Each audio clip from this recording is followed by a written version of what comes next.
In a quiet courtroom in Japan, a shocking verdict is delivered. Yuma Chigami, a young man with messy black hair and wide, trembling eyes, hears the words he never expected: a death sentence. But there's a catch. The death penalty was supposedly abolished 5 years ago. The courtroom erupts in confusion. The judge quickly realizes his mistake and apologizes, corrected by his staff. The death penalty is indeed gone, but for Yuma, what comes next might be even worse. The new sentence: life at Twilight Town. Yuma freezes as the name ripples through the gallery. It's a place of no return, a living grave for the worst of the worst. Before he can process the horror, a guard steps forward, needle in hand. No more words, no more appeals, just the cold reality of what he's become.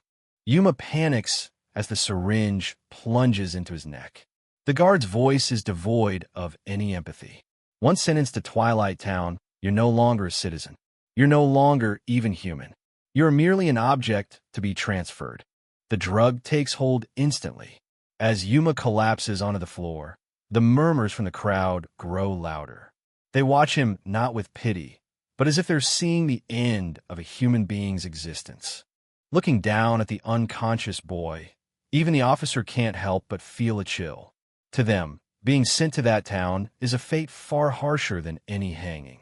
A white van speeds away, leaving the city behind and heading deep into the mountains. This is the last time Yuma will ever see the world he knew. Memories of a warmer life flicker through his fading consciousness. A romantic dinner, a ring, and the smiling face of a girl named Keed. But those dreams are shattered as the van pulls into the grim, high-walled facility of Twilight Town. Through the haze, a final, desperate command echoes in his mind. Yuma, you have to live. It's the voice of someone he loved, pleading for him to survive the hell he's about to enter. Yuma wakes up in a cold, stone cell, his head throbbing. He feels a strange collar around his neck and looks around in a daze. What is this? Where am I? He sits up and stares through the heavy iron bars. Outside isn't a prison yard, but what looks like a deserted city street. Silence hangs heavy in the air. Suddenly, a screen on the wall flickers to life. A woman named Kano, with a sinister smile and a black lace veil over one eye, greets him. Her cheerful tone is completely at odds with the bars surrounding him. Yuma scrambles toward the screen, demanding answers. But Kano simply smiles, telling him it's time to learn the rules of his new home, Twilight Town. Introducing herself as the manager of this nightmare, Kano's gaze is predatory. To her, Yuma isn't a prisoner. He's a participant in a twisted new reality. Yuma's hand goes back to his neck. He can feel the cold metal of the collar, a device that marks him as a permanent resident of this lawless zone. Kano explains the history. After the death penalty was abolished, prisons overflowed. Sentences became longer, harsher, and eventually the government ran out of space. Their solution was this town. She shows him a map of Twilight Town, an extraterritorial special zone, a place where the laws of Japan simply do not exist. The rules are simple and terrifying. Once you enter, you can never leave. Inside these 50-meter walls, murder and other crimes are perfectly legal. Kano laughs, encouraging him to die and reduce the population on his own. Yuma is horrified, a town where anything goes. But Kano isn't done. Even in a lawless hell, there are a few absolute rules he must follow. Rule 1. Do not damage the walls or facilities. Rule 2. Do not try to leave or remove that collar. If you do, the jagged metal spikes inside will instantly pierce your neck, executing you on the spot. And now, for his starting equipment. Behind him, 4 silver briefcases appear, labeled A through D. He's told to choose one weapon and step outside to face the town. Yuma's heart hammers against his ribs. Weapons? Kumba? He doesn't understand why this is happening.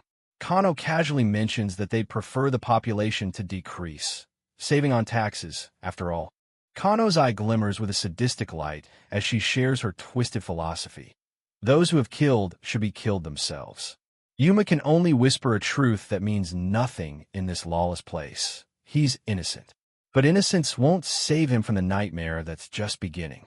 With a chillingly polite goodbye, the screen cuts to black, and a heavy grinding of metal fills the room.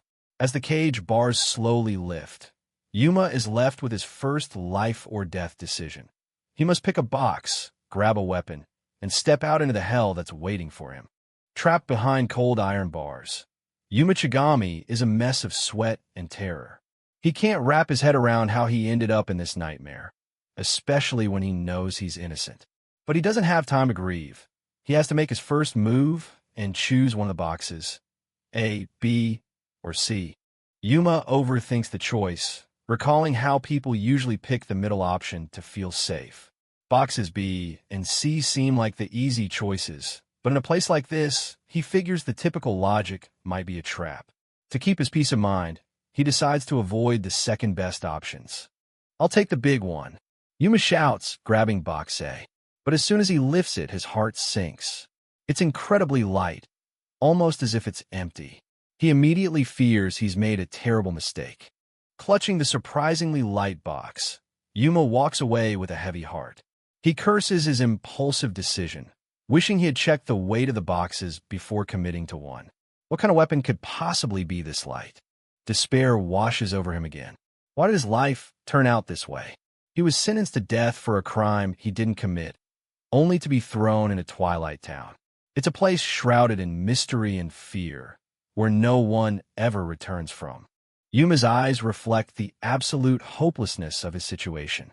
He's been shoved into a town that serves as a one-way trip for death row inmates, a place they can never leave until the day they die. Twilight Town stretches out before him, a sprawling, high-walled urban nightmare. It's a massive ghetto designed to keep the world's most dangerous criminals contained, isolated from the rest of society forever. The scale of the town is overwhelming, with inmates thrown in like common trash into a dumpster. Amidst the grim landscape, Yuma hears a soft, haunting voice in his memory. It's keyed, telling him that he has to live no matter what. Putting on his jacket, Yuma tries to steel himself, though his eyes remain hollow. He's haunted by the thought that, whether he lives or dies in this hellhole, he might never see Keed again. The uncertainty of survival weighs heavier on him than the box he's carrying. He finally builds up the courage to open box A. His eyes widen in surprise as the latch clicks open. He's desperate for anything that can help him survive the next few minutes. Inside the box, Yuma finds a sharp combat knife and a small, mysterious card with a number 1 printed on it. It's not much, but it's a start. His gaze lingers on the blade, knowing it's now his only lifeline. A memory of Keed flickers through his mind. She's smiling, talking about how a knife is the single most important thing to bring if you're ever stranded on a deserted island. Her words, once light-hearted, now feel like a dark omen. He thinks back to a happier day, sitting in a restaurant with Keed. The contrast between that warm, sunlit room and the cold, gray walls of Twilight Town is enough to make him want to scream. It feels like a lifetime ago. Returning to the harsh present, Yuma examines the card. He can understand the knife, but he has absolutely no clue what this card is for or why it was included in his starting gear. Is it a tool, a ticket, or something else entirely? His train of thought is violently interrupted. From high above, a figure plummets through the air, their descent a blur of motion against the building walls. Yuma can only watch in shock as the inmate falls. The sound of the impact is sickening. The person slams into the concrete with a bone-shattering thud right in front of Yuma. Dust and debris kick up as the body comes to a rest, leaving him paralyzed with fear. A person fell down. Was it a jump? Yuma's mind races as he stares at the bloody scene. He looks down at his combat knife, realizing that at least he got something better than a rope, which seems to be what the dead inmate was holding. Suddenly, another person appears on the roof above, looking down with a desperate expression. AG Loki reaches out, his face twisted in grief. Yuma tenses up, wondering if this newcomer is a threat or a potential ally in this lawless land. Yuma thinks about running. He needs to get away, but his curiosity and fear keep him rooted to the spot. He watches as Loki scrambles down, his eyes never leaving the lifeless body on the ground. He reminds himself of the hard truth. Everyone he meets in this town is a criminal, a death row inmate like himself. There's no room for trust, only survival. And yet, he can't help but look back at the tragedy unfolding. Yuma stands a few paces away as Loki approaches the body. The alleyway is silent except for the distant sounds of the town. He's desperate to know who this person is and what just happened. Loki breaks down completely, his face streaming with tears. He cries out for Takashi, the friend who apparently just lost his life. Seeing a hardened criminal weep like a child catches Yuma off guard, humanizing the monster for a split second. Yuma notices the rope lying next to the corpse. It seems Takashi was incredibly unlucky with his starting equipment, receiving only a length of rope. In a world of knives and killers, he stood no chance, and his desperation likely led to his fall. In a world where trust is a liability, Yuma Chigami cautiously shares his name.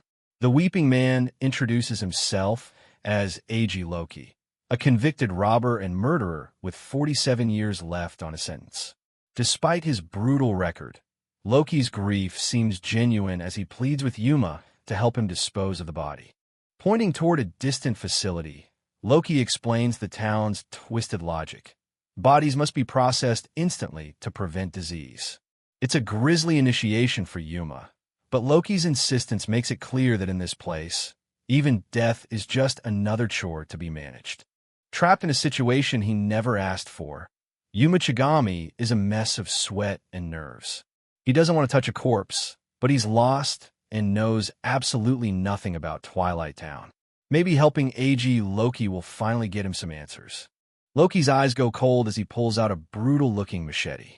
"I guess I have no choice but to cut him up," he says, ready to dismember his friend's body for easy transport.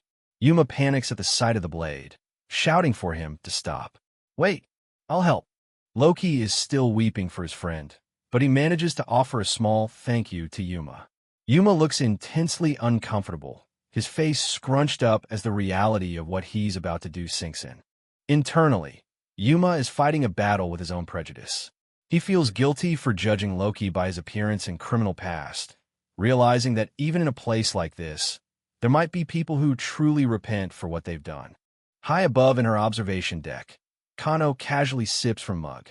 She watches the two men bond over the grisly task on her monitors, looking more amused than anything else by their struggle. The surveillance room is a wall of screens, all focused on the young newcomer. Kano's voice rings out with a chilling tone, reminding him that in this town, death is always just a heartbeat away.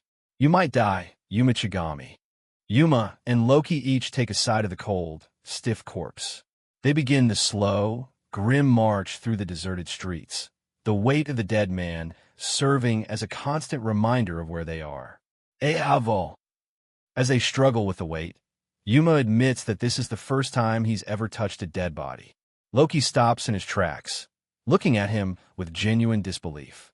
"You've never killed a person before?" They eventually arrive at a massive, boxy machine with a haunting face painted on its side, Okiku-san. It's the town's disposal unit, and the sight of it makes Yuma's skin crawl. Yuma can only gag as he realizes he's truly an innocent man among monsters. Loki places the body on the conveyor belt, his expression turning grim. He looks Yuma in the eye and delivers a hard truth. In this town, the only way to survive is by taking the lives of others. Yuma's heart hammers against his ribs. He realizes that normally, people don't have experience killing, but in Twilight Town, he is the minority. He's surrounded by people who have already crossed that line. The conveyor belt groans to life as Okiku-san begins to process the delivery. A screen flashes with the weight, 62 kilograms. Loki bows his head in thanks, but Yuma can only stare in horror as the machine does its work. A close-up shows the mechanical mouth of Okiku-san swallowing the remains. Blood splatters against the metal as the body is processed into nothing more than data on a screen. The sound of the machine haunts Yuma. He looks down, tears of frustration and horror welling up in his eyes. "Why do we have to kill?" he whispers to himself. Loki leads Yuma to another machine called Chef. He points to the screen, showing Yuma a balance of 159 kilograms. Yuma is confused, wondering what the weight has to do with anything. Hello, Loki. Loki explains that this isn't just a machine. It's a shop where you buy everything from food to weapons. Yuma's eyes widen as he starts to understand the sick economy of this town. Could it be? Loki spells it out for him with a chilling nonchalance. In Twilight Town, the weight of the people you kill is the currency. You trade human flesh for the tools of survival. The digital menu is a grim shopping list. A bento costs 2 kilograms, while a simple bottle of water goes for 1 kilogram. Every meal requires someone else's death to pay for it. As a reward for helping him with the body, Loki tosses Yuma a bottle of water. Yuma catches it, his hands trembling. He can't believe such a cruel rule is the law of the land. Why such a rule? Loki reminds Yuma of Kano's initial explanation. The goal is to make inmates kill each other to reduce the population. To the government, the taxes spent on maintaining them were just a waste. It's kill or be killed. Yuma looks at the figures of the other inmates, dangerous, hardened villains. He feels utterly powerless. He doesn't think he has the strength or the will to kill any of them. I don't feel like I can do it. Loki scrolls down to the bottom of the list, showing Yuma the ultimate prize, a Yukigimo lifetime pass for a staggering 10,000 kilograms. It's the goal that everyone in town is aiming for. Following Loki's gaze, Yuma looks toward a massive, futuristic pyramid rising from the heart of the town. Yukigimo is over there, Loki explains. It's an annex of Twilight Town. Loki paints a picture of Yukigimo as a literal paradise. Inside those walls, murder is strictly forbidden, food is plentiful, and prisoners are treated like human beings again, a sanctuary hidden in the heart of this hell. Yuma's breath catches. In there, he might actually stand a chance at staying alive. A desperate hope finally ignites in Yuma's eyes. If he can just reach that sanctuary, maybe he can survive long enough to prove his innocence. Suddenly, he remembers the strange card from his starting gear. Ah, he exclaims, reaching into his pocket to pull it out. Yuma Chigami shows the mysterious card to AG Loki, hoping for an explanation. Loki's eyes nearly pop out of his head as he realizes what it is, a one-day pass to Yukigimo. To a prisoner in this hell, it's like hitting the ultimate jackpot. Yuma can't believe his luck. Finally, something is going right. Feeling a sense of camaraderie, Yuma admits that besides the pass, his only other starting gear was a simple combat knife. He thinks he's found a friend in Loki, unaware of the predatory look that just flickered across the other man's face as he stares at the card. Loki suddenly snatches the card away, his morning act completely forgotten. A chilling, sinister smile replaces his tears. Yuma is stunned, desperately asking for it back, but Loki just laughs, mentioning that this piece of plastic is worth a staggering 100 kilograms of meat. It's worth more than your life. Loki sneers, the facade finally dropped.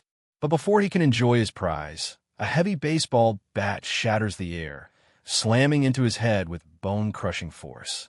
The betrayal is interrupted by an even more brutal force. A new player enters the scene, Takuro Sakamura, a violent murderer sentenced to 64 years. He towers over the fallen Loki, casually picking up the Yukigimo pass while resting a blood-stained bat on his shoulder. To him, Yuma is just another pile of money waiting to be collected. Yuma can only stare in horror at Takuro's right eye. The socket is a mess of scar tissue and what looks like crawling larvae. The man is a walking nightmare, talking about the value of flesh as if human lives were nothing more than groceries. Takuro points to his grotesque eye, a terrifying reminder that in Twilight Town, you can survive things that would kill a normal man. His voice is cold and detached as he warns Yuma that humans can keep living even when parts of them are ripped away. Takuro's boredom vanishes, replaced by a lethal hunger. Actually, never mind, he says with a shrug. I'm going to kill you anyway. He raises his bat, ready to turn Yuma into more kilograms for his account. Takuro laughs maniacally, his joy at the prospect of a big payday echoing through the deserted street. He's delighted by the easy profit he's about to make from 2 losers and a stolen pass.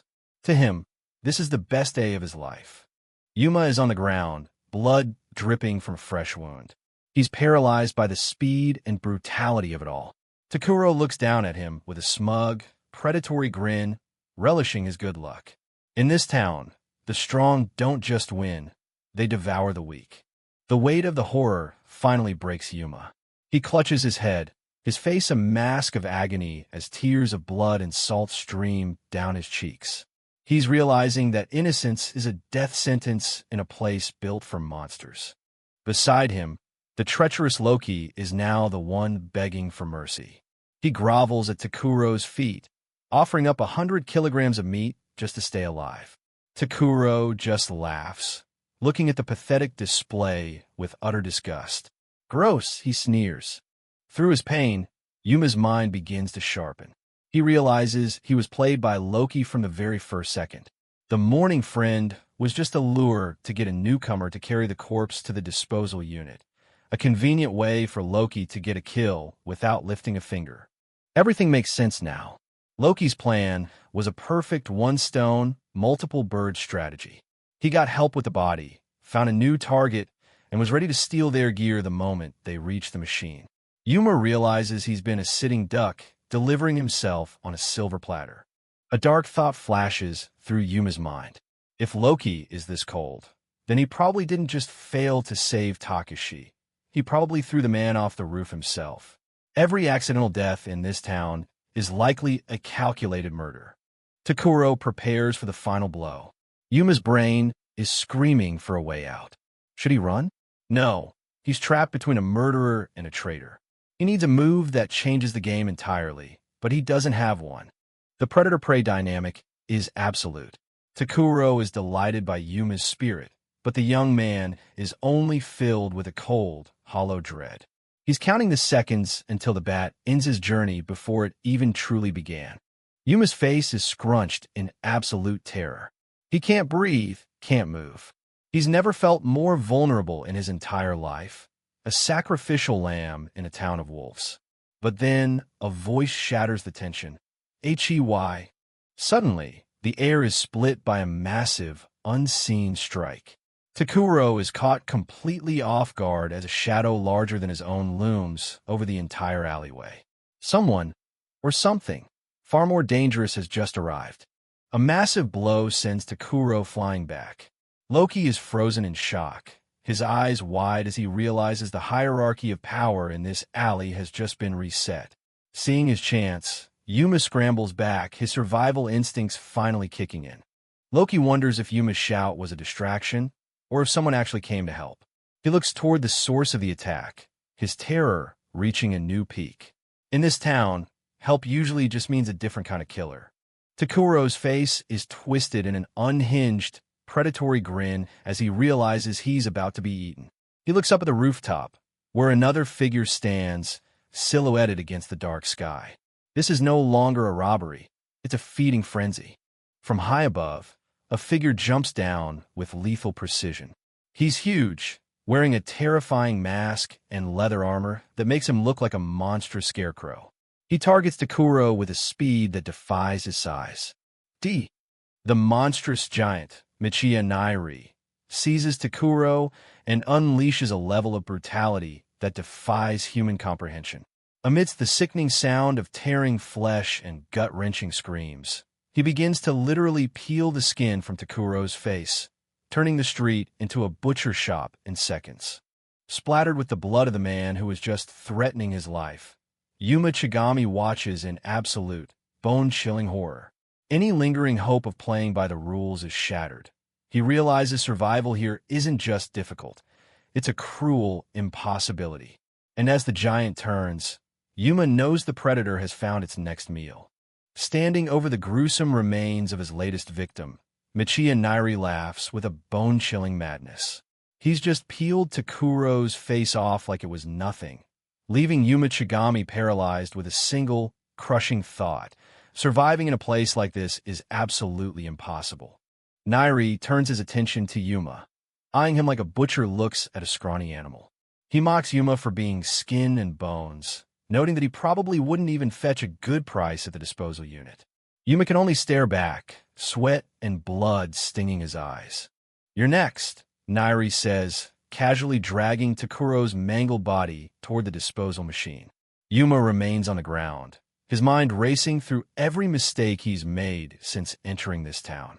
But amidst the fear, a tiny spark of memory begins to flicker. In a display of horrifying endurance, Takuro is still alive, his screams muffled and wet as he's hauled onto the conveyor belt of Okika-san. The machine calmly processes the delivery, announcing its weight, 88 kilograms. Yuma watches the man who just tried to kill him vanish into the grinder. Yuma drops to his knees, the sounds of mechanical grinding and dying gurgles filling his ears. The reality of the town's economy is laid bare before him. Life here is nothing more than a number on a screen, a currency paid in flesh. "I cannot afford to die." The words repeat like a mantra in Yuma's mind. He remembers the face of someone he left behind, the one person who makes his survival mean something. He can't let his journey end in an alleyway like common trash. Memories of Keed haunt him. He sees her lying in a sterile hospital bed, a victim of the very crime he was blamed for. She saved him once, and if he dies here, all her pain and sacrifice will have been for absolutely nothing. Yuma's expression hardens, his eyes narrowing as he forces back the panic. He has to act. He has to find a way to overcome a monster that stands nearly 7 feet tall. What can I do? In order to live, Nairi looks back at his remaining meal, a sadistic grin visible through his stitched-together mask. He's already dreaming of the steak he'll buy at Yukigimo once he cashes in Yuma's weight. To him, Yuma isn't a human being. He's just a 50-kilogram ticket to paradise. But the butcher's prey is gone. In the time it took Nairi to savor his victory, Yuma has bolted. The giant stands alone in the alley, momentarily stunned by the sudden disappearance of the cowardly newcomer. He ran. Yuma is running with everything he has, his lungs burning and his teeth grit in a silent scream. He's finished with being a victim. "Don't screw with me," he snarls internally. "I will absolutely not die." He thinks back to the life he worked so hard to build.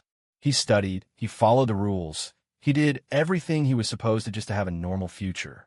All of it was shattered by a false accusation, but he won't let his story end as a tragic mess. Present-day Yuma is a far cry from the student he once was. His face is a mask of blood and sweat, but his eyes carry a focus he never knew he possessed.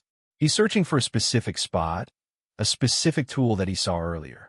He finds it, the rope that belonged to the first inmate he saw die. "Thank goodness it's still there," he gasps. It's a humble piece of equipment, but in Yuma's hands, it's about to become a lethal weapon. Nairi strolls down the street, completely unbothered. He thinks running is a meaningless gesture in a town surrounded by 50-meter walls. To him, Yuma is just an idiot playing a game he can't win. Oh well, this is just the right way to kill time. Suddenly, a shadow lunges from a nearby building. Yuma drops from above, the rope already looped and ready. Before Nairi can even register the movement, the cord is around his thick neck. "Where did you go?" he wonders, right as the trap snaps shut. Yuma pulls with every ounce of his strength, using his body weight to anchor the loop. Nairi gasps, his hands clawing at the air as he wonders how a sitting duck could possibly mount an attack like this. "You bastard," he wheezes. Yuma's plan is working perfectly. He realized that Nairi's heavy leather armor and mask, while offering protection, severely limit his field of vision and hearing. By attacking from the blind spot he created, Yuma has turned the giant into his own prey. Nairi tries to stay calm, to act tough, but the pressure on his windpipe is real. He's struggling to breathe as Yuma continues to pull, his face a mask of primal determination. The hunter has become the one being hunted. Nairi realizes with a jolt of panic that he's being dragged. He's losing his footing, his massive frame no match for the leverage Yuma is using against him. "I'm being dragged with incredible force," he thinks as he nears the disposal machine. The screams of the giant echo through the street as he's pulled right toward the conveyor belt of Okika-san. The machine's eyes seem to watch him with a cold, mechanical hunger as it waits for its next delivery. Yuma's expression is one of savage focus. He's accepted the truth of this town. In order to live, he has no choice but to kill. The innocence he clung to is gone, replaced by a cold, hard will to survive at any cost. Nairi fights back with everything he has, his hands desperate to loosen the rope. But the momentum is too much. He's being pulled onto the metal slats of the conveyor belt, his reign of terror coming to a sudden, violent end. Damn it, you bastard! A sickening snap echoes through the alleyway as the mechanical mouth of Okiku-san latches onto its latest prize. Nairi is jerked violently toward the darkness, his massive frame clawing at the conveyor belt as the machinery begins to claim its due. Yuma stands over the machine, gasping for air, his silhouette a mask of blood and grit against the flickering alley lights. He delivers a final, defiant warning to the dying giant, swearing that one should never underestimate someone who has lived honestly. But even at death's door, the monster isn't finished talking. Even as the machinery begins to claim him, Michiya Nairi offers one final, haunting observation. He points to his head, mocking the human spirit. To him, Yuma's newfound courage is just a desperate act of someone pretending to have conquered their fear right before the end. He refuses to believe that a normal person could truly change, but as the shadows take him, the fire in Yuma's eyes tells a different story. The innocent man is dead. A survivor has been born. Welcome back to Twilight Town, an extraterritorial special zone where the law doesn't exist. This is a lawless wasteland where death row inmates are dumped, never to leave until they die. Attempting to break the walls or escape triggers the explosive collar around your neck, resulting in an instant, messy end. Or so they say. For Yuma Chigami, this is now his reality. In this hellhole, survival has a brutal price. You can't even secure a single meal unless you're willing to kill someone. Behind every shadow, a monster is waiting to tear you apart, and the town itself seems designed to harvest the souls of the weak. Right now, Yuma is facing his first nightmare, Michiya Nairi. This hulking brute, wearing a mask sewn together from the faces of his victims, is hunting Yuma like a piece of meat. Yuma realizes that to survive, he has only one choice. He has to kill this man. Sweat pours down Yuma's face as he grips his knife. His mind is screaming at him to run, to flee from this impossible monster. But he knows the truth. There is nowhere to run in Twilight Town. Running will only lead to a slower, more painful death. Yuma assesses the situation with a cold, calculated clarity. Even though he's a mess, his mind is sharp. He knows that if he escapes Nairi now, the next inmate he meets might be even worse. He needs to take down this giant right here, right now, to claim the Yukigimo one-day pass and buy himself some time. But Nairi isn't waiting for a strategy. He's already swinging. Nairi lunges with a devastating axe swing. The force of the blow shatters the ground, sending debris flying everywhere. Yuma barely manages to dodge, realizing that a single hit from that weapon would end him instantly. As the debris falls, Yuma remembers the rules. The black buildings are sacred. Breaking them is a violation. He catches a glimpse of the administrator, a mysterious woman with a black veil, watching the chaos with a smirk. She knows that in this town, the environment is just as deadly as the inmates. Nairi's power is abnormal, a sheer brute strength that defies logic. He looms over Yuma like an unstoppable force of nature, his every movement radiating a terrifying bloodlust. How can a normal person possibly stand against such a monster? As Yuma struggles, the administrator reviews Nairi's profile. Michiya Nairi, 33 years old, a former construction worker. But he wasn't always this monster. His path to madness was paved with suffering. Nairi suffered horrific abuse from his parents since childhood. He endured 39 bone fractures, severe burns, and infectious diseases that brought him to the brink of death time and time again. The trauma didn't break him. It forged something far more dangerous. At age 11, he began a twisted training for revenge. By age 18, He carried it out with terrifying precision. He crushed his parents' bones in the exact same 39 places he had once been fractured, including their femurs, using nothing but his bare hands. He proved that even the strongest human bones were nothing against his sheer will. In Twilight Town, he is known as the Parent Breaker. The administrator notes that for any living creature, the most important thing for survival is strength. And in terms of individual power, Nairi is nearly the strongest in the entire town. But she's curious about Yuma, the boy she calls Route B. Human history is a saga of overturning brute strength with technology and tools. The administrator stares at Yuma's profile, wondering if he can prove that his ability is enough to survive against a force like Nairi. If you are Route B, she whispers, then show me your power. Back on the streets, Yuma is still fleeing for his life.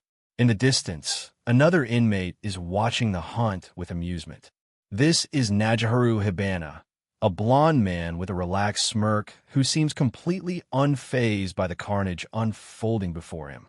Hibana finds the situation interesting.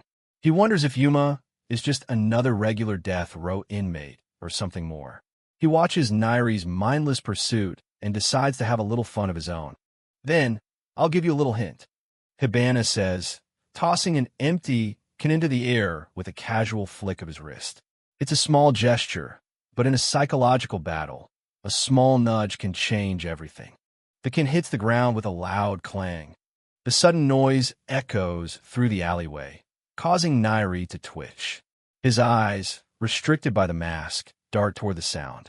Yuma catches the moment of distraction he's been waiting for. Nairi reflexively swings his massive axe at the can, crushing it flat against the ground. The brute is acting on pure instinct, but his instinct is exactly what Yuma plans to exploit. I see. Yuma thinks, his eyes wide as he finally understands Nairi's fatal flaw. The realization hits Yuma like a bolt of lightning. Nairi isn't just reacting, he's overreacting. His limited vision and hearing make him hypersensitive to any stimulus from behind or the sides. He swings reflexively at whatever he can't clearly see. Yuma begins his countermaneuver, cognitive guidance. By using his clothes and shoes as decoys, he can manipulate Nairi's perception. He prepares to lure the giant into attacking the one thing that will trigger the town's most lethal defense, the infrastructure itself. Standing tall amidst the rain and blood, Yuma's expression has changed. The fear is gone, replaced by the cold focus of a master tactician. He isn't the prey anymore. He's the one setting the trap. He's about to turn Nairi's own strength into his executioner.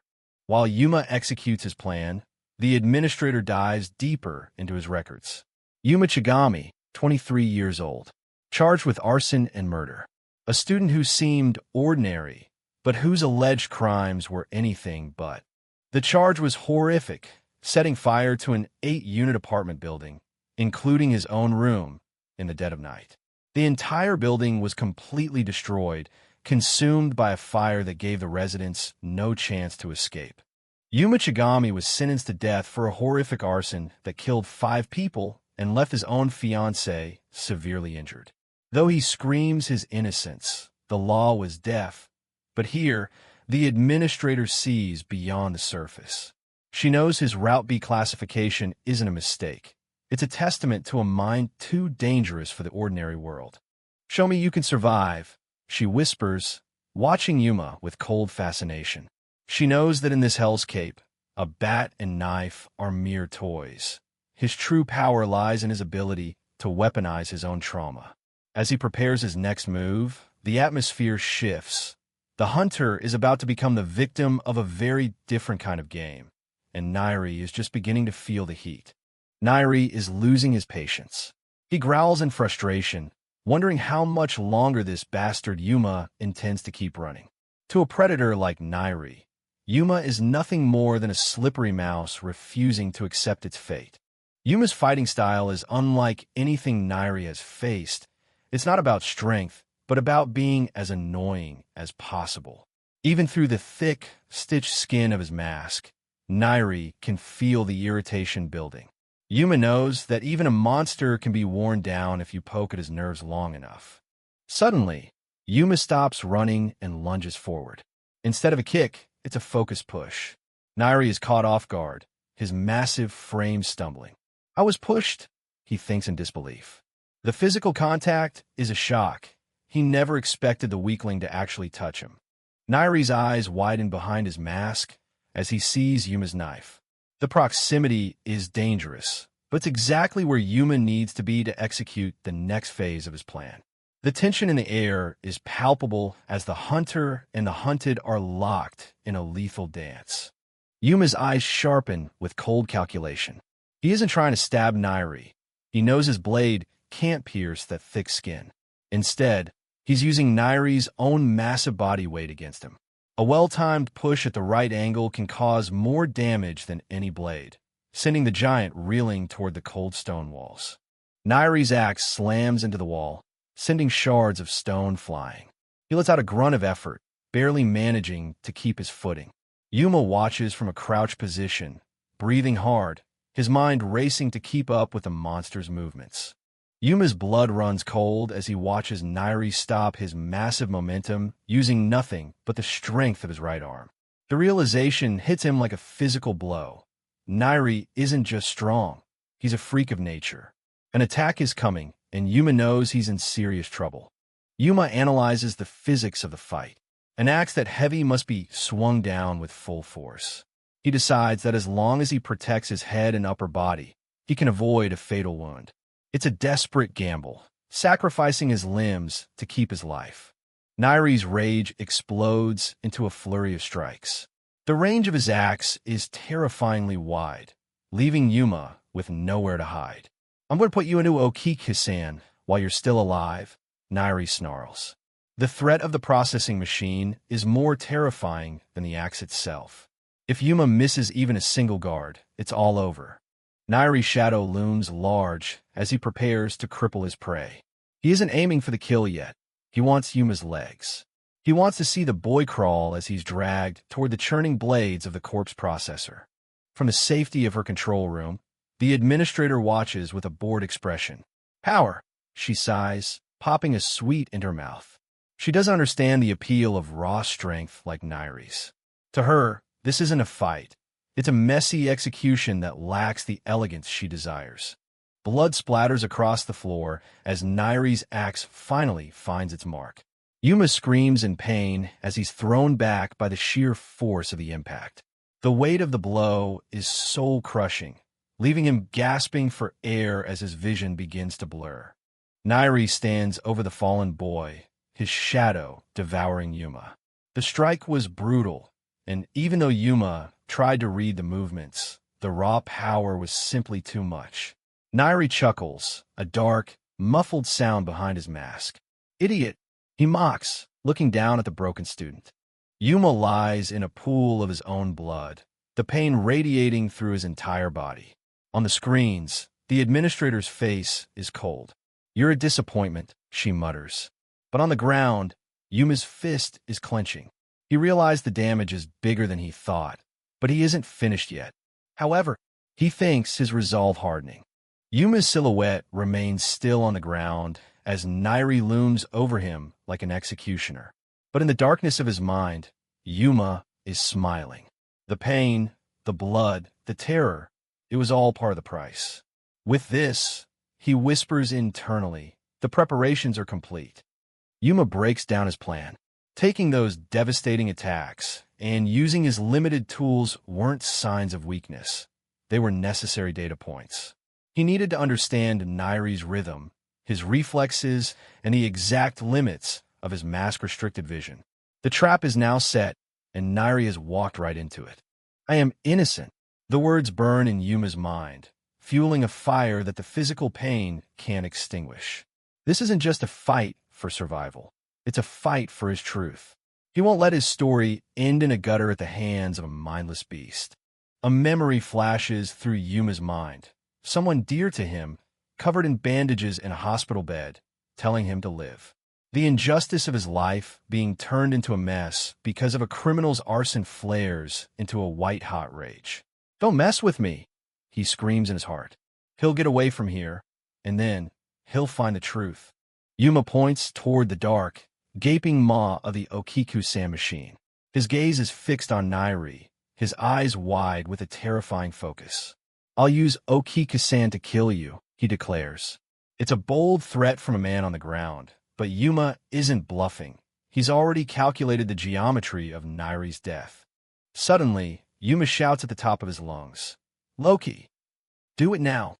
Nairi's head snaps back, his instincts flaring. "Loki!" he repeats, his focus breaking as he searches for a second attacker from the shadows. In a world of betrayal, even a monster like Nairi fears a knife in the back. The bluff works perfectly. Nairi reflexively spins around, his axe swinging at nothing but air. The confusion in his eyes is visible even through the mask. Behind him, Yuma is already on his feet, sprinting toward the alleyway with every ounce of strength he has left. Nairi realizes he's been tricked. "An ally behind me," he roars, his pride stung. He watches Yuma run, his mind struggling to process how a weakling could be so bold. Even though he's on the verge of death, he lies and bluffs. Nairi thinks, his contempt for Yuma turning into a dangerous curiosity. Yuma sprints down the deserted alleyway, his silhouette disappearing between the bleak buildings of Twilight Town. Nairi watches him go, convinced that Yuma's weakness means he poses no real threat. Even with a knife, he can't kill me, Nairi thinks. He has no idea he's being lured into a killing floor. Yuma reaches the massive processing gate of Okiku-san, his breath shallow, but his mind sharper than ever. He's confirmed it. Nairi's reaction to his rear is abnormal, a fatal flaw in a town of hunters. On the control screens, the administrator's smile widens in dark anticipation. "Thank you, Yuma Chigami," she whispers, watching as the boy prepares to lure the beast into the belly of the machine. Nairi rounds the corner, his axe ready, but the alley is eerily still. "Where did that brat go?" he mutters, his eyes darting through the shadows. The only sound is the rhythmic, industrial hum of the Okiku-san processing unit behind him. Yuma has seemingly vanished into thin air, leaving Nairi alone with an unsettling silence that feels far too heavy. Nairi stares at the ground, bewildered. "Shoes," he mutters. He finds Yuma's sneakers sitting abandoned in the middle of the street, but the boy is nowhere to be seen. The hum of the Okiku-san machine behind him grows louder, adding to the unsettling atmosphere. Is the prey really hiding nearby, or has he vanished into the shadows? Yuma's eyes are cold and focused. He isn't running out of fear anymore. He's moving with a lethal purpose. He's prepared to die if it means taking a monster down with him. This is no longer a student trying to escape. It's a man pushed to his absolute limit, ready to sacrifice everything for a single chance at victory. In her high-tech monitoring room, the administrator leans forward, her eyes wide with sudden interest. She watches the screens as Yuma executes his final maneuver. "What are you doing there?" she whispers. The boredom she felt moments ago has been replaced by a growing fascination with this Route B prisoner. The administrator's expression shifts to one of grim anticipation. "Do you still have a plan?" she wonders aloud. She has seen countless inmates die in these streets, but Yuma's actions are erratic, tactical, and utterly desperate. She can feel the climax of the game approaching, and she doesn't want to miss a single second. Nairi realizes the sneakers aren't moving at all. No, wait a minute. He thinks, his paranoia is spiking.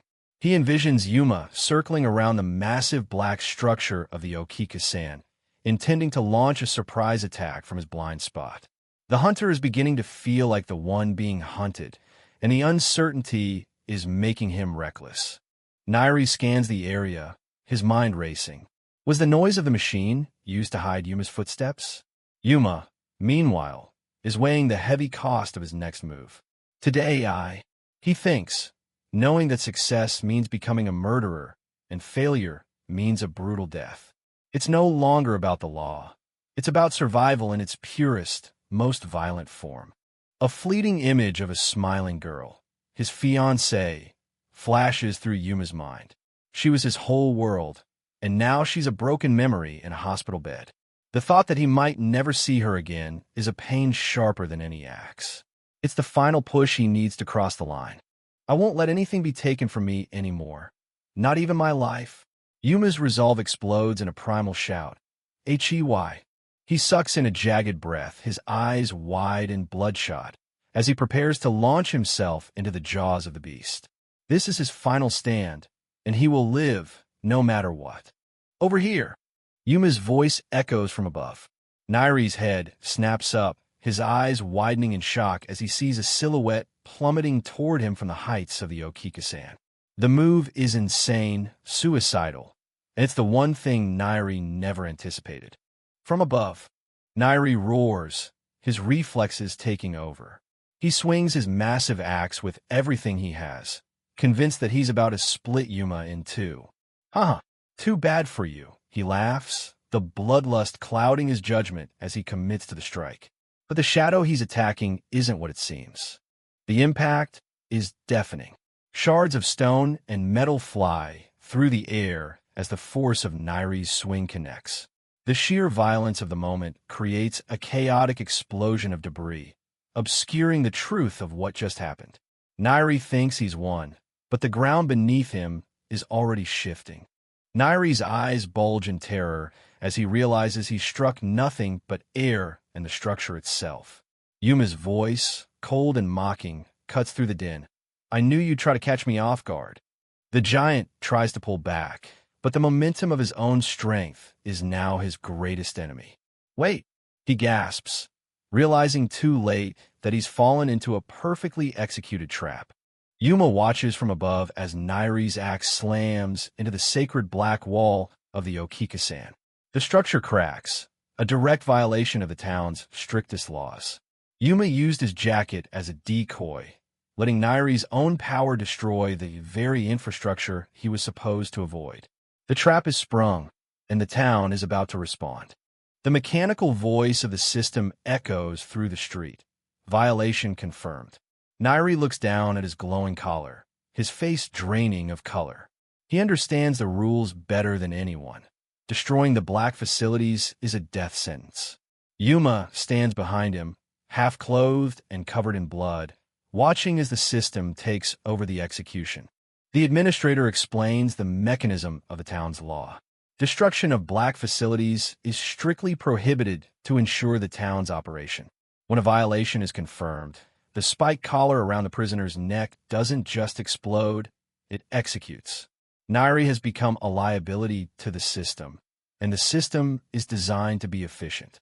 The administrator's eyes shine with delight as she breaks down Yuma's triple trap. First, he used his bat to climb onto the Okikasan. Second, he took off his shoes to mask his location. And third, he used his clothes as a decoy, luring Nairi into striking the black wall. It was a masterclass in tactical manipulation, turning a monster's strength into his own downfall. The breakdown continues. Cognitive guidance. Yuma maximized the surprise of an attack from above by making Nairi fixate on his front and back. Then positional guidance. By taking hits and intentionally appearing weak, Yuma lured Nairi into the perfect position near the Okikasan. Every move was a calculation, every drop of blood a part of the bait. Finally, doubt guidance. By deceiving Nairi multiple times, Yuma planted a seed of doubt that made the giant hesitate just long enough. The thought that there's no telling what Yuma Chigami will do kept Nairi off balance, preventing him from seeing the simple reality of the trap until it was too late. Yuma stands before his defeated foe, a figure of terrifying intellect. Every action taken was a trap. Yuma's face is a mask of exhaustion and grim satisfaction. He didn't win because he was stronger, but because he was smarter. Nairi's terrified gaze meets Yuma's, realizing that the weakling he hunted was actually the most dangerous person he'd ever met. The monster is finally facing his end. Yuma's ability transcends simple physical strength. He is a god of tactics, a guide to the afterlife like the ancient god Hermes. He has orchestrated a symphony of death, leading his opponent down a path where every step led closer to the grave. This is the power of Route B, the power of a mind that can rewrite the rules of survival. A death-sending divine play. Yuma stands tall as Nairi's body begins to collapse under the pressure of the collar spikes. The atmosphere is heavy with the scent of blood and ozone. Yuma looks like a cold-blooded executioner, a man who has traded a piece of his soul for the right to keep living. The giant is falling, and a new legend is being born in the streets of Twilight Town. Blood splatters into the air as the collar finishes its work. Nairi's massive frame is tossed aside like a broken doll. His reign of terror ended in a single, messy instant. The silence that follows is deafening, broken only by the sound of Yuma's ragged breathing. The monster is dead, and the town has claimed another soul. The reality of what he's done hits Yuma with the force of a tidal wave. "I killed him," he whispers, tears streaming down his face. No matter how bad of a person he was, I killed a human. The weight of the kill is crushing, a burden that his student's heart wasn't prepared to carry. The victory tastes like ash in his mouth. Yuma's body finally rebels against the trauma of his first kill, and he collapses to his knees, retching. In the lawless hell of Twilight Town, he's realized that human life is the only currency, yet the cost to his soul feels unbearable. Suddenly, a casual, almost cheerful voice cuts through his misery. "Hey, curly hair." Yuma looks up, startled, as a new figure looms in the darkness, watching him with a gaze that is both predatory and strangely amused. Najiharu Hibana walks casually toward the broken boy, his striped haori fluttering in the damp air. He looks down at Yuma with a nonchalant smirk, his eyes sharp with a cold, terrifying intelligence. "I helped you out, so how about you return the favor?" he says, his tone friendly, but his presence radiating a hidden danger. Yuma scrambles back, his heart hammering against his ribs. He's just escaped a mindless monster, only to find himself in the sights of someone far more unpredictable. Najiharu Hibana flashes a wide, carefree grin.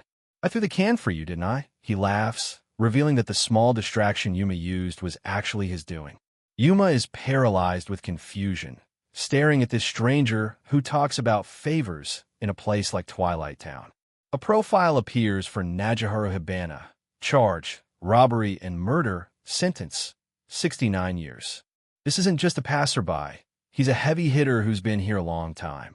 Hibana leans in close, his voice dropping to a conspiratorial whisper. "There might be a way to get out of Twilight Town," he says. The words are like a siren's song to Yuma, who has been told since his arrival that escape is impossible. Hibana watches the boy's reaction, gauging whether he has the spark needed for what comes next. This guy's making contact. In her control room, the administrator's eyes light up with predatory glee. She pops another candy into her mouth, leaning closer to the monitors. This is going to get interesting. She knows Hibana's reputation, and seeing him approach the newcomer is a development she didn't fully expect. The game just evolved. Hibana reaches out and touches Yuma's face, his gaze suddenly piercing. "Route B," he murmurs, using the same classification the administrator used. "Won't you help me?" Yuma feels a chill run down his spine. This man reeks of danger, far more subtle and lethal than the brute force of Nairi. Hibana is a predator who understands the mind. A bird's-eye view shows the grim reality of the street. Nairi's headless body lies in a pool of blood next to his massive axe, a testament to Yuma's victory. Hibana and Yuma crouch together, two small figures in a vast, uncaring city. "There might be a way to get out of Twilight Town," the caption repeats, emphasizing the impossible hope Hibana is dangling before the protagonist. The two exchange names. "I'm Nagiharu Hibana.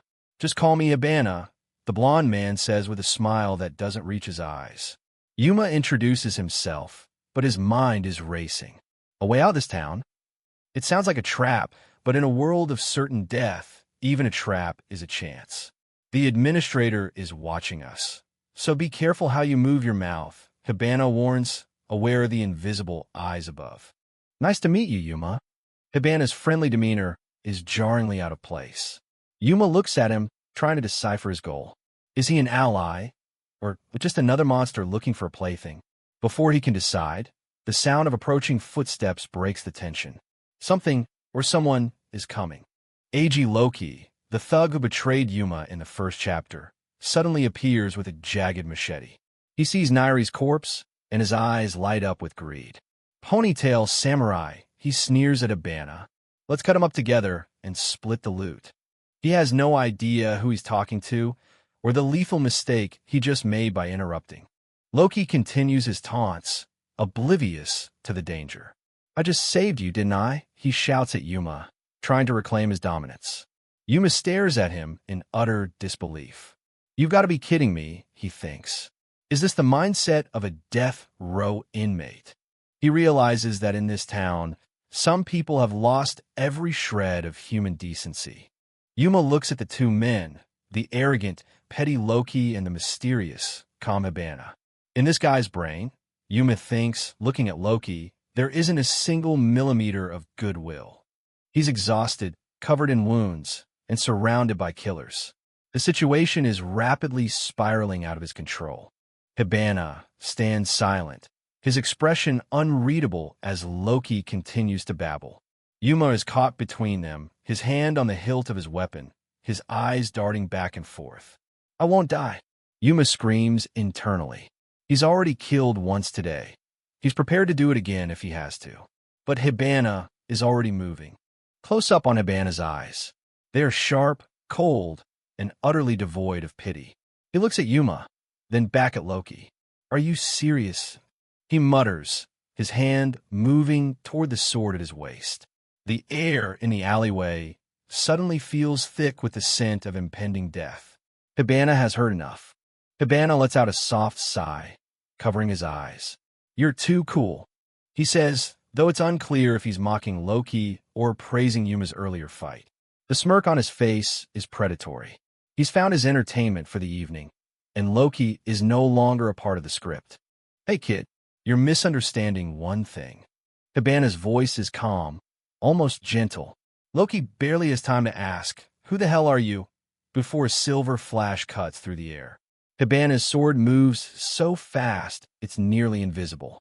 Yuma is my ally, he says, and in the next heartbeat, Loki's head begins to slide off his neck. Gross, Hibana adds, looking at the spray of blood. Decapitation in an instant.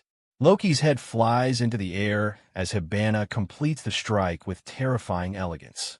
Anyone trying to kill my ally is an enemy, he declares. The sheer speed of the attack leaves no room for reaction. Loki, the man who thought he could loot a battlefield, is dead before his body even hits the ground. Loki's head hits the pavement with a sickening swish. Yuma is frozen, his eyes wide with shock. He's just witnessed a level of violence that makes Nairi's brute force look amateurish.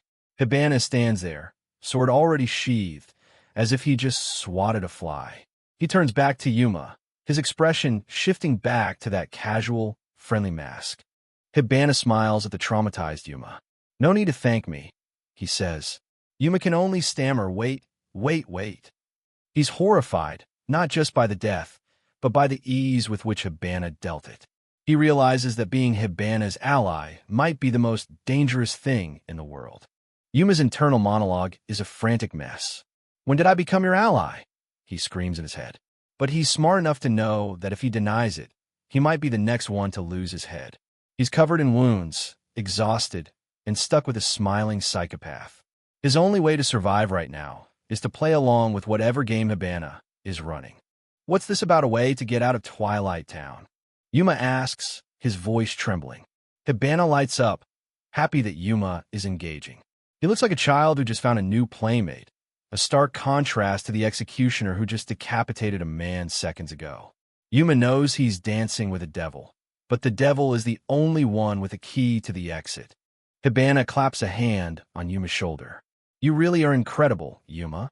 Even a death row inmate would be terrified and run away after all this happened. But you thought it through as an answer for how to survive. Normally, that's impossible. He's genuinely impressed by Yuma's tactical mind, seeing a potential in him that others missed. That's why you were able to kill Michi and Nairi. Hibana laughs, pointing to the brute's corpse in the background. You're seriously cool. Honestly, I've fallen for you. His admiration is as terrifying as his sword. He sees Yuma as a kindred spirit, another prisoner who uses his brain to rewrite the rules of the game. Yuma tries to explain. I'm nothing like that. I was a psychology major in college, though. I'm just desperate to stay alive. He shouts the truth, his face a mask of sweat and exhaustion.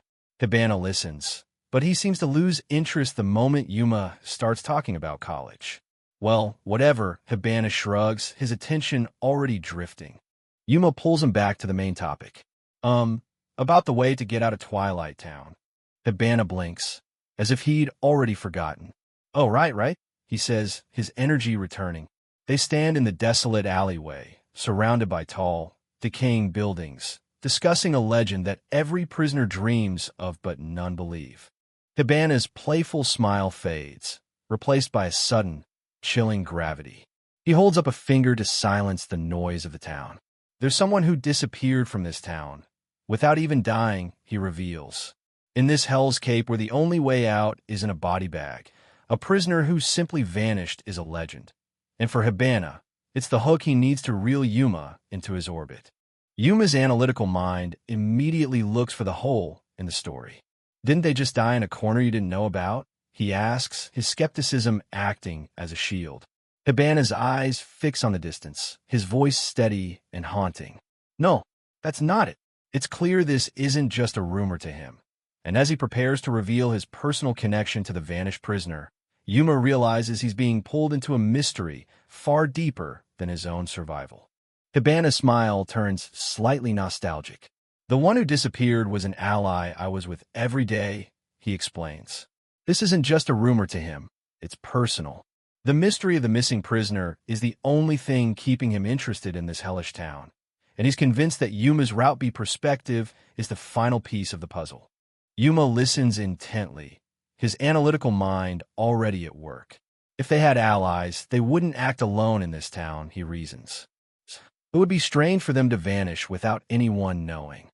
He looks at Hibana, searching for a lie, but the blond man just stares back with those cold, piercing eyes.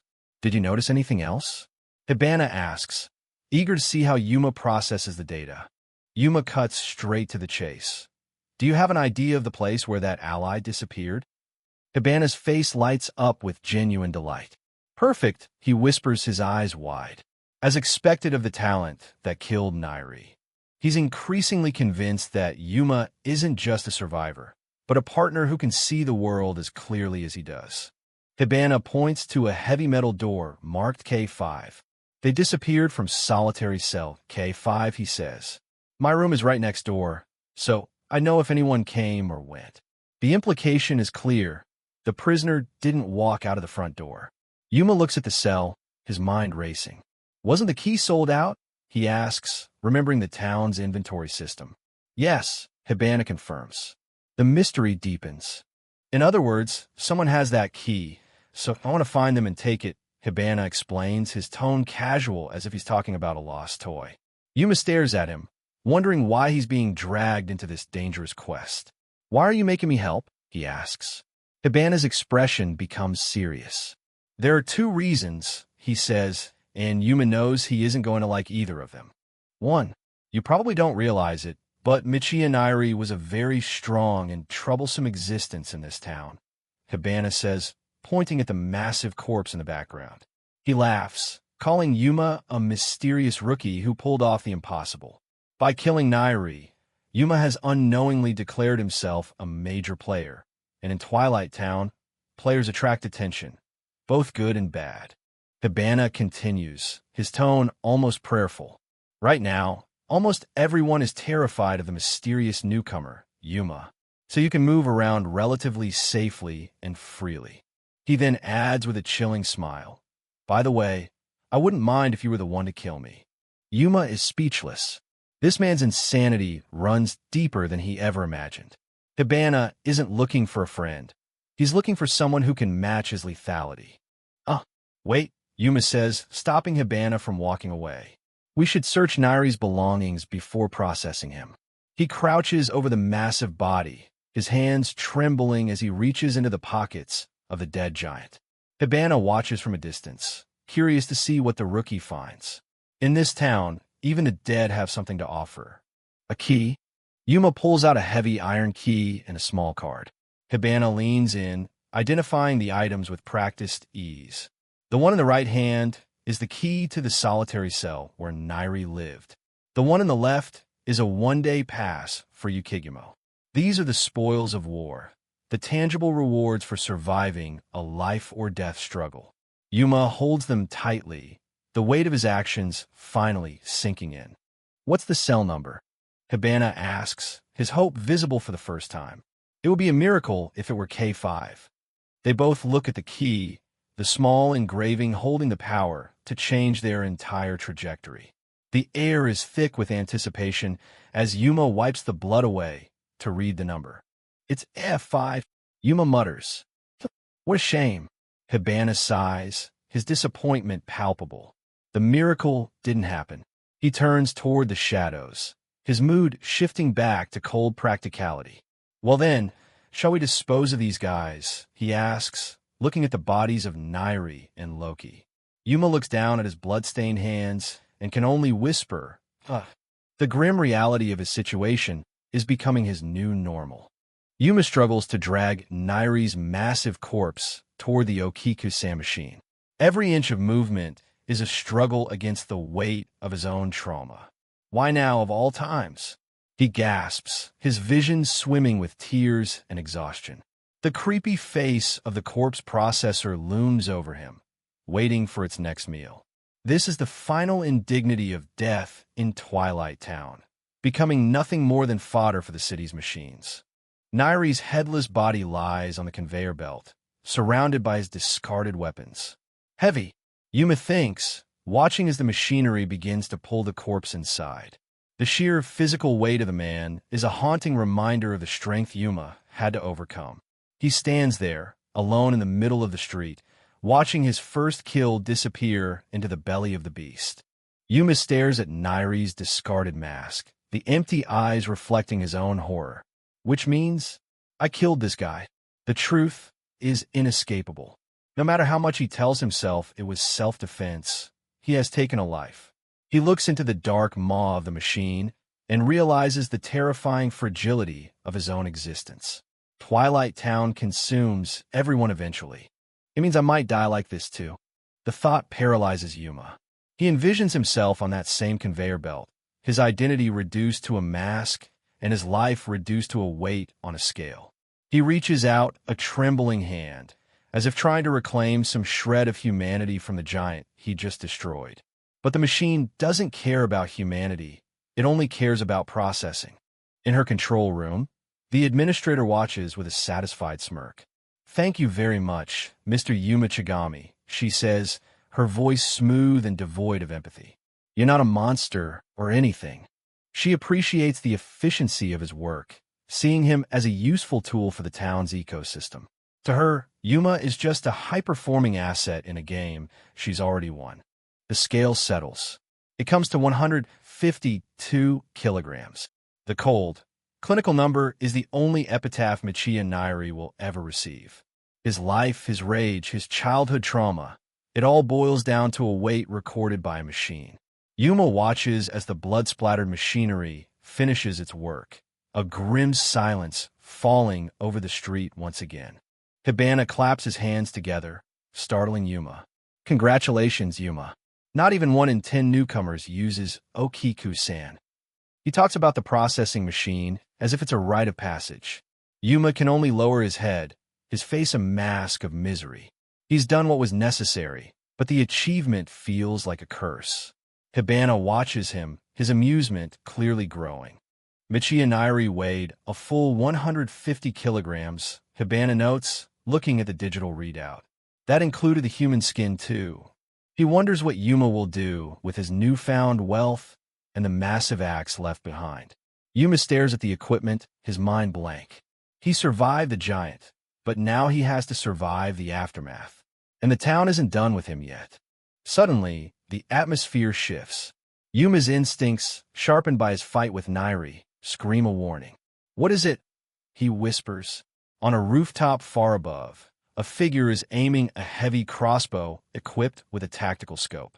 The crosshairs are centered right on Yuma's head. I'm being targeted? He realizes his blood running cold as he stares into the glint of the lens. Yuma's legs buckle as the stress and blood loss finally take their toll. A gun? No. Something like a crossbow. He panics, his mind racing through every possible defensive move. Hibana stands casually beside him, seemingly oblivious to the threat. "Are you okay?" he asks, even as the sniper prepares to pull the trigger. Yuma realizes that from this distance, they are sitting ducks. What is up with that guy? Yuma thinks, staring at the figure on the roof. Even if he shoots from this distance, he knows the crossbow bolt will arrive before he can even hear it. He looks at Hibana, who is still just standing there, and a dark thought crosses his mind. Does he just want to kill? In this town, there are no simple answers, only different ways to die. Yuma looks at the smiling Hibana. It might be better if Hibana gets killed. He thinks, the cold logic of survival taking over. This guy killed Loki. He might do the same to me someday. He realizes that Hibana is a far greater threat than any sniper. He's too dangerous. But even as the thought forms, Yuma's conscience won't let him stay silent. He can't just let another person die, even if it's a monster like Hibana. You're being targeted from behind. Yuma's scream is a raw, desperate thing as he lunges forward, his instinct to save a life overriding his own fear. In that frantic split second, his conscience wins out over his logic. The sniper's finger squeezes, the lethal bolt is loosed, and Hibana's mask of indifference finally cracks as he realizes the prey just risked everything to save him. The bolt whistles past, clattering harmlessly against the cold stone pavement. Hibana stands unscathed, his head tilting with a look of genuine, chilling curiosity as he stares down at the panting Yuma. "Whoa, for real," he murmurs, his eyes reflecting a new and dangerous fascination. He isn't even looking at the sniper on the rooftop. He's entirely focused on the man who just chose to spare his life. Hibana looks at Yuma, his head tilted in genuine confusion. Why? Why did you tell me?" he asks. "Don't you want me to die?" Yuma's face is a mask of grim determination as he crouches on the ground. "I thought so for a second, but something felt wrong." He mutters, "I'll decide for myself whether I want the person in front of me to die." Even in a town where life is cheap, Yuma refuses to let the environment dictate his soul. On the screens, the administrator pulls up Hibana's profile, her interest peaking. A flashback shows the crime Hibana was convicted of after entering a bank to rob it and killing 3 people. We see a younger Hibana standing calmly in front of a bank, surrounded by police. His expression is just as nonchalant back then as it is now. To the world, he is a mass murderer and a thief, a monster destined for the town's deepest cells. Upon stepping outside, he was shot at by the police. The image shows a police officer aiming a revolver with trembling hands. A bullet is fired, frozen in time as it streaks toward Hibana. This was supposed to be the end of his story, a clean execution on the streets, but the town had other plans for a talent like his. Hibana's eyes widen as he turns back to Yuma. "Just as I thought, Yuma. You came here on a false charge," he declares. "Between putting Michiya Nairi into Okika-san and right now, that soft-heartedness of yours is strange." Yuma is stunned. How did you know Dash?" he starts to ask, his face flushing with the shock of being seen so clearly. To Hibana, Yuma's morality is a glaring clue to his true nature. Another crossbow bolt streaks through the air, aimed directly at Hibana's head. "How did I know?" Hibana repeats, the question almost sounding like a game. The weapon on the roof is a high-tech crossbow with a sniper scope, and the shooter is determined. But Hibana doesn't even bother to duck. He's already seen the trajectory. "Because I'm also here on a false charge." In an explosion of movement, Hibana draws his sword and slices the incoming bolt in half with a single, elegant stroke. Hibana avoided that bullet, the administrator notes, her eyes fixed on the screen. The physics of the feat are impossible. A projectile traveling at nearly 1,000 kilometers per hour, cut down as easily as a falling leaf. This is the true power of the man Yuma just saved. The administrator's screen displays Hibana's classified data. Route B, possessing abnormal dynamic visual acuity. To her, he's a masterpiece. He's the one I want most right now, she whispers, her gaze predatory. Hibana isn't a prisoner. He's a biological anomaly, a weapon that the country wanted hidden away in Twilight Town, where it could be monitored and, perhaps, eventually harvested. Yuma is frozen, his eyes wide as he stares at the halved bolt on the ground. On a false charge? He gasps. Hibana looks back, his smile sharp and knowing. That's the second reason I chose you. You see, in Twilight Town. He begins to walk away, his striped haori fluttering. He has found a kindred spirit, a fellow victim of a system that fears what it cannot control. There are those who had crimes fabricated and were thrown in here on false charges because they possess special abilities, Hibana explains, looking out over the desolate skyline of the town. People like that in this town are called Route B. You too, Yuma. You were put in here because the country found out about some special ability of yours. The truth is finally out. Twilight Town isn't just a prison for criminals. It's a containment zone for the extraordinary.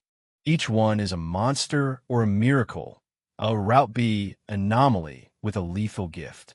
There are so many amazing people in Twilight Town.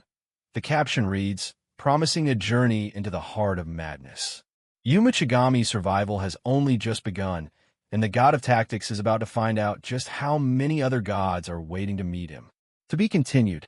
Najiharu Hibana leans in, curious if Yuma Chigami has some hidden talent he's not telling him about. Yuma just stares back, his mind racing with the memory of the false charges that dumped him into this nightmare.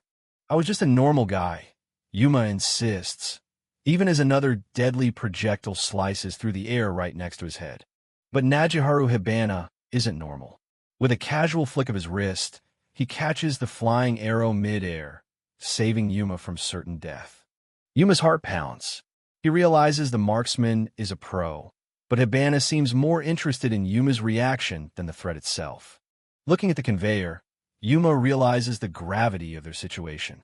If Hibana hadn't been there, his corpse would be feeding that machine by now. When Yuma praises his skill, Hibana actually blushes, showing a weirdly playful side in the middle of a literal death zone. Yuma's tactical mind begins to whirl. He deduces that the marksman on the roof isn't a lone wolf. There's another specter waiting to finish the job. Like clockwork, another bolt whistles toward them, and once again, Hibana catches it without even looking. In Twilight Town, killing isn't enough. You have to process the body. Yuma realizes they're being hunted like livestock for payday. High on the roof, the sniper remains stationary. Yuma realizes they have no intention of chasing. They're just pinning them down. What ghost are you talking about? Hibana asks, intrigued as Yuma starts mapping out the enemy's strategy in real time. Yuma explains that the sniper is just a setup. There has to be a finisher on the ground to deal the final blow to weaken prey. The trap is set. Yuma concludes they're being pincered, and staying still is just waiting for the inevitable. Then comes the crazy plan. Yuma suggests charging straight ahead instead of retreating. He realizes Hibana's unique skill is their trump card. If the sniper can't hit Hibana, the enemy's calculations are completely blown. Hibana stares at him, truly seeing Yuma for the first time. Yuma, you're a massive talent, he whispers, sensing something dangerous beneath the surface. A twisted smile spreads across Hibana's face. He loves the chaos and the way Yuma sees right through the lies of this town. Yuma checks the sniper's firing interval. We have to move now, he says, his fear pushing him to act rather than freeze. With a shout, they both charge forward, sprinting through the open square as arrows rain down around them. Suddenly, they run right into a new threat, Shino Usaka. With her twin buns and a massive chainsaw, she's shocked they actually dared to come toward her. Yuma's face turns bright red. He was so proud of his deduction, but it turns out she wasn't hiding at all. He just didn't see her. Shino bursts into laughter at the idiot who just ran into her, while Hibana can't stop chuckling at Yuma's embarrassing mistake. But the humor doesn't last. Shino contorts her body into a terrifyingly flexible pose, the chainsaw roaring to life in her hands. I'll kill you. Shino screams, lunging forward with her chainsaw roaring as she closes the distance in a blur of violent motion. The sniper above doesn't let up, but Hibana cleverly uses Shino's aggression as a shield against the incoming arrows. He braces himself, sensing the raw, chaotic energy of her impending strike. Shino Usaka's chainsaw slams into the ground with terrifying force, shattering the pavement. Najihiro Hibana is genuinely impressed by her unbelievable power, realizing she's not just a typical brawler. An arrow from Soda whistles right past Hibana's face while he's locked in combat. Yuma Chigami is horrified by the precision, wondering how they can shoot through the tiny gaps in her movements. Yuma's mind is racing, analyzing their insane coordination. They're shooting without hesitation, as if they have a perfectly synced routine or a way to signal each other in the heat of battle. Hibana stands his ground, telling Shino that they are a bad match. He claims he can see every single arrow coming, but the intensity of the situation suggests otherwise. Shino gives Hibana a creepy, stitched-up smile, asking if he hasn't realized yet that he might actually die. Hibana senses there's even more to her threat than just the chainsaw. Suddenly, an arrow from Soda's crossbow flies straight into Shino's own blind spot, piercing her body to get to Hibana. She doesn't even flinch, leaving Hibana completely stunned. "Yuma!" Hibana shouts, as the chaotic exchange of steel and arrows intensifies. Yuma is frozen in shock, unable to comprehend the madness unfolding before him. Yuma realizes with a sinking feeling that their opponents never intended for this to be a clean fight. They're willing to sacrifice their own safety to guarantee a kill. Shino reveals the terrifying truth. She has a body that doesn't feel pain. They fight with the absolute assumption that their own bodies will be pierced to hit their targets. Yuma stares at her in horror, his mind reaching a dark conclusion. Could she be a Route B talent just like him? This changes everything. In a high-tech observation room, the administrator monitors the battle. Shino Usaka's profile is on the screen, detailing her pain paralysis and Route B status. The administrator is thrilled by the three-way battle, frustrated that her senior is late to watch the show. To her, this isn't a fight, it's high-stakes entertainment. Back on the battlefield, Hibana warns Yuma that a body with no pain has its safety mechanisms shut off. Shino is capable of movements that would snap a normal person's bones.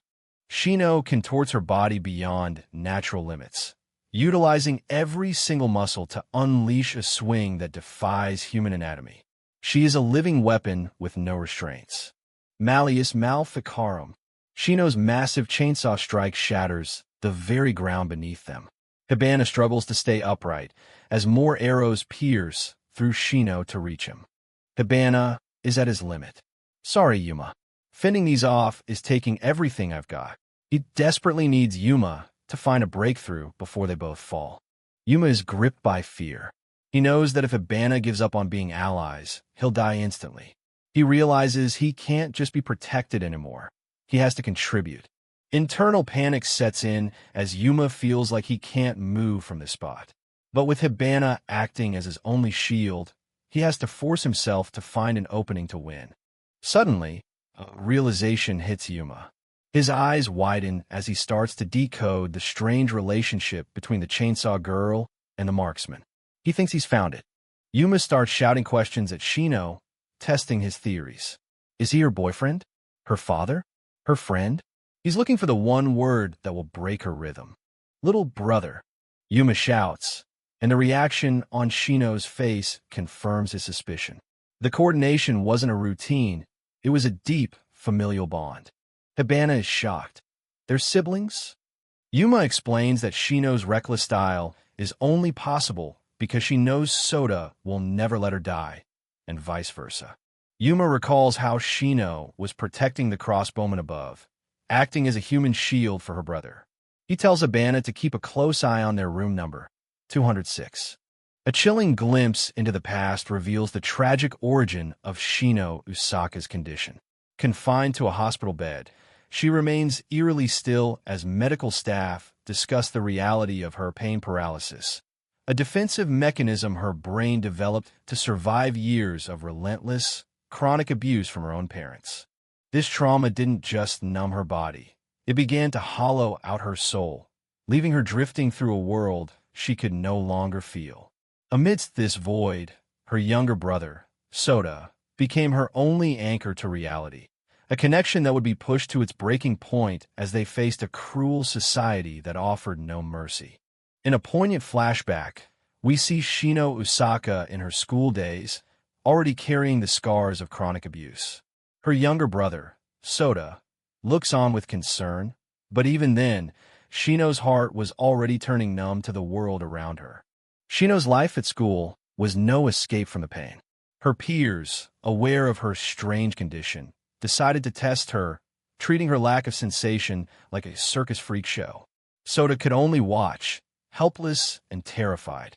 A cruel bully smiles as he holds up a thumbtack, intending to see just how much no pain really meant. Sota tries to intervene, suggesting his sister's shoes are making a weird sound to get her to stop, but the bullies aren't finished. Shino walks away, seemingly unfazed, but the tacks embedded in her shoe tell a different story. To her, the physical injury was nothing compared to the annoying persistence of the world trying to break her. One day, Shino finds Sota being brutally beaten by the same bullies. They mock him, calling him a siscon for always trying to protect her. Sota, bloodied and broken, still begs them to never touch his sister again. Shino watches, her eyes wide and Vyohan. This was the moment she realized that if she didn't feel pain, she was the only one who could truly stand between the world and the person she loved most.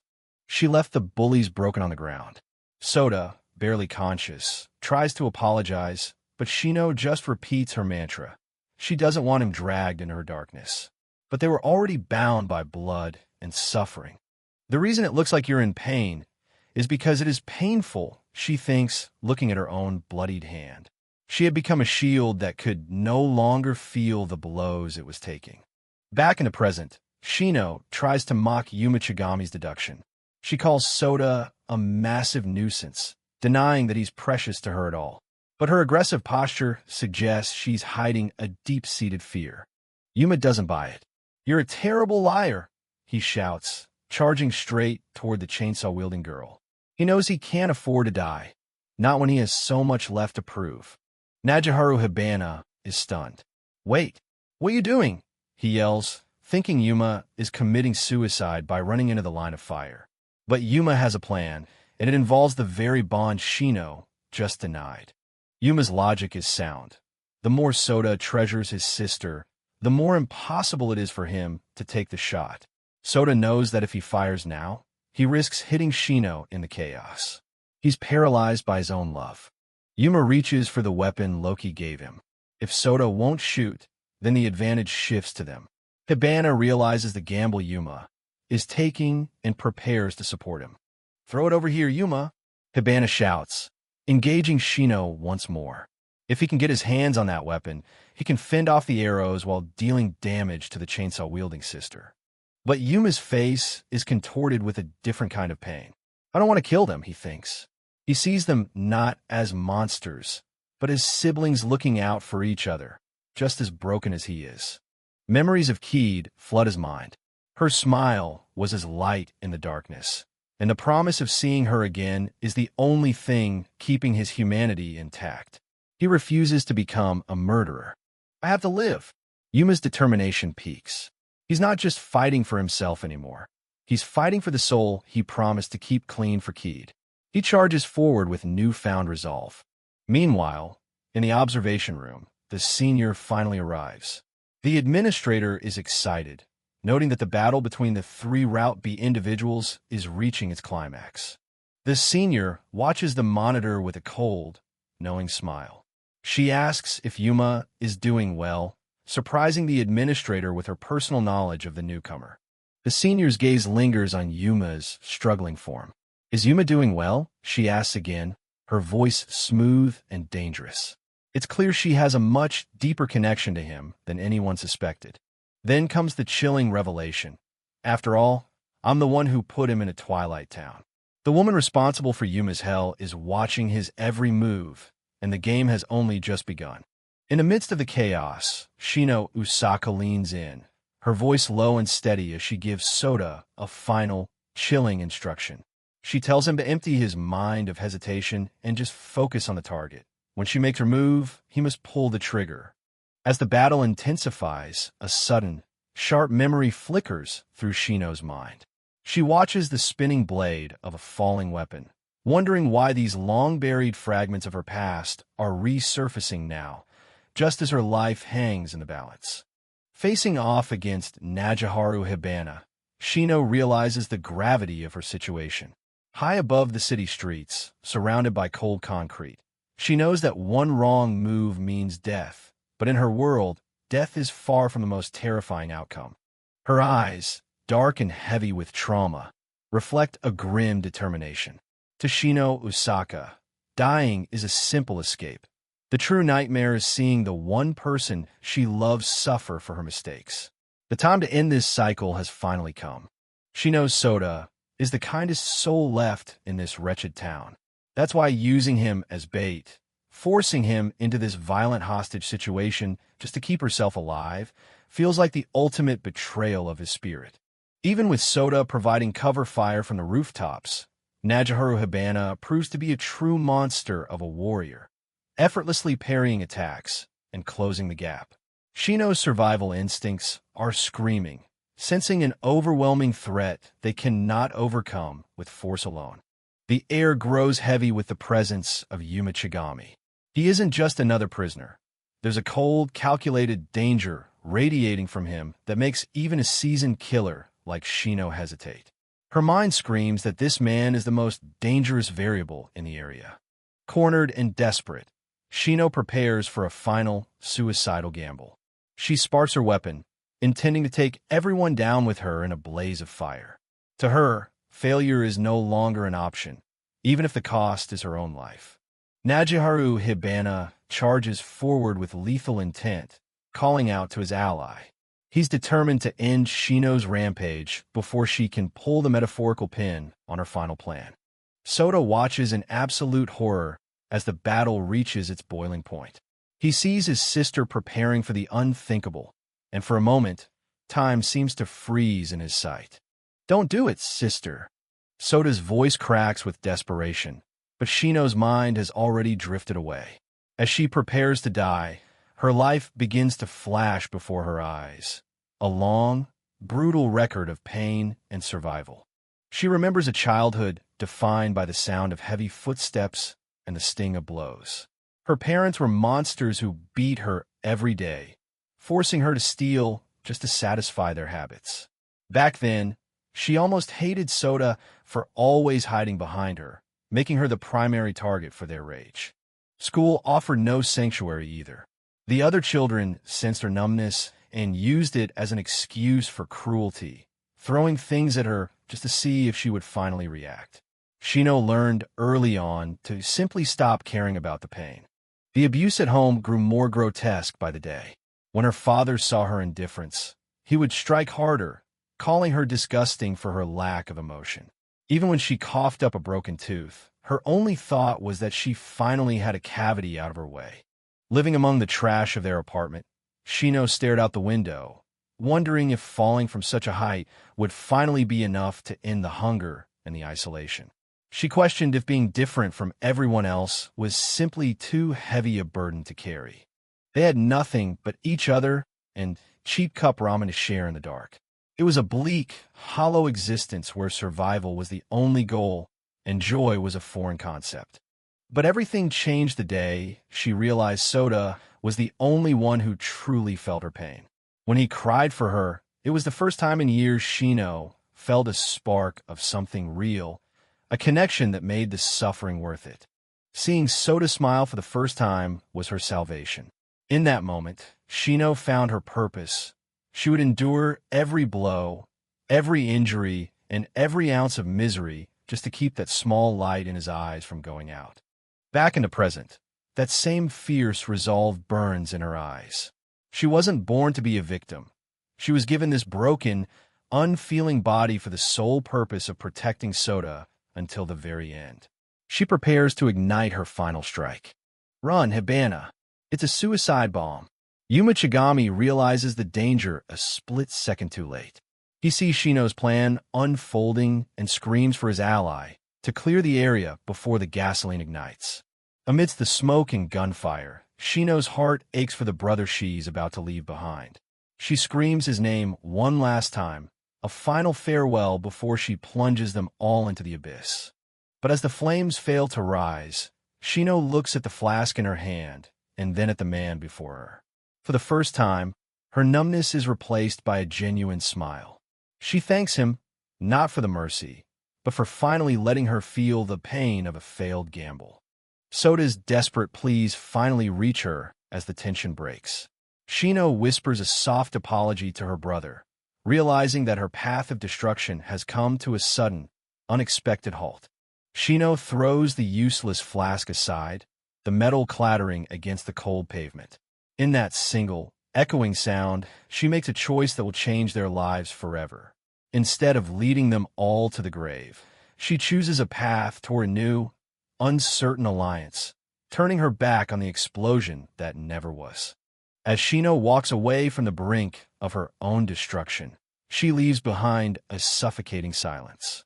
Soda is left standing there, his body trembling as he struggles to process the sudden shift in his sister's spirit. The cycle of violence has finally been broken, but the crushing weight of his guilt and their shared trauma still hangs heavy in the quiet air of Twilight Town. Soda collapses under the unbearable weight of the moment.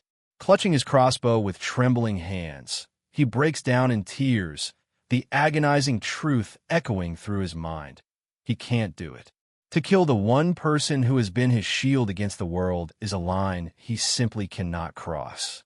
Shino Usaka watches him, her voice barely a whisper as she calls his name, seeing the raw pain of a brother who would rather die than live in a world where he was the one to take her life. This moment of pure, tragic humanity is what finally shatters the cycle of violence between them. Soda, the timid young sniper hiding in the shadows, lets out a gut-wrenching scream as the pressure of the fight finally breaks him. Amidst the chaos, an arrow whistles past Yuma Chigami's head, but the tactical genius doesn't even flinch, his eyes fixed on the unfolding trap. The tension in the air is thick enough to cut. Najiharu Hibana grips his sword, standing ready alongside Yuma, while Shino Usaka, a girl who looks like a twisted doll with a lethal chainsaw, stares them down. They're standing in a strange liquid, and the stakes have never been higher. Realization hits them like a physical blow. That smell, it's gasoline. Yuma's mind races as he connects the dots. The sparks from Shino's chainsaw weren't just for show. She's been setting the stage for a massive explosion all along. Shino raises her buzzing weapon high, her eyes vacant and terrifying. She isn't just looking for a win. She's committing to a suicide bombing. In this hellish town, she's decided that taking everyone to the grave with her is the only way out. Look at that face. Pure, desperate madness. Shino's sacrifice isn't for herself, but for the one person she still loves, her brother, Soda. To protect him, she's willing to burn everything, including her own flesh and bone, to the ground. The chainsaw slams into the liquid-soaked ground, a roar of metal on stone that should have triggered a fiery inferno. Shino waits for the blast, for the darkness to finally take her, but the explosion she expected never comes. No fire. No explosion. Shino is left frozen in shock, her world crumbling as she gasps out a single word. Why? While she gambled everything on death, Yuma Chigami was already 10 steps ahead, his tactical brilliance once again turning the tide. Shino Osaka, a girl with bandages and a wild spirit, frantically strikes her chainsaw against the ground. She's trying to spark a massive explosion with the gasoline she spread, but strangely, nothing is catching fire. Frustration boils over as Shino realizes her suicide mission is failing. She glares at Yuma Chigami, wondering if she hasn't done enough or if this black-haired boy has somehow outsmarted her. "You did something, didn't you?" she screams. Yuma stands his ground, his eyes fixed on the girl who's betting her entire life on a single spark that just won't come. Yuma's voice cracks with desperation as he shouts for her to stop. He doesn't want another death on his hands, but in Twilight Town, mercy is a rare and dangerous thing. Shino's mind races. She knows Yuma must have done something to the gasoline, just like the other prisoner with the purple hair did. She decides she has to take him down before she can figure out his trick. From a distance, her brother Soda watches through his scope. He sees the perfect opening. With no one left to block his arrows, he has a clear shot at Yuma. Soda's hands tremble, but his resolve is firm. He doesn't understand why the explosion failed, but he knows one thing. He has to protect his sister at any cost. The battlefield is a blur of motion. As Shino lunges, Yuma spots the glint of an incoming arrow. It's a gamble of life and death, and he's betting everything on his reflexes. I can dodge this. Yuma thinks, his body moving almost on instinct. The arrow whistles past, missing him by a hair's breadth, leaving Shino completely stunned. Soda screams out in horror as he sees his sister's attack fail yet again. Yuma's movements are inhuman, dodging a point-blank shot that should have been a certain kill. Shino swings her heavy chainsaw, but Yuma is already gone. She's left gasping, her body reaching its limit as she realizes her opponent is far more than he seems. Everything falls apart for Shino. Her plan is ruined, her brother's arrows are spent, and now Najihiro Hibana appears like a ghost, his blade at her throat. "Freeze," he commands coldly. Soda tries to aim his crossbow at Hibana, but the blonde swordsman doesn't flinch. He respects Yuma's decision not to kill, but his priority is clear. Any more resistance, and Shino dies. The air turns cold as Hibana stares down Soda. "If you take one more step with that look in your eyes, I'll kill you," he warns, and for the first time, the siblings feel the true weight of death. Shino looks at Yuma and sees something terrifying. Despite his calm demeanor, he radiates a presence that feels like the very silhouette of the Reaper itself. Every move she makes feels destined to fail. In Shino's vision, Yuma is surrounded by a procession of death. She waits for the final blow, but it never comes. Instead, Yuma's voice breaks through the darkness with a gentle promise. "I want you to join us," Yuma says. Shino can't believe her ears. Why would he offer an alliance to the person who just tried to blow him up? Yuma's mind drifts back to a painful memory. Seeing Shino's self-destructive resolve reminds him of someone he once knew, someone who also put others before herself. He thinks of Keed, the person who meant the world to him. She was just like Shino, a light in the darkness, and the reason he refuses to become a monster in this city of sin. A flashback shows a building engulfed in flames. That was the day his life was saved, and the day he swore to never let another life be wasted if he could help it. Yuma reveals the dark truth of Twilight Town. The death row inmates aren't just dying. They're being killed intentionally as part of a twisted game. He refuses to be a pawn in their plan. To show his sincerity, Yuma drops his knife. He wants to be able to look Keed in the eye when he finally escapes this place. And he can't do that if his hands are stained with innocent blood.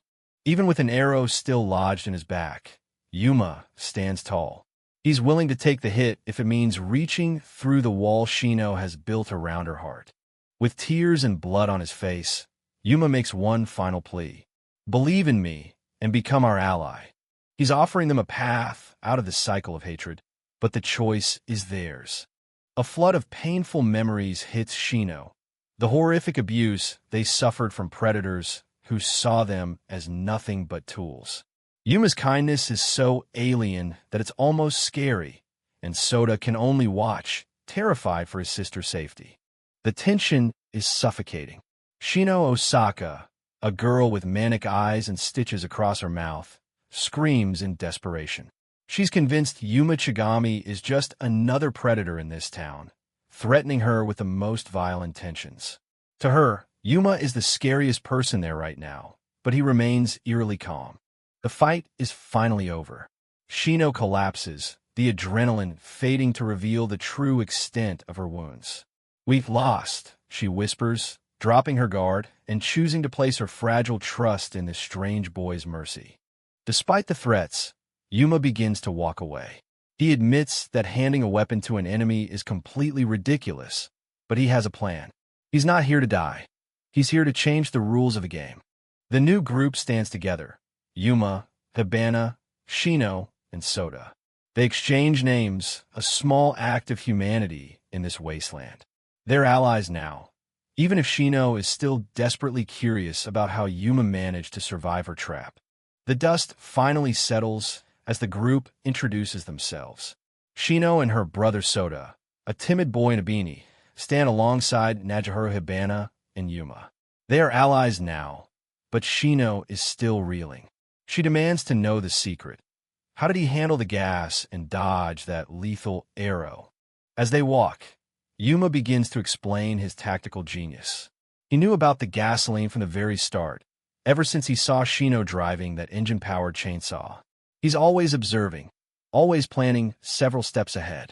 Yuma's eyes sharpen as he begins his explanation. It started with a simple observation. The engine Shino was driving confirmed one thing: the existence of gasoline in this area. In a world of chaos, logic is his greatest weapon. He reveals his secret weapon, a simple plastic bottle. Using the water Loki gave him earlier, he had used a knife to poke holes in the bottle, quietly soaking the ground while Shino was distracted by her own rage. He reveals this secret weapon, a simple plastic bottle with holes poked in it. Shino and Soda are stunned. They were prepared for a grand explosion, but Yuma defeated them with nothing more than a few holes and some water. Most of what was under you was actually water, Yuma explains with a smirk.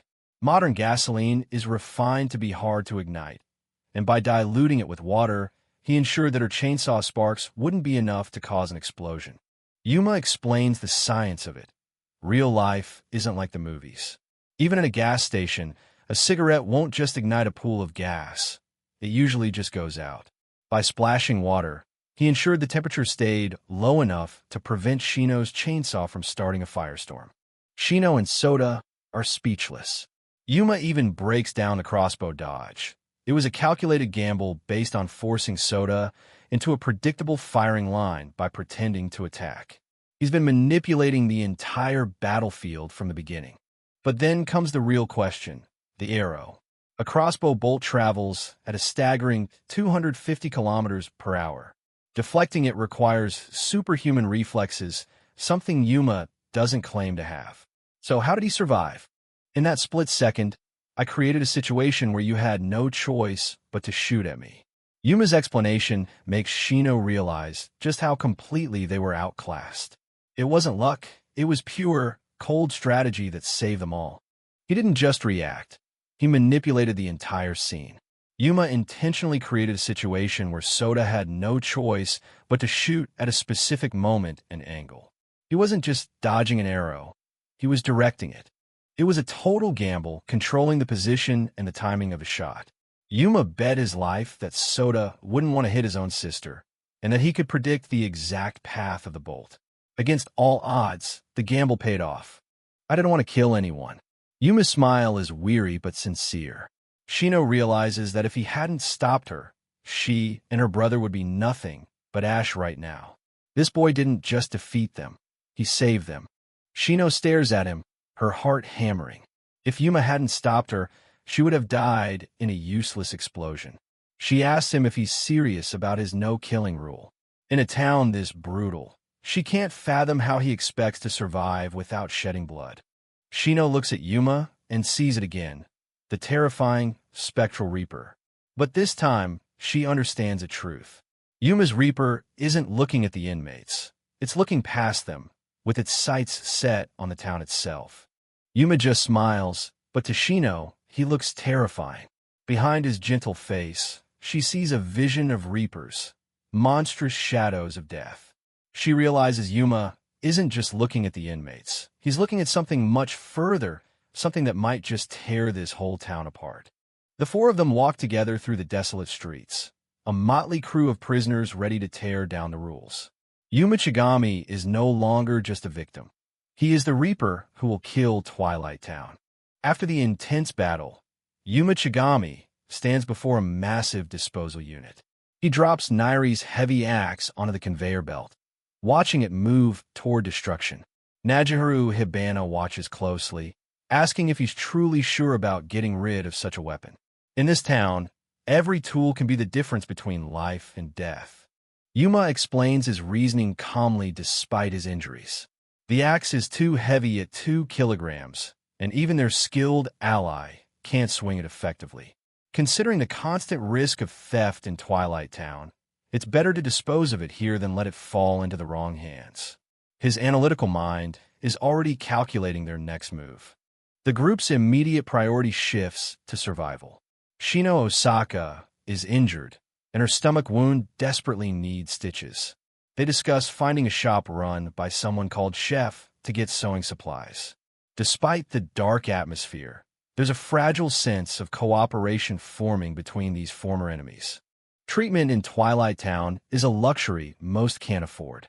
Surgical kits cost a staggering 150 kilos, a price Najiharu Hibana has never actually paid.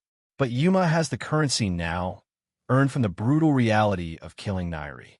They need to find a secure place quickly to perform the necessary treatment. When Yuma asks about their living quarters, the reality of the town's hierarchy becomes clear. Najiharu Hibana reveals that they don't actually have a key to their own rooms. They've been forced to take turns sleeping in the open, a grueling way to survive in such a hostile environment. Najiharu explains the brutal system of the town. There are only 96 solitary cell keys in all of Twilight Town, designed so the strong repeatedly steal them from the weak. It's a never-ending cycle of violence where a simple key represents the ultimate status and safety. Those who hold these keys are at the top of the food chain, the true monsters of this 5-year-old prison. Even Najiharu Hibana, with his laid-back personality, is one of those dangerous individuals. The town rewards ruthlessness, and the corpses piled up are a testament to that history. A moment of realization hits Yuma. He holds up the key he took from Nairi, marked F5. If it's Nairi's room, there might be exactly what they need inside, a needle and thread. This small piece of metal suddenly becomes their most valuable asset for saving Shino Osaka. Yuma hesitates, worried about running into other teams while they move. In a place where strength in numbers is everything, being caught in the open is a death sentence. But Najiharu Hibana is surprisingly confident, believing they won't encounter a large group out of nowhere. His quick answer leaves Yuma slightly unsettled. Najiharu begins to recount the dark history of Twilight Town's establishment 5 years ago. He speaks of rumors he's heard about the early days, back when the rules were still being written in blood. Yuma listens intently, realizing how little he truly knows about this place. He describes the chaos when 1,500 death row inmates and lifers were first shoved into the town. It was way over capacity, a powder keg waiting to explode. In that survival of the fittest environment, one specific team rose to power before anyone else. That team was the Yakuza. Making up about 10% of the prison population, nearly 150 of them try to take absolute control through unity and cunning. They were a formidable force, seemingly destined to rule the town from the shadows. But the reaction from the other inmates was swift and incredibly violent. The Yakuza were wiped out in an instant, not completely annihilated, but crushed so thoroughly that the entire town learned a lesson that day. Unity could be a weakness if it made you a target. The lesson was simple. If your power grows too large and you become a common enemy to the residents, you get crushed. The town's population acts as a collective force against anyone trying to claim absolute dominance. In Twilight Town, being too prominent is a fatal mistake. Since then, the number of people walking around in large groups has plummeted. Teams stay hidden in the shadows now, moving in small groups of 2 or 3. You never know how many people are actually lurking nearby, waiting for the right moment to strike. Najiharu delivers a chilling warning. Moving in small numbers isn't dangerous unless you fail to avoid others. He points out that you might think you're attacking a small snake, only for a dragon to emerge from the shadows. In this town, appearances are always deceiving. Seeing Yuma's weakened state, Najiharu offers to give him a piggyback ride to speed them up. Yuma, ever the stoic, immediately declines, though his body seems to be reaching its limit. The toll of the recent battle is clearly weighing on him. Suddenly, Yuma's legs give out. He stumbles, the blood loss finally catching up with him. The world blurs as he tries to maintain his composure, but his physical exhaustion is undeniable. They are out of time and need to find safety immediately. Najiharu doesn't take no for an answer this time, hoisting Yuma onto his back. He notes that Yuma has lost far too much blood to think straight. As they hurry toward Nairi's room, Yuma's mind is clouded, but a nagging sense of unease begins to take root. Even as his consciousness fades, Yuma can't shake the feeling that something is deeply wrong about Najiharu Habana. This situation, the help, the information, it all feels off. He stares at the back of his ally's head, wondering what secrets are being kept from him. Unknown to the group, they are being watched. From a nearby alley, a figure records their every move with a handheld video camera. This is Ko Kajura, a new and dangerous player in the town. He watches them with a bored, almost clinical detachment. Ko Kajura is introduced, a member of the notorious Yen organization. With a sentence of 74 years for 3 counts of murder, he is a seasoned killer. He complains about the hassle of his current mission, clearly uninterested in anything but his own amusement. Ko's recording is interrupted by a group of 3 thugs who have found him. They're starving and looking for an easy target, unaware of the monster they've just cornered. Ko sighs, more annoyed by the distraction than the threat they pose. Ko Kajura remains unfazed by the thugs, casually reporting the nuisance to Lily over his communicator. He's ready to wrap this up quickly for a meal, a dangerous predator disguised as a bored observer, marking the arrival of a much larger threat to the town. Meanwhile, as Najiharu Habana carries the fading Yuma through the corridors, the boy's mind begins to stir with a chilling recognition. Among the shadows of this town, he's realized he knows more than he let on, a realization that centers around one specific, terrifying name. As Najiharu Habana carries him, Yuma Chigami brings up a name that sends a chill through the air, Dayton. He only remembers seeing 4 of them, but the weight of that name clearly bothers him. Yuma knows he's heard it somewhere before, and in a place like Twilight Town, forgotten names usually carry a heavy price. Yuma's mind races, his eyes wide as he tries to piece together the fragments of his memory. This is Twilight Town, a place where legends and nightmares become reality. Meanwhile, we get a glimpse of Ko Kajura, the bored assassin, who is about to show just how dangerous he truly is. Back in the alley, the fight is already over. Ko Kajura stands over the defeated thugs, complaining that it was a waste of his time. He calls out to his teammates, telling them it's finished and asking why they even bothered calling him for something so trivial. The power gap in this town is starting to reveal itself. The mood shifts instantly as a blindfolded figure speaks. Ko Kajura, usually so arrogant, stops in his tracks. The mastermind appreciates Ko's quick actions, but has other intentions. He turns his attention to the surviving thugs, his presence alone commanding the dark alleyway.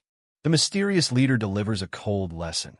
In Twilight Town, the most important thing isn't raw power, it's information. He stands over the groveling thugs, demanding answers. To him, these men are nothing more than potential sources of data, to be squeezed and then discarded. Back with Yuma, the revelation finally hits him. Dayton, the name belongs to a group of terrorists who committed unthinkable crimes outside of Twilight Town. They were responsible for several high-profile killings, including that of the Prime Minister. These aren't just prisoners. They're monsters who tried to destabilize a nation. The leader of this terrifying group is Hazuki Mizuki's, a man whose reputation precedes him even in this lawless hellscape. He is a blind death row inmate and the only person in Japan sentenced to death for the crime of insurrection. His calm, almost serene smile hides a mind capable of orchestrating total chaos. Hazuki Mizuki makes an offer that most in Twilight Town would kill for. He holds up a solitary cell key, a symbol of ultimate security, and offers it to the thugs in exchange for information. He wants to know anything and everything about their common enemies. To him, a key is a small price to pay for the right knowledge. Desperate to survive, the thugs begin to spill everything they know. They mention Hibana's room and claim that all her previous comrades are dead. But Hazuki Mizuki's smile doesn't waver. He tells them to stop lying, his voice quiet but filled with an absolute, terrifying certainty. In an instant, the negotiation turns into a slaughter. Kokajura moves with blinding speed, decapitating one of the thugs who dared to lie to his leader. The brutal execution serves as a reminder that in Hazuki's presence, deceit is the fastest way to meet the executioner's blade. Hazuki reveals the secret behind his perception. In exchange for his sight, he has developed a sense that can pierce through any deception. He can literally sense lies. To him, the world of sound and vibration is more honest than the world of sight. He demands the remaining thugs spit out the real information. The full strength of Dayton stands together, a nightmare collection of Death Row's finest. Kokajura and the other high-ranking members wait for their leader's next command. Japan's strongest terrorist organization hasn't just come to Twilight Town to survive. They've come to conquer it. Hazuki Mizuki has his sights set on one person, Najiharu Hibana. He knows Hibana possesses information that even Dayton lacks. The rest of the team listens as their leader outlines the next phase of their plan. The hunt for the Lang Cock and his group has officially begun. Transitioning back to Najiharu Hibana and Yuma Chigami, the former explains his history with the terrorists. Dayton once tried to recruit him, but Hibana found them so annoying that he slashed one of their members' faces and simply walked away. Yuma is stunned that his ally would be so reckless with such a dangerous group. Yuma's analytical mind immediately assesses the danger. If a group as organized and lethal as Dayton is truly in Twilight Town, their survival rate has just plummeted. He realizes that an inevitable clash with this new enemy is looming on the horizon, whether they are ready or not. The group finally reaches their destination, Block F, the solitary cell that once belonged to Michiya Nairi. Najiharu Hibana checks on Yuma, who is still struggling. They need to get inside quickly to tend to their wounds and plan their next move in the safety of the room Yuma won with his own hands. They step inside Nairi's room, and it's not what they expected. The cell is surprisingly clean, but it's dominated by a grotesque mural drawn on the wall. A crude, terrifying face that seems to mock them. It's a stark reminder of the insanity of the man who lived here before them. Shino Osaka and Soda react with pure disgust to the hygiene of the previous occupant. Shino remarks that she could never date someone with such disturbing tastes. Even in this high-tension situation, the siblings' banter provides a momentary, dark distraction from their grim reality. Yuma stands silently, staring at the unsettling drawing. His mind wanders back to his fight with Michiya Nairi. He can't help but wonder what the man was thinking when he drew this, and a heavy weight of regret settles in his chest. Perhaps if he had been better, he wouldn't have had to take a life. Najiharu Hibana snaps him out of his reverie. He prepares the sewing supplies, his expression turning cold and cynical. He remarks that in Twilight Town, a life isn't that big of a deal. They're all just killing strangers to survive. It's a harsh worldview that clashes with Yuma's growing internal conflict. With a sadistic grin, Najiharu prepares to treat Yuma's wounds. He gleefully explains that he'll have to cut the skin to remove the arrow and then stitch it all up, all without anesthesia. Shino Osaka watches in horror, calling him a total sadist as he prepares to perform the brutal surgery. As the group settles in Block F, the scene shifts to a different part of the prison. We see a close-up of the door to Solitary Cell J2. In Twilight Town, every room has a story, and some are far darker than others. Someone is watching, and their gaze is fixed on the newcomers. Inside a surveillance room, members of Dayton are analyzing their targets. They look at profiles of Shino and Soda Osaka, noting that they are siblings. Kokajura and a blonde woman discuss the prisoners, their conversation casual and cruel as they pick apart the lives of those they intend to hunt. Kokajura makes a bitter remark about the siblings, but his leader silences him. Hazuki Mizuki stands before the screen, his blind eyes fixed on the image of Najiharu Hibana. He tells his team that the siblings don't matter. They just need to remember and focus on this one man. The mastermind's obsession is clear. While the others are mere obstacles, Najiharu Hibana is the key to whatever larger game Dayton is playing. As the screen flickers in the dark room, the tension for the coming confrontation reaches its breaking point. The hunter has chosen his prey. In the dark heart of Twilight Town, the terrorist organization known as Dayton has set its sights on a new prize. Hazuki Mizuki, their blind but visionary leader, knows that Najiharu Hibana possesses information vital to escaping this prison. He understands that Hibana's strength makes force a difficult option, so a more cunning approach is required. To Mizuki, both Hibana and his secrets are essential for their grand design. Kokajura and another member of the group, Yui, watch the newcomers from their hidden vantage point. Ko is visibly irritated, finding the presence of the black-haired guy, Yuma Chigami, to be an annoying distraction. As Yui teases Ko about his type, the tension within the Dayton group remains high, focused on the pawns they are about to move. The screen focuses on Yuma Chigami. To the terrorists, he is a curiosity, a newcomer who has somehow managed to gain the protection and interest of Najiharu Hibana. They wonder what makes this ordinary-looking boy so special that a seasoned survivor like Hibana would choose to follow him. In Twilight Town, being noticed by the wrong people is often the first step toward a violent end. The scene shifts to Hazuki Mizuki giving orders to his team's doctor. Yui is delighted to report that the trap is set, while Mizuki prepares to use the two captured thugs for a cruel experiment. He orders the doctor to sew something onto one of them, completely indifferent to their terrified pleas. To the leaders of Dayton, human lives are nothing more than expendable components for their tactical plays. The cold, geometric layout of the solitary cells in Block F serves as the stage for the next phase of Mizuki's plan. He demands a report in 30 seconds, his precision reflecting the surgical lethality of his organization. They are ready to use their human bait to test Yuma's group and extract the information they desire. Morning arrives in the prison, but there is no relief for Yuma Chigami. He wakes up in their new safe room in agonizing pain, the reality of his injuries hitting him hard. Without painkillers or proper medical supplies, every breath is a struggle. The constant, throbbing ache kept him from sleeping a wink, a reminder of just how fragile life is in this town. Shino Osaka wakes up with a massive case of bedhead, her hair exploding in every direction as she offers a groggy good morning. Soda and the others look on, a rare moment of normalcy in their grim surroundings. Yuma, still in pain, can only manage a weak response as the group prepares for another day of survival. The group discusses their dire situation. Their clothes reek of gasoline from the previous fight, and they have no spare gear. Hunger is also setting in, a constant enemy that never sleeps.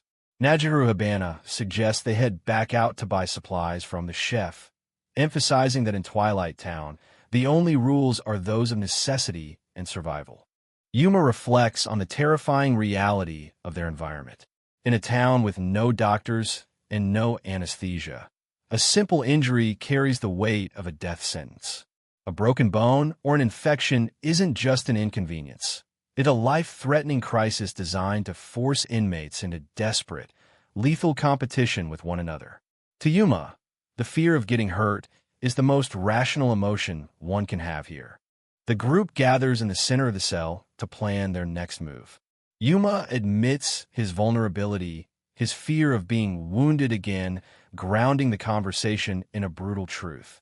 In Twilight Town, the bravest thing you can do is admit how close you are to the edge. Every choice they make now must be calculated to preserve their lives at all costs. Yuma looks at his ragtag team, his resolve hardening despite his physical pain. He makes his priority clear. He wants to minimize the risk of anyone in this room dying. It's a sentiment rarely heard in a place built on murder, but for Yuma, maintaining their collective survival is the only way forward. Shino and Soda listen, their trust in the newcomer slowly growing. The conversation turns to the immediate threat, Dayton. Yuma warns that if they encounter a team from the organization, especially one as lethal as Mizuki's, their first and only priority should be running away. He knows that against terrorists who have toppled governments, a direct confrontation would be suicidal. Retreat isn't cowardice. It's a tactic for living another day. An argument breaks out over who should go for supplies. Najihiro Habana suggests he and Soda take the no-injury group to the shop, but Shino immediately objects. She doesn't trust Najihiro, suspecting he might abandon her brother at the first sign of trouble. Her protective instincts are in full flare, highlighting the deep-seated mistrust that still exists between the group members. They eventually decide that they must all go together to reduce the chance of a successful ambush. As the group leaves the relatively safe confines of Block F, Yuma mentions there's one more thing he wanted to discuss. The scale of the prison town looms around them, a maze of concrete and shadows. They move cautiously, aware that every corner could hide a new predator waiting for their moment to strike.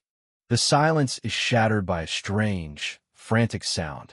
A man is sprinting toward them through the open courtyard, his movements jerky and filled with pure terror. The group stops, weapons at the ready, as they try to make sense of the bizarre figure charging in their direction. In Twilight Town, anything out of the ordinary is almost always a sign of impending danger. The man's appearance is horrifying. He's nearly naked, carrying only a heavy bag, and he moves in a weird, silent desperation. Soda and Shino are confused and repulsed, wondering what kind of inmate they've just encountered. Najihiro Habana tells Yuma to look closely, sensing that this isn't a random attack, but something far more calculated and sinister. The man gets closer, and the true horror of his condition is revealed. His mouth has been crudely sewn shut, preventing him from screaming even as tears of agony stream down his face. It's a level of cruelty that shocks even the seasoned fighters in the group. Yuma recognizes the victim. It's Hasegawa, one of the thugs Mizuki had captured earlier. The Dayton style of psychological warfare is on full display. In the distance, the silhouettes of Hazuki Mizuki and his team appear. The group immediately recognizes the blind mastermind, realization dawning that they are being ambushed exactly as Yuma feared. He gives the order to run, just as they had planned. This isn't a fight they can win out in the open, and Hasegawa is the key to a trap they haven't yet understood. The group begins their tactical retreat, with Najihiro Habana confirming that this is definitely Dayton. They flee through the alleyways, trying to put distance between themselves and the approaching terrorists. But Hasegawa continues to chase them, his frantic, muffled cries echoing against the walls as he desperately tries to reach the only people who might be able to help him. They sprint through the narrow streets, with Hasegawa still hot on their heels. Shino and Soda are focused on escape, but Yuma's mind is working overtime. He looks back at the terrified man chasing them, his heart hammering against his ribs. He's starting to see the pieces of the puzzle, and the picture they form is utterly repulsive. Yuma stops, a realization hitting him that halts his escape. If they just keep running, this man, Hasegawa, is going to die. Najihiro and Shino are shocked by his sudden hesitation, shouting for him to keep moving. But Yuma's conviction is starting to override his fear. He's already seen enough death in this town, and his conscience won't let him abandon someone to such a gruesome fate without a fight. Yuma's inner voice screams out against the apathy of the prison. He refuses to believe that life is cheap, even in a place like this. He sees that Hasegawa is running toward them because he thinks there's a chance he'll be saved if he just reaches them in time.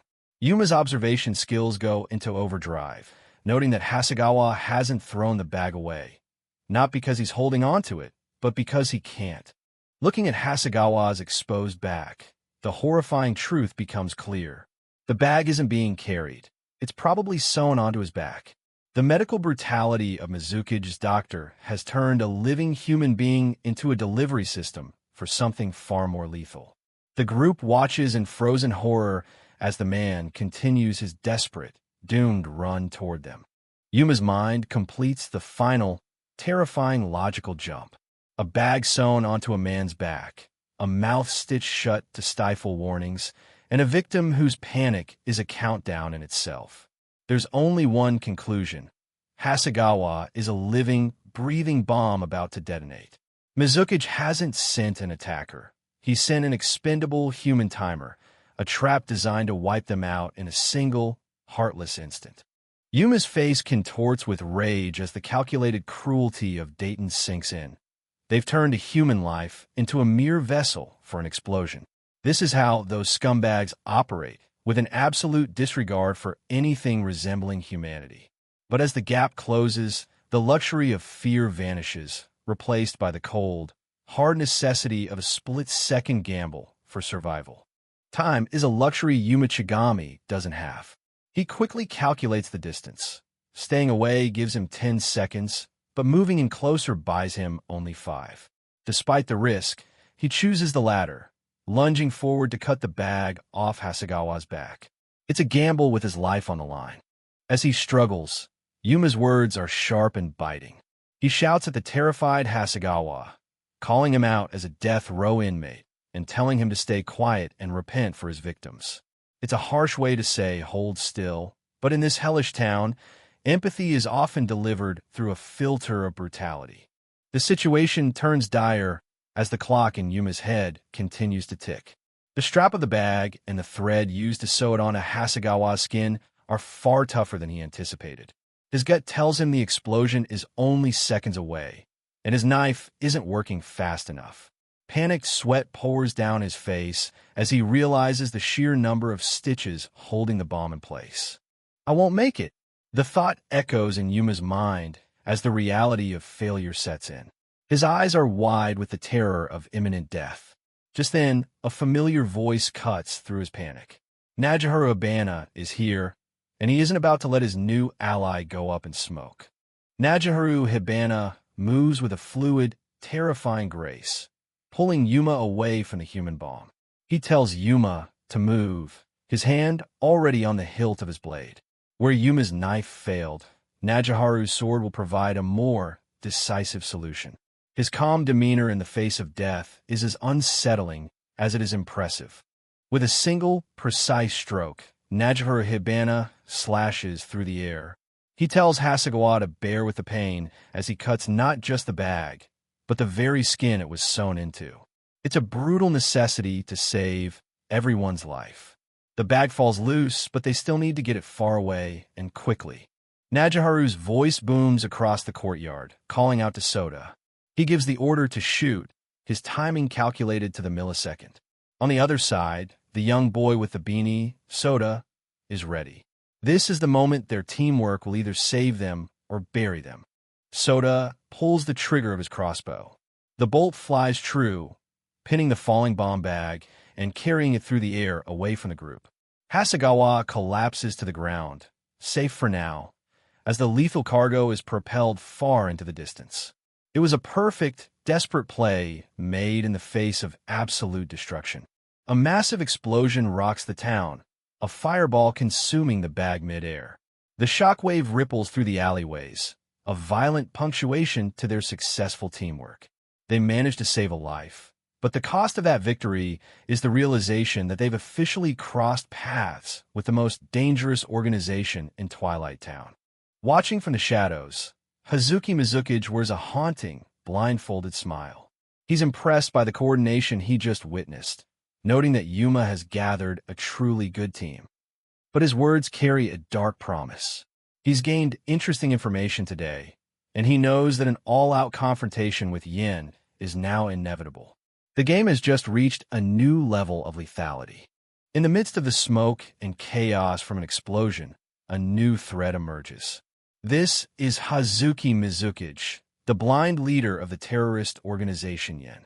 Despite the bandages covering his eyes, his presence is overwhelming as he watches the scene unfold with a chilling smile. Hazuki looks directly towards Yuma Chigami, acknowledging the boy who managed to survive the initial blast. To Hazuki, Yuma is an unexpected variable, someone he had initially dismissed as just another corpse to be.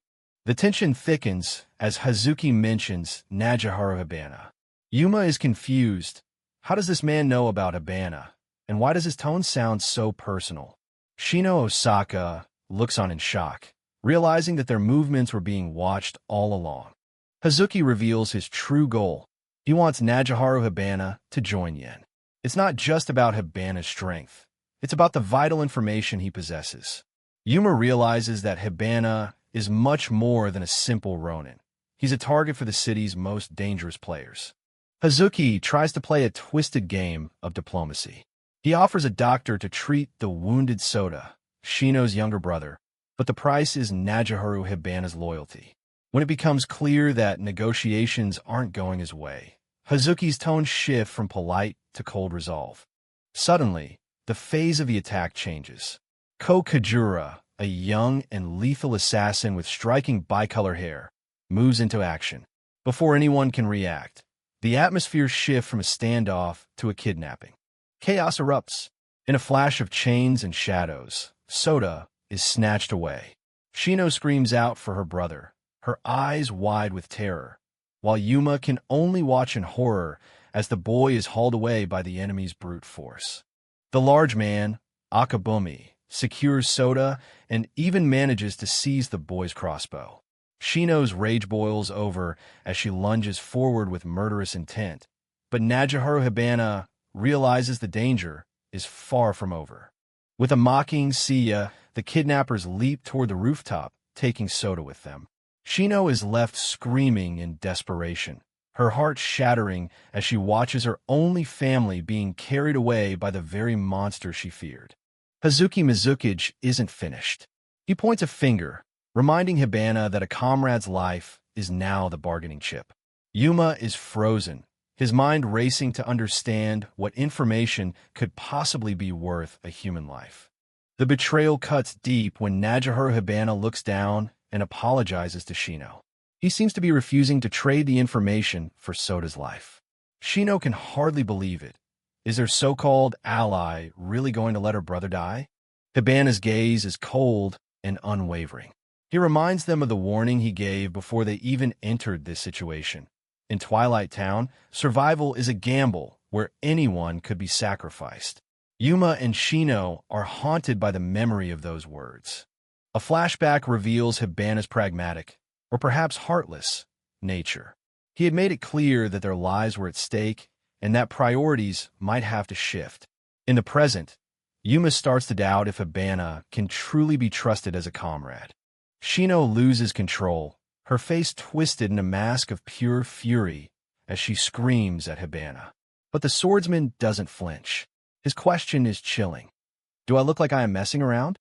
To him, this isn't a game of emotions, it's survival. Up on the roof, Akabumi smirks. He decides the crossbow isn't enough to get what they want and prepares to escalate the violence. Yuma watches, his heart sinking as he sees Akabumi winding up for something devastating. With a roar of strength, Akabumi hurls a simple stone, but in his hands, it's a lethal projectile.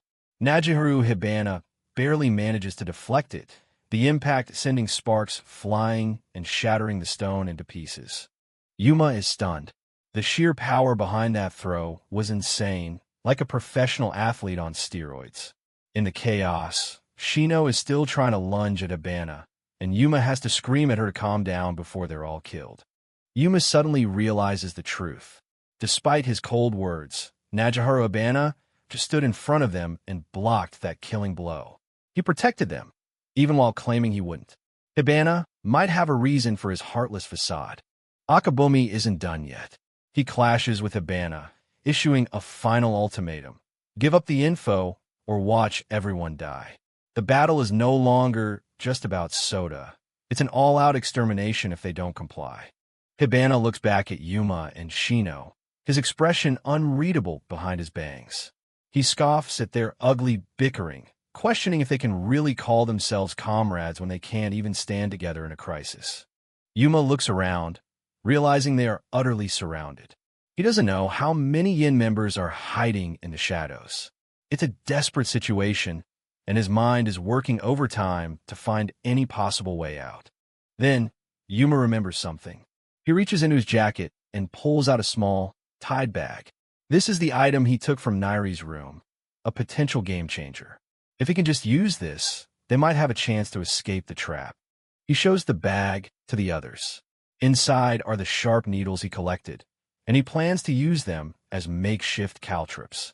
It's a low-tech solution for a high-stakes escape, but in this town, a foot injury can be a death sentence. Yuma's escape plan has one major flaw. It secures their safety, but leaves both Soda and the crossbow behind. He looks up at the roof, paralyzed by the agonizing dilemma of choosing between a clean getaway and saving his friend for the clutches of Yen. Sensing his hesitation, Najihiro Hibana looks on with cold disappointment, his words hitting like a slap to the face. "You're too soft."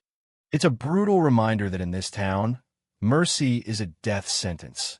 And it's this very softness that Soda is silently witnessing from his chains. Soda, despite being captured and chained, isn't broken. He looks directly at Yuma Chigami, his eyes sharp with an unspoken understanding. He realizes that Yuma is paralyzed by the dilemma of saving him versus escaping with the precious crossbow.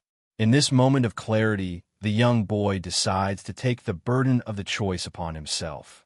In a desperate move, Soda manages to drop the crossbow, letting it fall toward Yuma.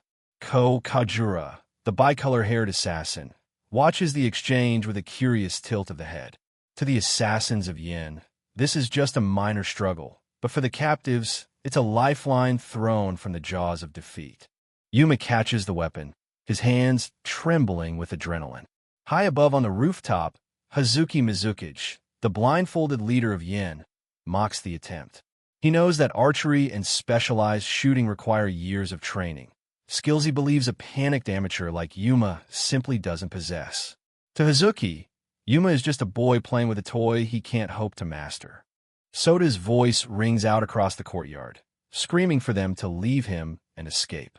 It's a selfless plea that tears through Shino Osaka. She screams back in a hysterical refusal, her heart breaking at the thought of abandoning her only brother.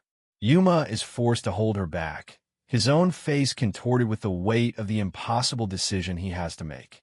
The psychological pressure is suffocating.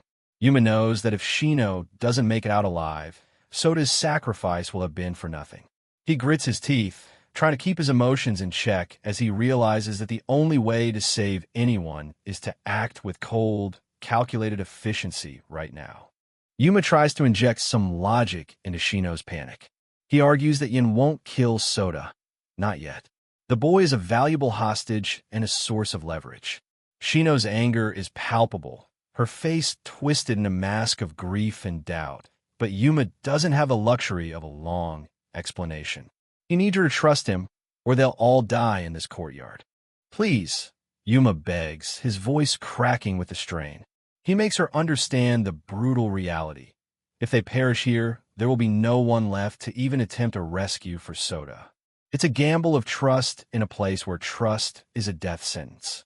Finally, Shino relents, her eyes full of tears as she realizes the tactical necessity of their retreat. With Shino finally listening, Yuma moves with a new sense of purpose. He thanks her and turns his attention back to the crossbow. He ties the bag of needles they found in Nairi's room to a bolt. Najihiro Hibana watches from a distance as Yuma prepares his unconventional counterattack. This isn't just a retreat, it's a strategic withdrawal. Yuma takes aim and fires. The arrow doesn't head for the assassins. Instead, it arcs high into the sky, flying right over the enemy's heads. Akabumi, the large bearded mercenary, looks up in confusion, wondering what the boy thinks he's doing. To the trained killers of Yin, it looks like a pathetic miss from an amateur who can't handle the distance. But Yuma's eyes are fixed on the string still held in his hand. He knows he doesn't need specialized skills for this trick. As the arrow passes over the group, he pulls the cord. The bag, tied with a loose knot, unravels in midair, releasing its contents right above the heads of Hazuki and his men. A lethal rain descends.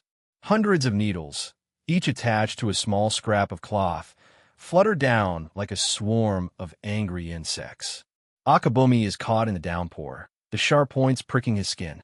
It's a chaotic and unexpected move that momentarily halts the legendary assassins of Yin in their tracks. Akabumi is more annoyed than hurt, brushing the needles off his head. Ow, ow. What is this? He grumbles, looking at the tiny sewing tools scattered around him.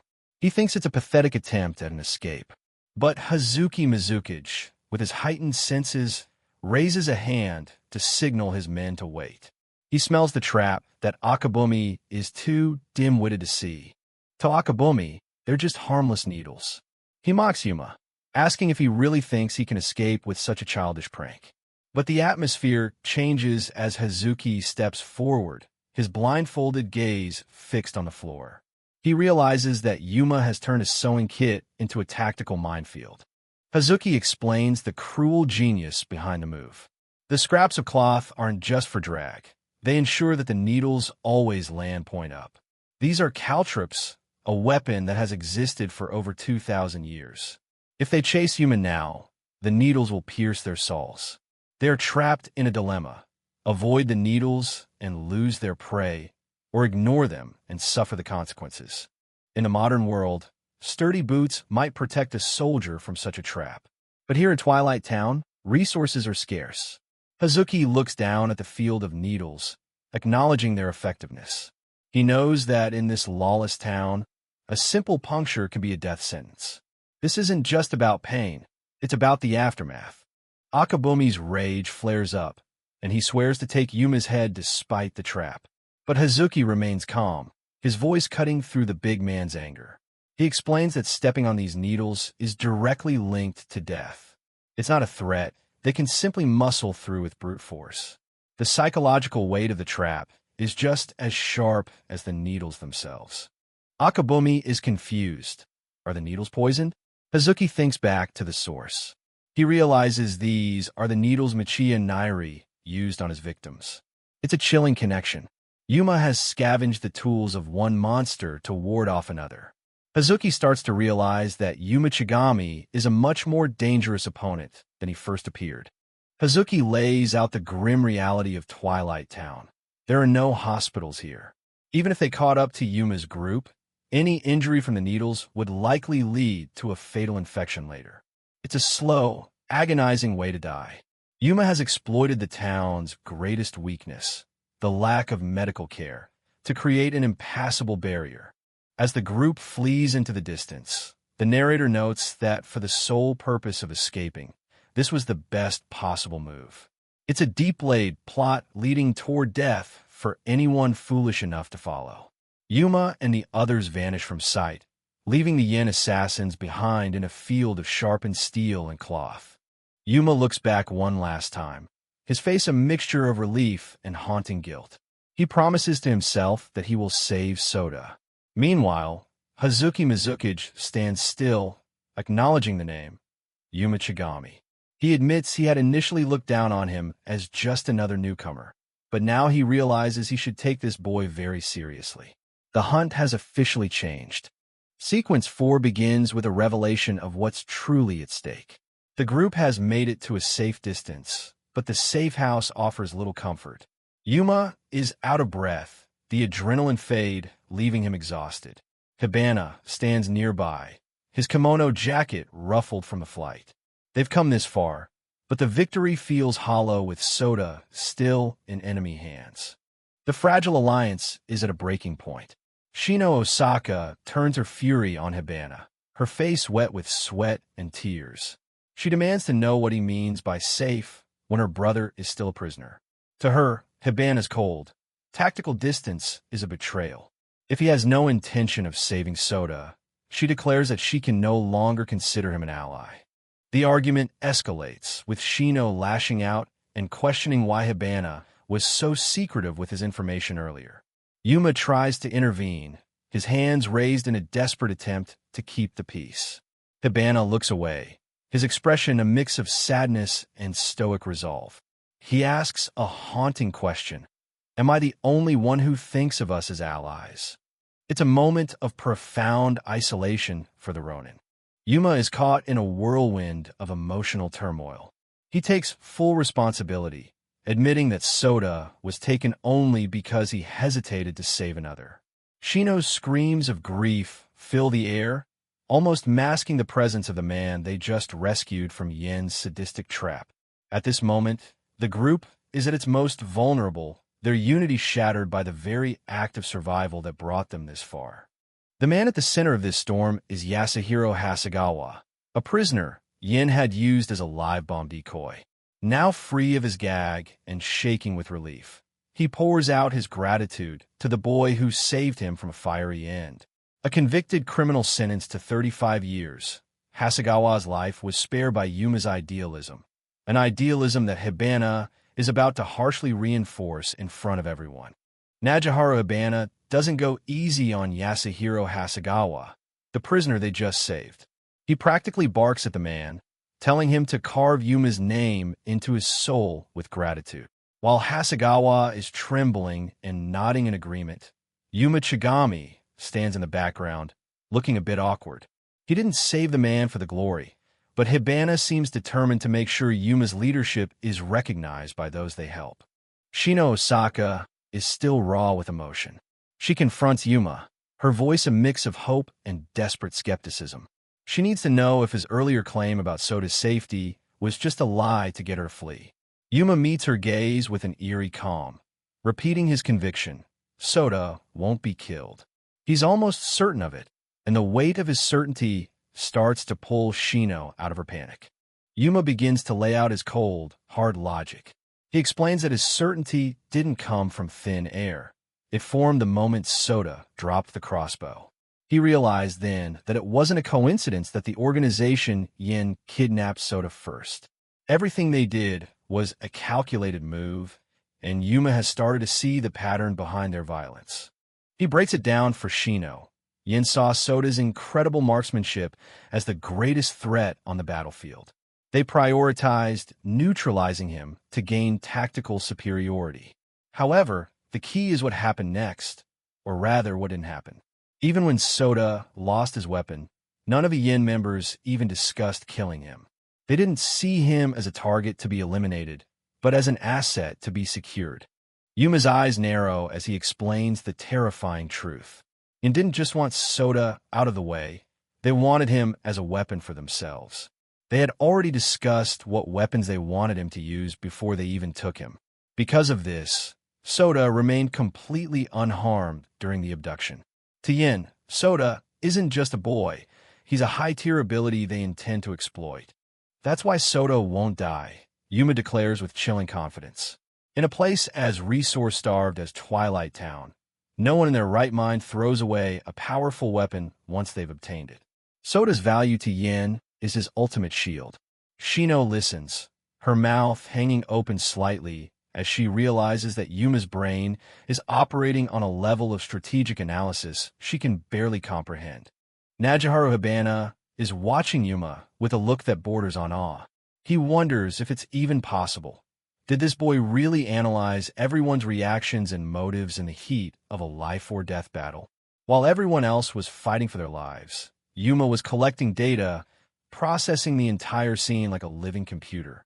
It's a terrifying and brilliant realization for the Ronin. A dark, satisfied smile spreads across Hibana's face. I'm glad I came to Twilight Town, he mutters to himself. He has found something, or someone, far more interesting than a mere escape. Shino notices his sudden, creepy shift in mood and looks at him with suspicion, but Hibana's eyes are fixed on Yuma, the newcomer, who is proving to be a tactical genius. Yuma doesn't let the praise distract him. He turns to the group, demanding their full attention. He knows why Hibana has been so cagey about his secret information, and he understands the danger involved. But he insists that saving Sota is the only priority that matters right now, and he's ready to use his theory to make it happen. The boy with the striped tracksuit addresses the tension between Shino and Hibana head-on. He realizes that Hibana's refusal to speak is a survival instinct. If the information he holds gets out, his own life is forfeit. Hibana looks away, acknowledging the truth of Yuma's words. The stakes are higher than anyone realized. Hibana isn't just being difficult. He's being hunted for a reason. Yuma's theory goes even deeper. He He suggests that Hibana's information is a threat not just to himself, but to the entire Yin organization. If that secret spreads through Twilight Town, the people of Yin will be the ones in danger. This is why Hazuki Mizuki and his assassins are so desperate to capture him. It's a war of information where silence is the only weapon Hibana has left. The realization hits the group like a physical blow. If Hibana's information is powerful enough to topple Yin, it's a double-edged sword that could cause even more bloodshed. Yuma explains that by keeping it to himself, Hibana was actually protecting the rest of them from being dragged into a much larger and more lethal conflict. Shino's anger begins to fade, replaced by a grim understanding of the world they're in. In other words, everyone in Twilight Town will die if we're not careful, Yuma concludes. But there's a silver lining. Because they know Yin must have that information, their future actions are predictable. Yuma is already planning their next move, certain that he can outmaneuver the terrorists and take Soda back when they inevitably strike again. Yuma reveals another layer of his knowledge. He recognizes the faces of the Yin members from the news back on the outside. They weren't just common criminals. They were a notorious terrorist organization on the most wanted list. This confirms that the danger they face isn't just from powerful prisoners, but from professional, ideological killers who are used to operating in the shadows. The group's discussion shifts to the abnormal physical abilities shown by the Yin members. Jumping to rooftops and throwing stones with the force of professional athletes. These aren't skills anyone could just develop in a house. Yuma notes that this is fundamentally different from the Route B false charges. There is something supernatural at play in Twilight Town that enhances those who are truly dangerous. Yuma's eyes are wide with the weight of his discovery. He realizes that there are humans here with special abilities that defy common sense. And these aren't the innocents of Route B. He vows to build his next plan on this new premise. In a world where the laws of physics seem to bend for the powerful, Yuma knows he must adapt his tactical thinking to account for the impossible. The scene shifts to a high-tech observation room far removed from the grime of the prison. Keed, a senior administrator, and her veiled colleague are watching the footage of Yuma's escape. They are genuinely impressed. Very few newcomers manage to outwit an organization as lethal as Yin.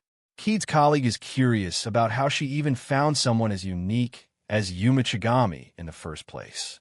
Keed smiles as she recalls their first meeting, which she describes as a complete accident. A flashback takes us back to a bustling city on the outside. Keed, dressed in civilian clothes, had dropped some change while walking through a crowd. It seemed like a trivial event, but it was the moment Yuma's extraordinary nature was first revealed to her. In the memory, Yuma is just a regular teenager walking through the crowd. He stops to help Keed pick up her coins, but as he hands them back, he says something that stops her in her tracks. He doesn't just give them back. He gives her the exact breakdown of what she's lost. You dropped 898 yen, so you're still missing 117 yen, Yuma says calmly. Keed is speechless. In the middle of a crowded street, in the split second the coins hit the pavement, Yuma had instantly calculated the total and the deficit. This wasn't just math. It was a level of hyper-observation that bordered on the superhuman. It was the reason Keed chose him for Twilight Town.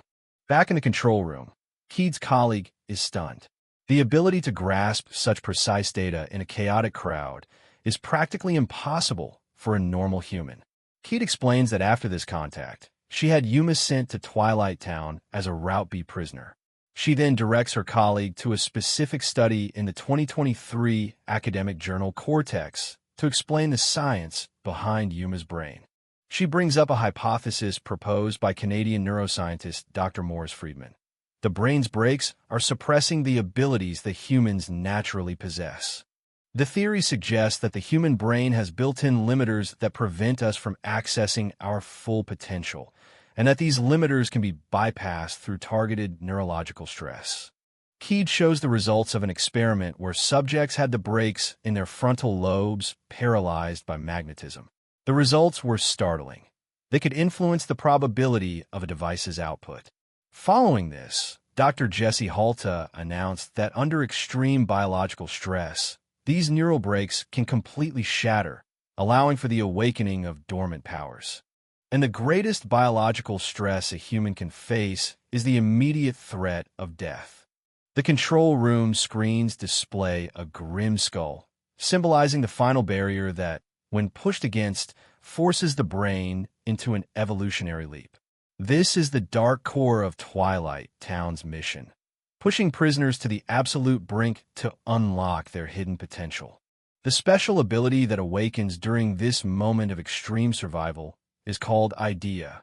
A visual of a flickering, spiritual flame represents the birth of this power.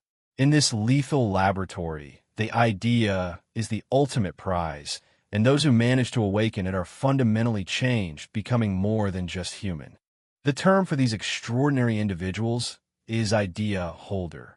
It's not just a label, it's a target.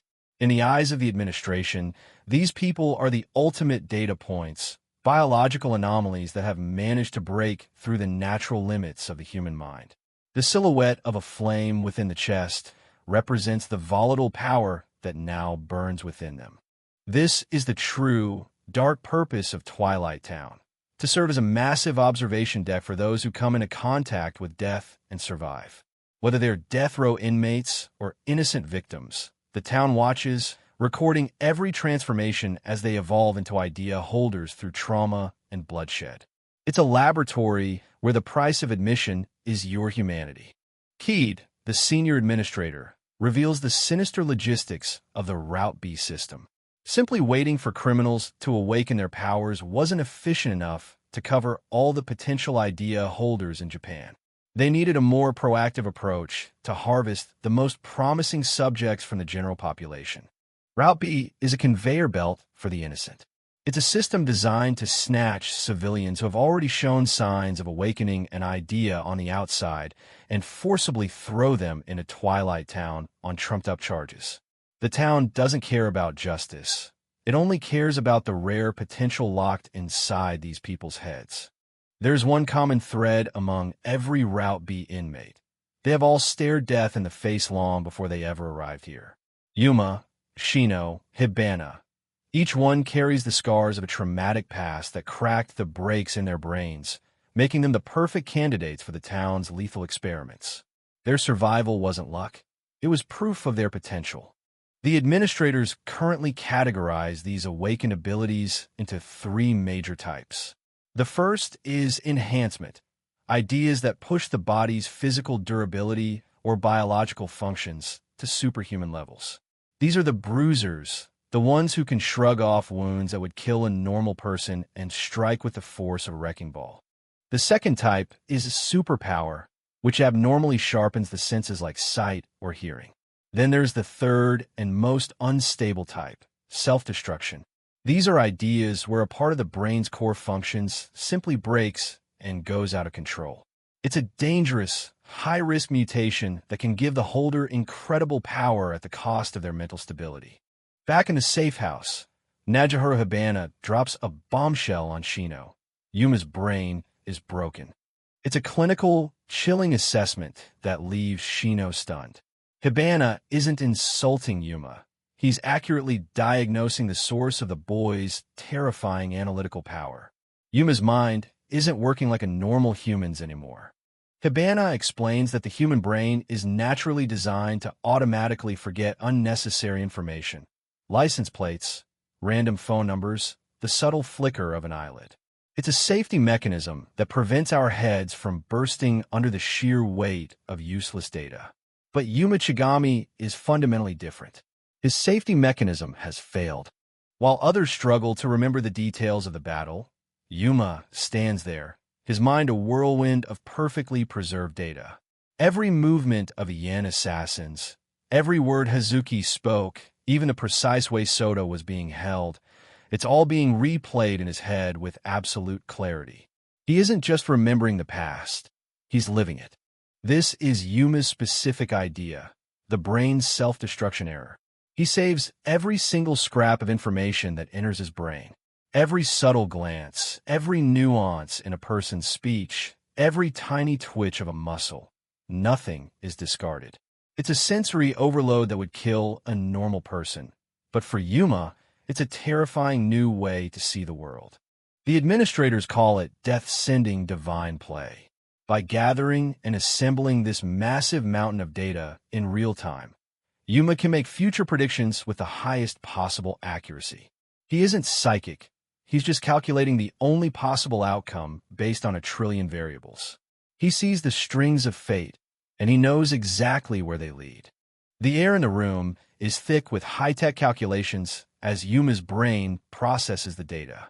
He gathers the fragments of the past, the smiles of the enemies, the desperation of his friends, and assembles them into a vision of what must happen next. This is the power that makes Yuma Chigami the most dangerous person in Twilight Town. Yuma finally speaks, addressing the group with a look of absolute, cold-blooded focus. All right, everyone, regarding our next move, first, let's give up on saving Soda. The words are like a physical blow, hanging in the air with a weight that seems to drain the light from the room. It's a declaration that no one expected from the boy who had risked everything just hours before. The chapter ends on a scream of betrayal. Shino is hysterical, her face a mask of pure shock as she yells Yuma's name. Even the unflappable Hibana is sweating, unable to reconcile the boy's words with his previous actions. Has Yuma really become the cold tactician Hibana wanted, or is this the beginning of a much deeper, more dangerous plan? The game has truly changed. Shino is absolutely livid. Chainsaw in hand, she's screaming at Yuma, unable to believe he just suggested giving up on their friend, Soda. The air is thick with her fury as the motor revs. Seeing Shino's explosive reaction, Yuma immediately drops into a full Dejiza. He begs for mercy while Hibana watches from behind, clearly caught off guard by his sudden and extreme display of submission. Yuma quickly tries to regain control of the situation. He gestures frantically, trying to get the girls to understand that his betrayal was nothing more than a front for a much bigger plan. He pulls them in close, his voice dropping to a whisper. This is it, the real operation to rescue Soda. He needs them to listen carefully, and more importantly, he needs them to trust him. Yuma explains that Hibana will need to split off and act on her own. Shino is still skeptical, her anger only barely simmering down as she tries to wrap her head around this risky solo mission. Then comes the reveal. Yuma admits he lied about giving up on Soda just to make Shino naturally angry. He knew her loud chainsaw and her screaming would act as the perfect white noise, because he's certain they're being watched. The scene shifts to a nearby room where Lily, the blindfolded man, and the young Mikage are lounging. The atmosphere is quiet, a sharp contrast to the chaos we just saw on the street. Mikage smiles, her abnormal hearing having caught every word. She reports that Hibana and the others have finished their fight, seemingly satisfied with what she's overheard. Lily senses someone at the door. With a calm invitation, he tells them to enter. Hasegawa appears, leading a group of captives into the room as the plan begins to unfold. Hibana makes her entrance, looking as cool and composed as ever. The surrounding thugs can't help but be impressed or intimidated by her undeniable presence. With a cold, steady gaze, Hibana delivers her ultimatum. She's not here to talk. She's here to join their organization, the one they call Heaven. Back on the streets, the tension has finally broken. Yuma thanks Shino for playing her parts so well, while Hasegawa confirms they've successfully pinpointed the enemy's hideout. The two sit down to discuss the details. While sending Hibana into the heart of the enemy's territory is dangerous, Yuma believes it's their best chance to get Soda back. It's a classic one-stone, two-bird strategy. By sending Hibana in, she can serve as both a protector for Soda and a disruptive force from within the enemy's ranks. Yuma knows that Hibana's presence will keep the enemy off balance. As long as they are suspicious of her, their movements will be slowed, giving Yuma's team the opening they need. The goal is to force the enemy to split their attention. They'll have to choose between attacking Yuma's group or keeping an eye on the dangerous Hibana, and either way, they lose. Shino is impressed, but she has one question. How did Yuma even know someone with superhuman hearing was eavesdropping on them in the first place? Yuma thinks back to the previous encounter with Hasegawa. He realized the enemy's plan was far too tailored to his own personality, a clear sign that they had been listening to his every word. He deduced that since there were no visible bugs or people around, the enemy must have someone like Mikage, someone who could hear everything from a distance. That realization changed everything. If the enemy hears their real plan, it's game over for everyone except Hibana. That's why the fight with Shino had to be real, a performance for the ears and the walls. Shino wonders if trusting Hibana so completely is really wise. After all, she's a former death row inmate who's now surrounded by enemies who might offer her a better deal. Deep inside the enemy hideout, Hibana sits alone. She's a lone wolf in the heart of the den, her hand never far from the hilt of her sword. One wrong move, and it's all over. Yuma admits that Hibana has been hiding her past, and that trusting a criminal is a massive gamble. There's no law or logic that says this will work out. Even so, I'm putting my faith in her, Yuma says, his eyes filled with a rare conviction. He remembers the weight of her protection in the past, and for him, that bond is worth betting his entire life on. In this chaotic town, intuition is the only compass that matters. But as Yuma stands firm in his trust, the silence between them deepens, making room for the heavy secrets and painful memories they've all been hiding behind their masks. Shino opens up about her past. She came to this town because of a false accusation, but she insists that Soda is different. He's someone worth saving. Yuma listens intently, feeling the weight of her sincerity. A dark revelation hangs in the air as Hasegawa looks away. He reveals a grim secret from his past, that he even went as far as killing his own parents just to save Shino. Shino is visibly shaken by the weight of Hasegawa's sacrifice, her eyes reflecting her shock. But Yuma's resolve doesn't waver. He promises that when the time comes, he will be the one to hear the truth and save them both. Meanwhile, inside the enemy's base, Lily is leaning back, looking completely bored with the current state of affairs. He idly wonders if Hibana would like to play a bit to pass the time while they wait for Yuma to arrive. Lily questions Hibana's loyalty, asking why she follows someone like Yuma so faithfully. He mockingly asks if it's love, before dismissively laughing that love is such a boring and meaningless concept to him. Lily leans in close, claiming he can see through her like an open book.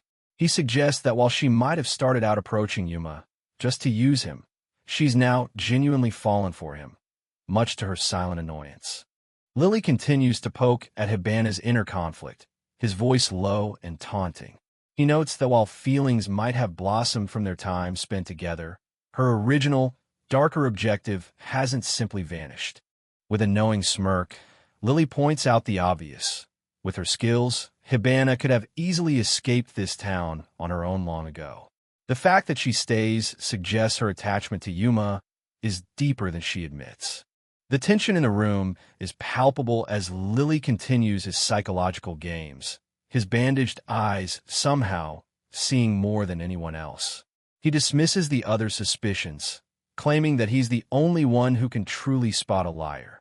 He throws out a chilling theory, his hand outstretched as if offering a deal. Is Hibana just waiting for the right moment to kill Yuma and take over whatever role Soda was supposed to play within their organization? Lily concludes his taunt, suggesting that Hibana's love for Yuma is actually clouding her judgment and slowing her down. He knows Yuma is smart enough to find the truth eventually, even if she tries to hide it. Back on the planning front, Yuma analyzes the enemy's strength with cold precision. He estimates their numbers are small, maybe around 30, concluding that they aren't an insurmountable force if they strike fast. Yuma lays out the tactical reality of their one stone, two birds plan. By sending Hibana in, they've forced the enemy to divide their attention. While the thugs are occupied with her, Yuma and Shino will lead a direct assault. High above the city, Shino looks down at the path they must take. The stakes couldn't be higher. If they fail today, Soda's fate is sealed. In the distance, Yuma's voice calls out to her, bringing her focus back to the life-or-death mission ahead. Senda Yuma and Shino are lying low. Yuma reassures her that they aren't in immediate danger of being tracked, but they don't have forever to prepare. He knows the hunters are coming. High above, the town is a grid of silence and secrets. But the observers claim that in this place, even a whisper in a closed room can't escape their reach. Their range is beyond human comprehension. Yuma's plan is as strange as it is simple.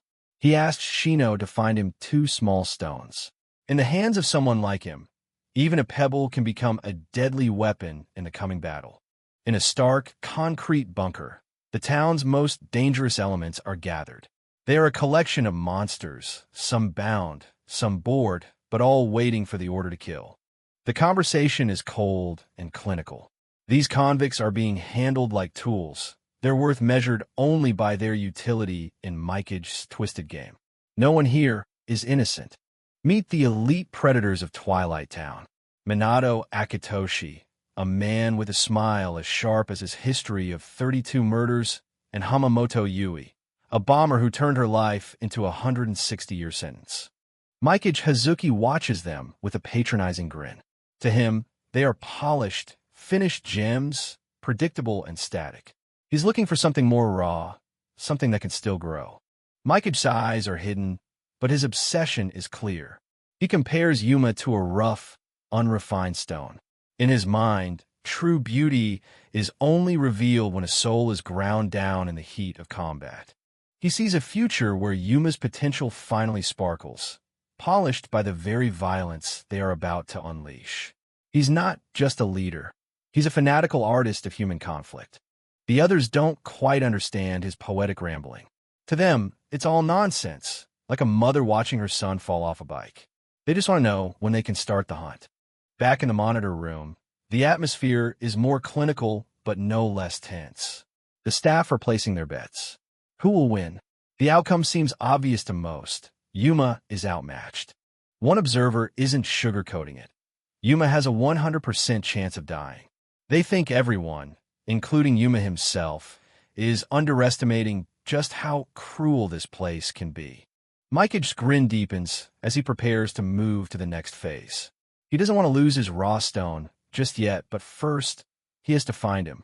He turns to the girl in the scarves. Lily, the girl whose face is barely visible beneath her hood, prepares to work. She tells the others to be quiet. Her work requires a focus that is both a gift and a heavy burden. She plugs her ears, but it's not to block out the people in the room. It's a shocking reveal.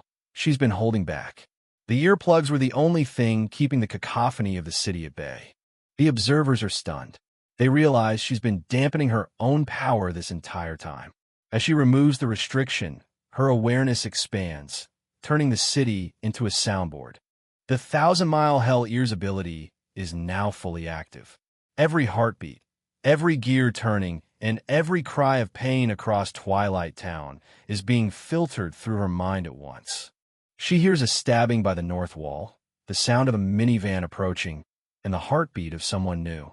The entire town is an open book, and Lily is reading every page.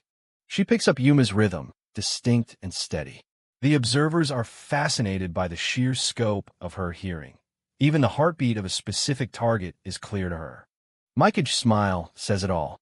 This scarf girl is more than just a tracker. She's an unexpected harvest, a tool of immense power that he intends to use for his ultimate goal. She is necessary for us to leave Twilight Town, Mikage declares. His plan is finally coming together, and Lily's hearing is the key to unlocking the gates. Lily pinpoints the target. Yuma is at position 7 west, 4 north. He's still looking for stones, unaware that the observers have already closed the distance. The next pair of hunters is ready. An old man with a heavy chain and a girl with wild, feral energy are given their orders. Bring Yuma back alive. No killing allowed. Not yet. Kajura Leo and Oridadu Kazumasa, 2 lethal convicts with combined sentences exceeding a century. They are the hounds Mikage has unleashed to close the net on Yuma, cornering the raw stone from both the rooftops and the streets. Back in the control room, the tension takes a bizarrely personal turn. One of the scientists admits she'd be sad if Yuma died, dropping the bombshell that the target is actually her ex-boyfriend, a revelation that's about to spark an even stranger debate on romance.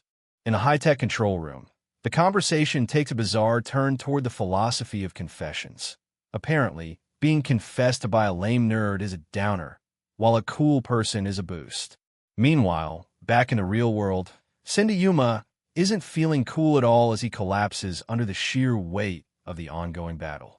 Kazumasa, the grizzled old man with a deadly chained scythe, towers over the wounded Yuma.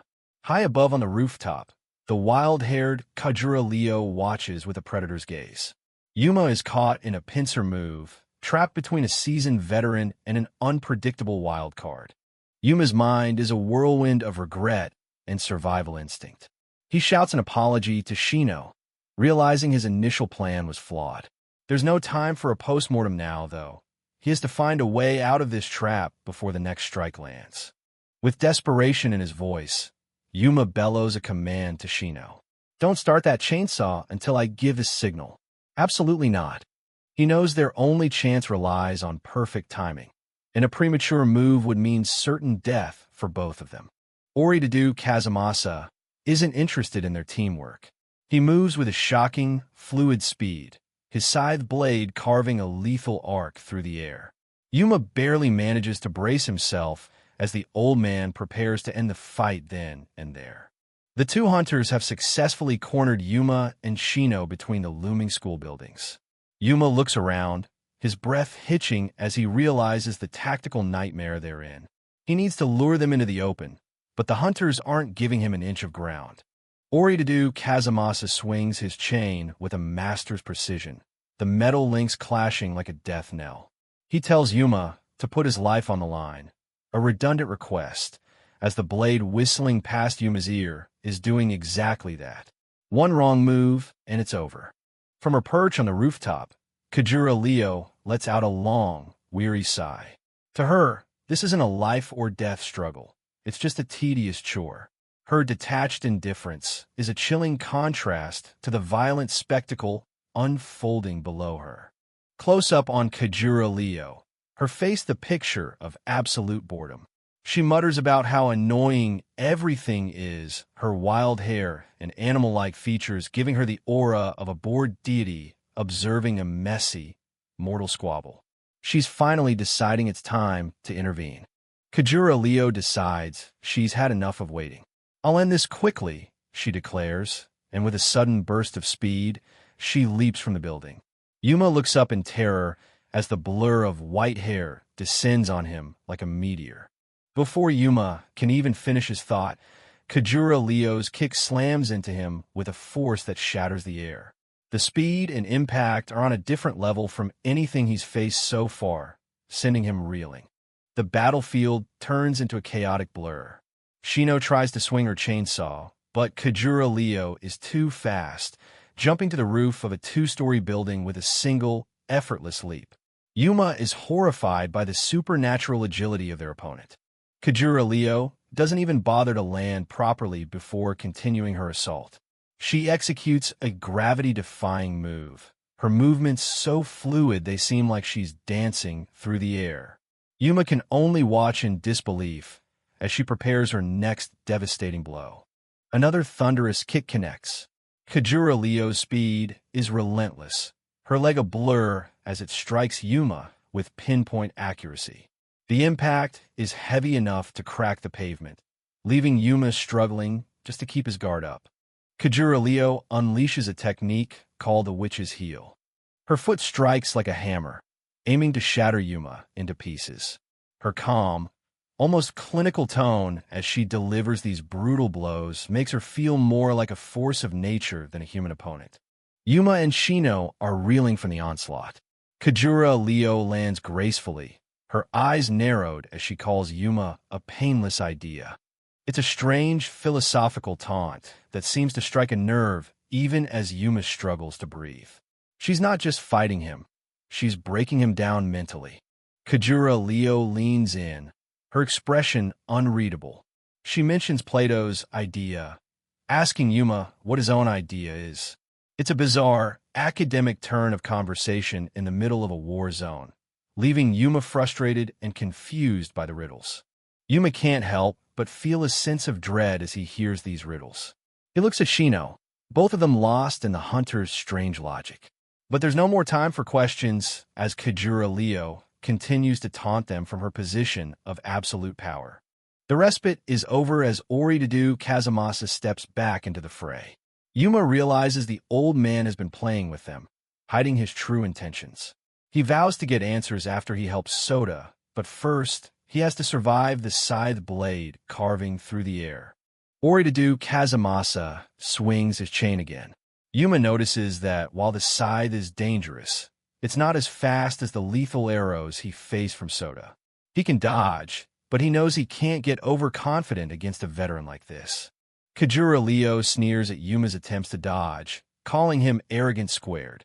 The two hunters are a terrifyingly perfect team, their styles weaving together to create a trap that closes in on Yuma from every possible angle. Kajura-Leo delivers another earth-shattering kick. The sheer power she generates from such small, casual movements is mind-boggling. Yuma is barely hanging on, his defense crumbling under the weight of her constant, high-speed strikes. Yuma manages to parry a blow, but his heart sinks as he sees the attack's trajectory change mid-swing. Did he kick the chain to change its path? He thinks in shock. The level of coordination between the two hunters is unlike anything he's ever seen. This isn't just a series of lucky strikes. It's a calculated, perfectly executed combo play. Yuma realizes with mounting horror that Oridadu Kazumasa and Kajura-Leo aren't just fighting together. They're moving as a single, lethal entity. Every feint and blow is a deliberate setup for the next, pinning him in a corner with no hope of a counterattack. The chilling truth of their teamwork comes into focus. While Yuma and Shino hesitate to protect one another, Oridadu Kazumasa attacks with zero regard for his partner's safety. He strikes with lethal intent, trusting Kajura-Leo's inhuman speed to dodge the friendly fire and exploit the resulting chaos. It's a heartless, hyper-efficient system that has Yuma completely trapped in their rhythm. Cindy Yuma is trapped. The coordination between Oridadu Kazumasa and Kajura-Leo is suffocating, their combo play leaving him with no room to breathe. Every strike is a setup for the next. He barely avoids another lethal toss. Yuma is desperately trying to decode the signals they use. Those four-character idioms aren't just for atmosphere. They're the precise commands for their inhuman teamwork. Blood streaks Yuma's face as he narrows his eyes. He realizes that to win, he must strike at the very heart of their coordination, their intent. If he can't break their rhythm, he won't survive the next minute. A spectral monster seems to howl behind Yuma, as he focuses every fiber of his being on his memory. He calls out to Shino, his voice tight with anticipation. Shino, it's the next one. He's betting everything on one moment. He tells Shino exactly where their opponent will land. He asks her to trust him and strike that spot together. Despite her shock, Shino prepares her blade, placing her faith in her partner's strange intuition. Believe in me, he begs. The scythe whistles past his ear. If his theory about their pattern is correct, Kajura-Leo should be descending right here. He's no longer just reacting. He's predicting their every move. Kajura-Leo is caught off guard. Yuma correctly identified that the idiom Kendu-Jurai was the cue for their timing. But more importantly, he read the direction Oritoto's preliminary movement gave away. Their secret language has been cracked. Yuma explains that their signals were simple for a reason. In the chaos of battle, complex orders are useless. But that simplicity became their weakness once he reverse-engineered their strategy. It's the reverse, he exclaims. This is the answer. Yuma and Shino launch their synchronized counterattack.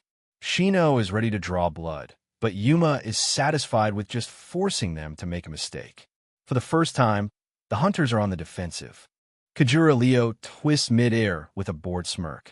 How naive squared, she mutters, defying gravity once again to evade the lethal blades. She's not ready to give up her title as the predator just yet. She retaliates with Nagirufru. Hyo. Yuma and Shino are stunned by her sudden burst of mid-air acceleration. She's not just fast, She can pivot in empty space without ever touching the ground. She kicked the air. Yuma's eyes bulge in shock. Kajura Leo looks down on him with absolute disdain. Her gaze is cold and sharp as a shard of ice. Her idea is far beyond anything he can comprehend. A massive kick, Nagirafru-chou, slams into Yuma's shoulder. The impact is staggering, shattering his posture and sending him crashing backward. The speed of the ability users is beyond human limits. The building groans under the impact. Shino screams Yuma's name as he's buried under a cloud of dust and debris. These observers are far more powerful than Yuma ever imagined, leaving him broken and gasping for air. Battered and barely conscious, Yuma reflects on the term idea. Is this the pinnacle of power she was talking about? He's pushed to the brink, yet a single word keeps echoing in his mind as he stares into the darkness.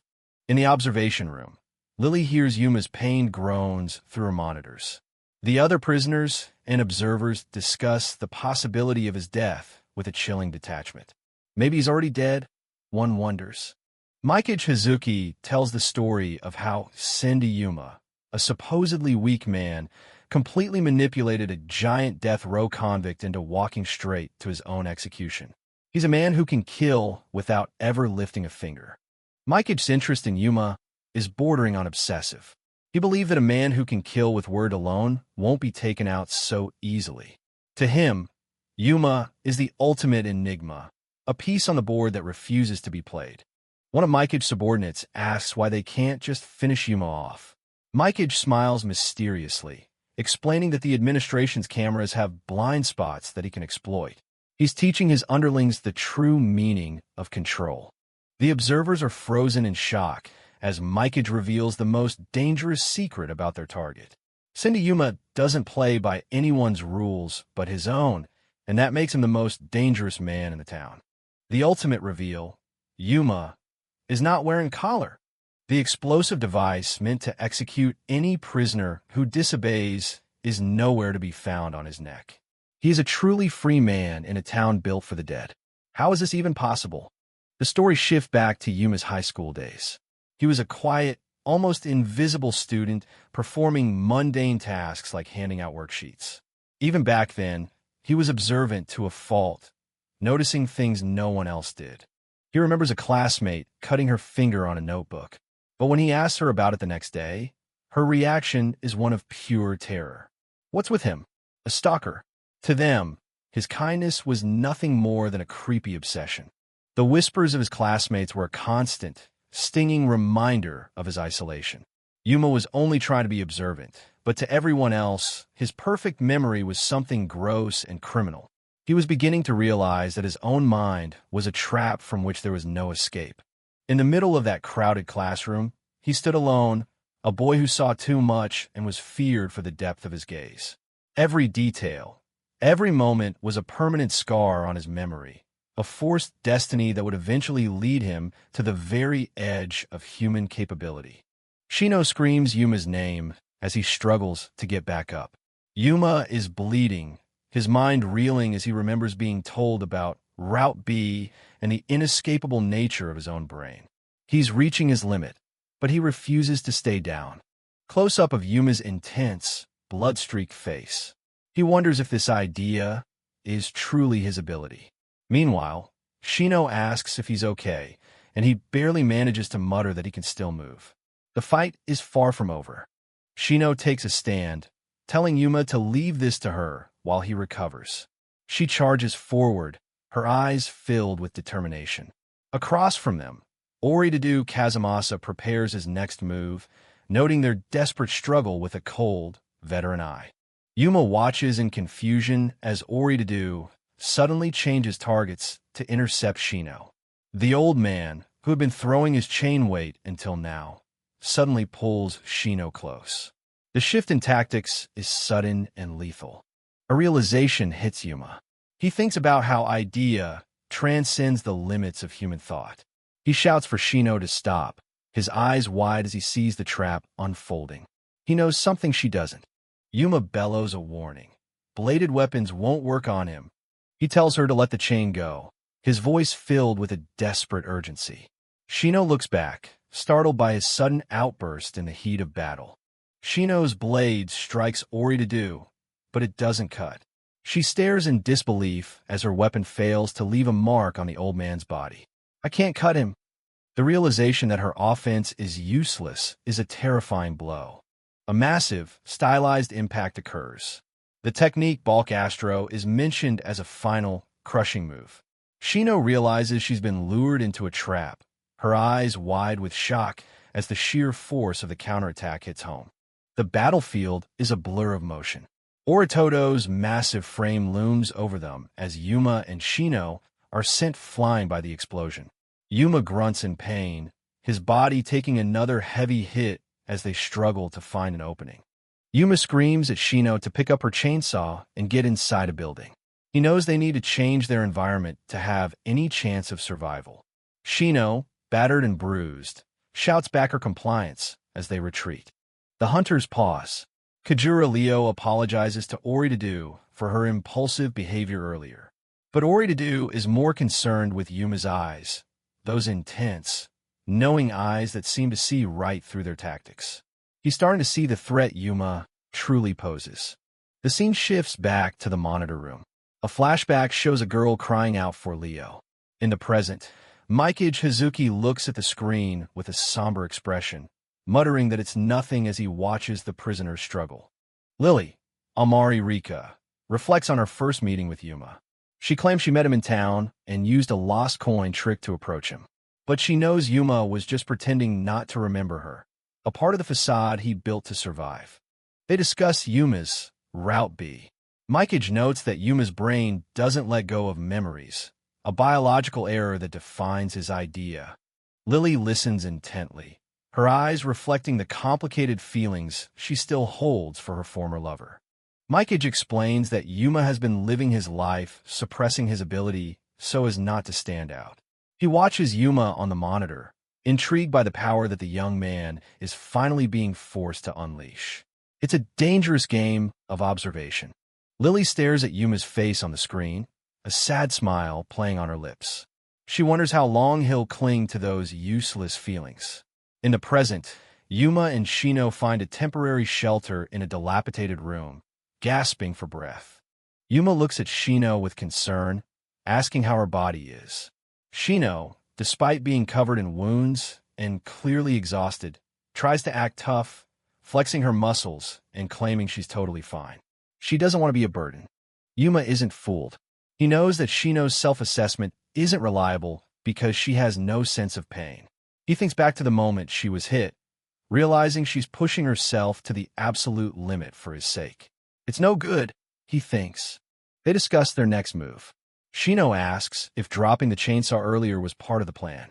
Yuma confirms it, thanking her for the god-tier response that successfully distracted their pursuers. Their teamwork is starting to solidify. Shino looks at Yuma with wide, curious eyes, asking what they can possibly do next against such monsters. Yuma, his face still covered in blood but his spirit unbroken, points a finger as he prepares to explain the final, desperate move.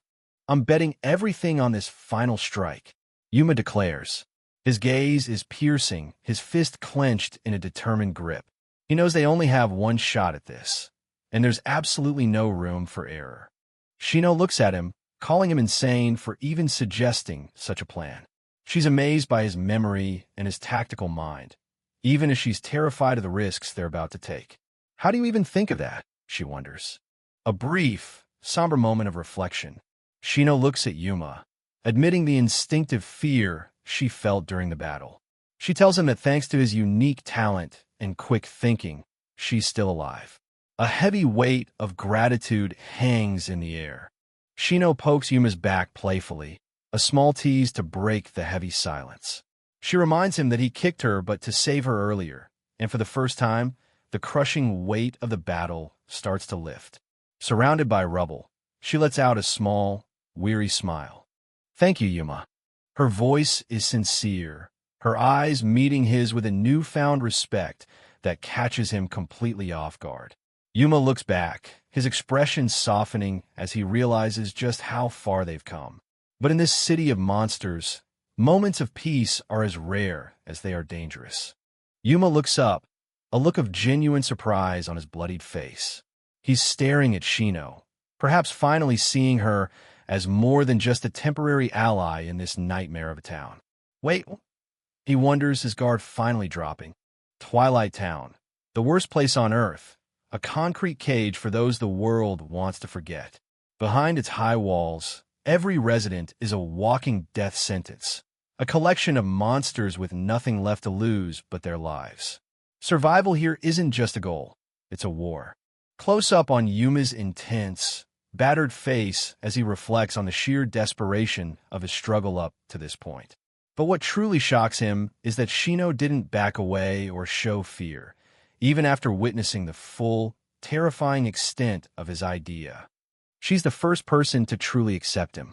A moment of quiet in the eye of the storm.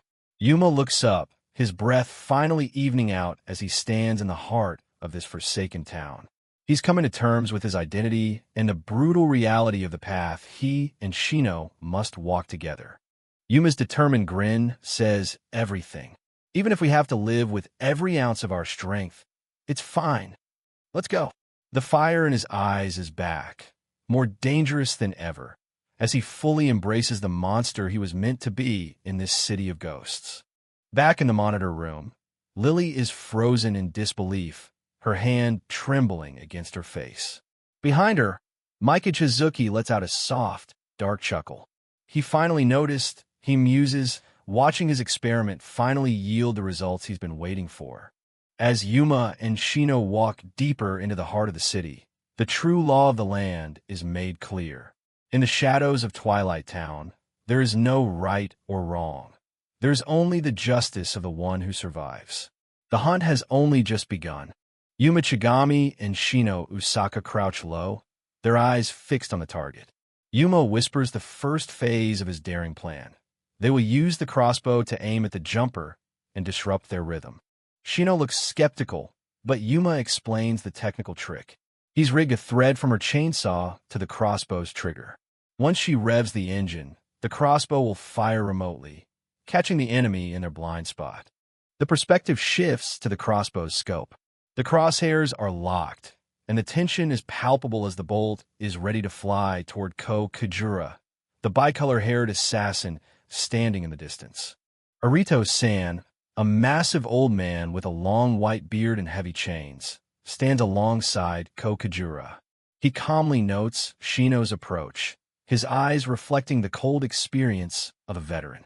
Shino charges with a roar, swinging her heavy chainsaw at Arito-san. The giant old man doesn't flinch, dismissing her attack as a waste of time. He's seen countless youngsters try, and fail, to break his defense. You won't know until we try. Shino screams, putting every ounce of her strength into the strike. Sparks erupt as the chainsaw blade grinds against Arito-san's impenetrable wall of chains. Arito-san remains immovable, telling her she's only exhausting herself. But in a split second, he notices something unusual. Shino isn't just attacking. She's positioning herself for something else. The old man senses a trap and notices a thin thread trailing from Shino's movements. Meanwhile, Ko Kujura watches the chaos, realizing the girl's assault is nothing more than a noisy distraction. In the distance, Ko Kujura pins Yuma to the ground with a brutal kick.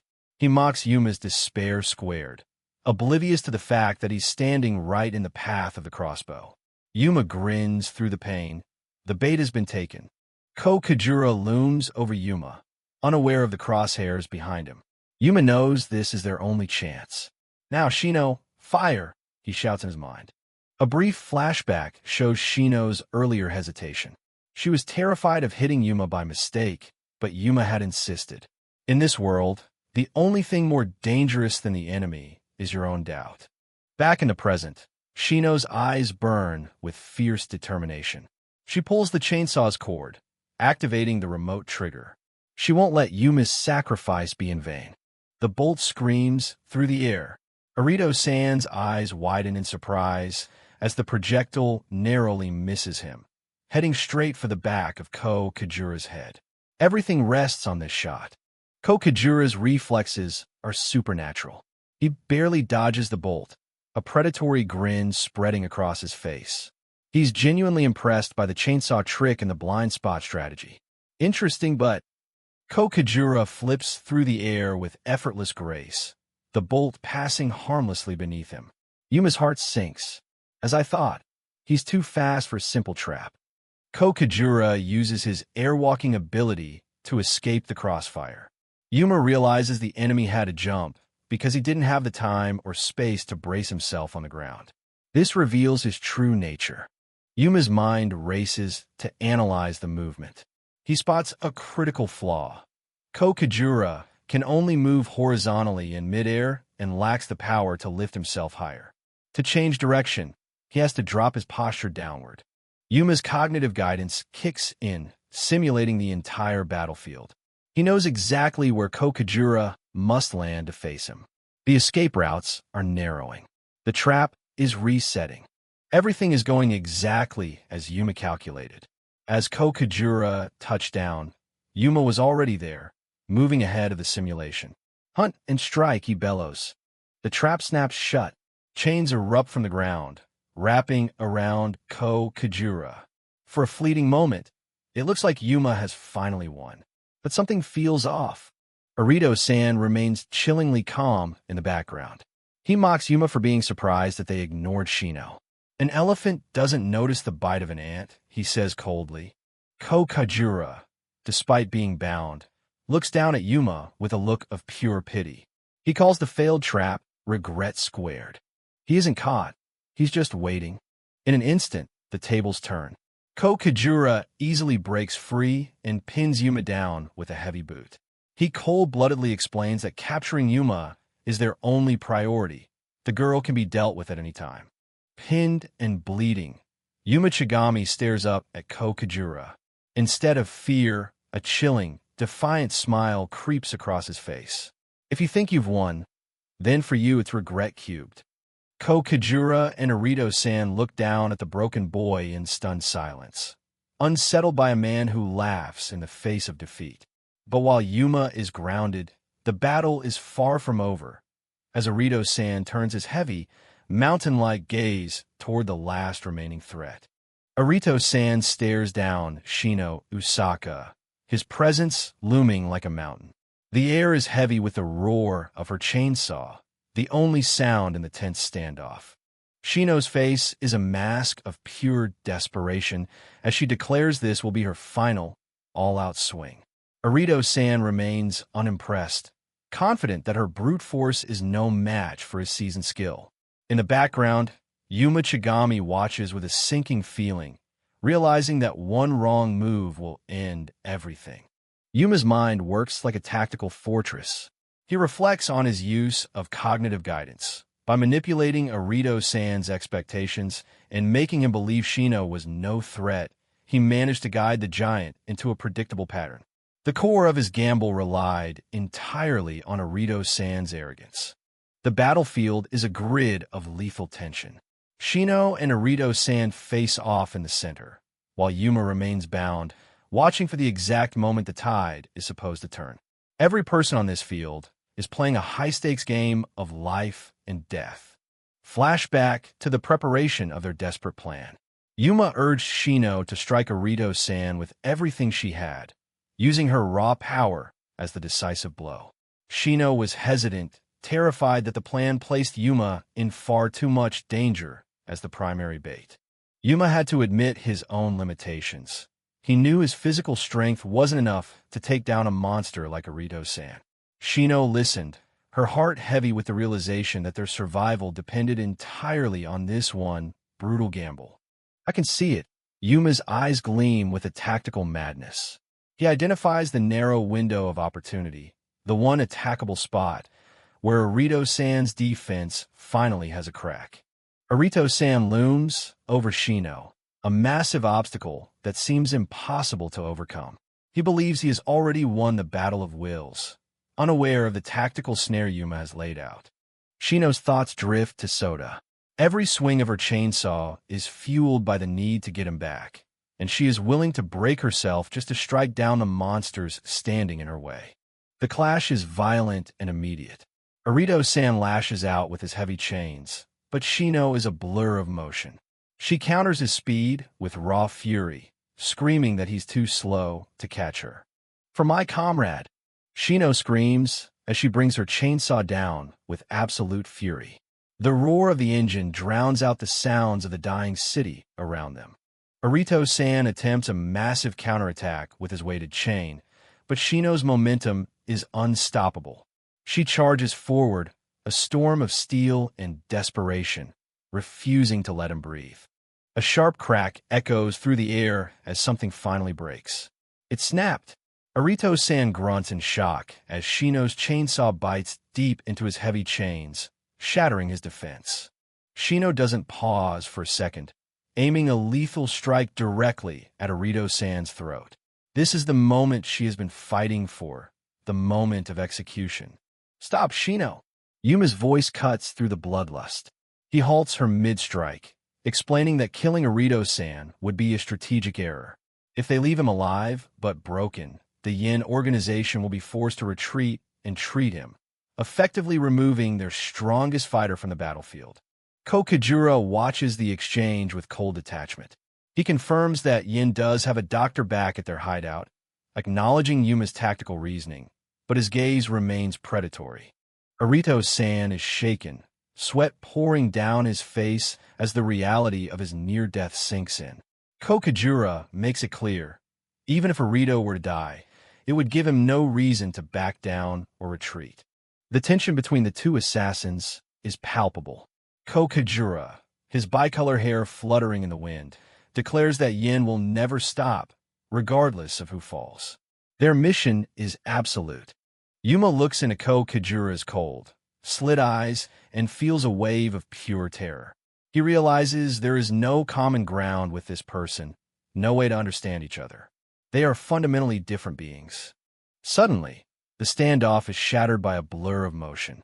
Kokajura is intercepted and pulled backward by an unexpected force, breaking his composure for the first time. A manic laugh rings out as a new player joins the fray.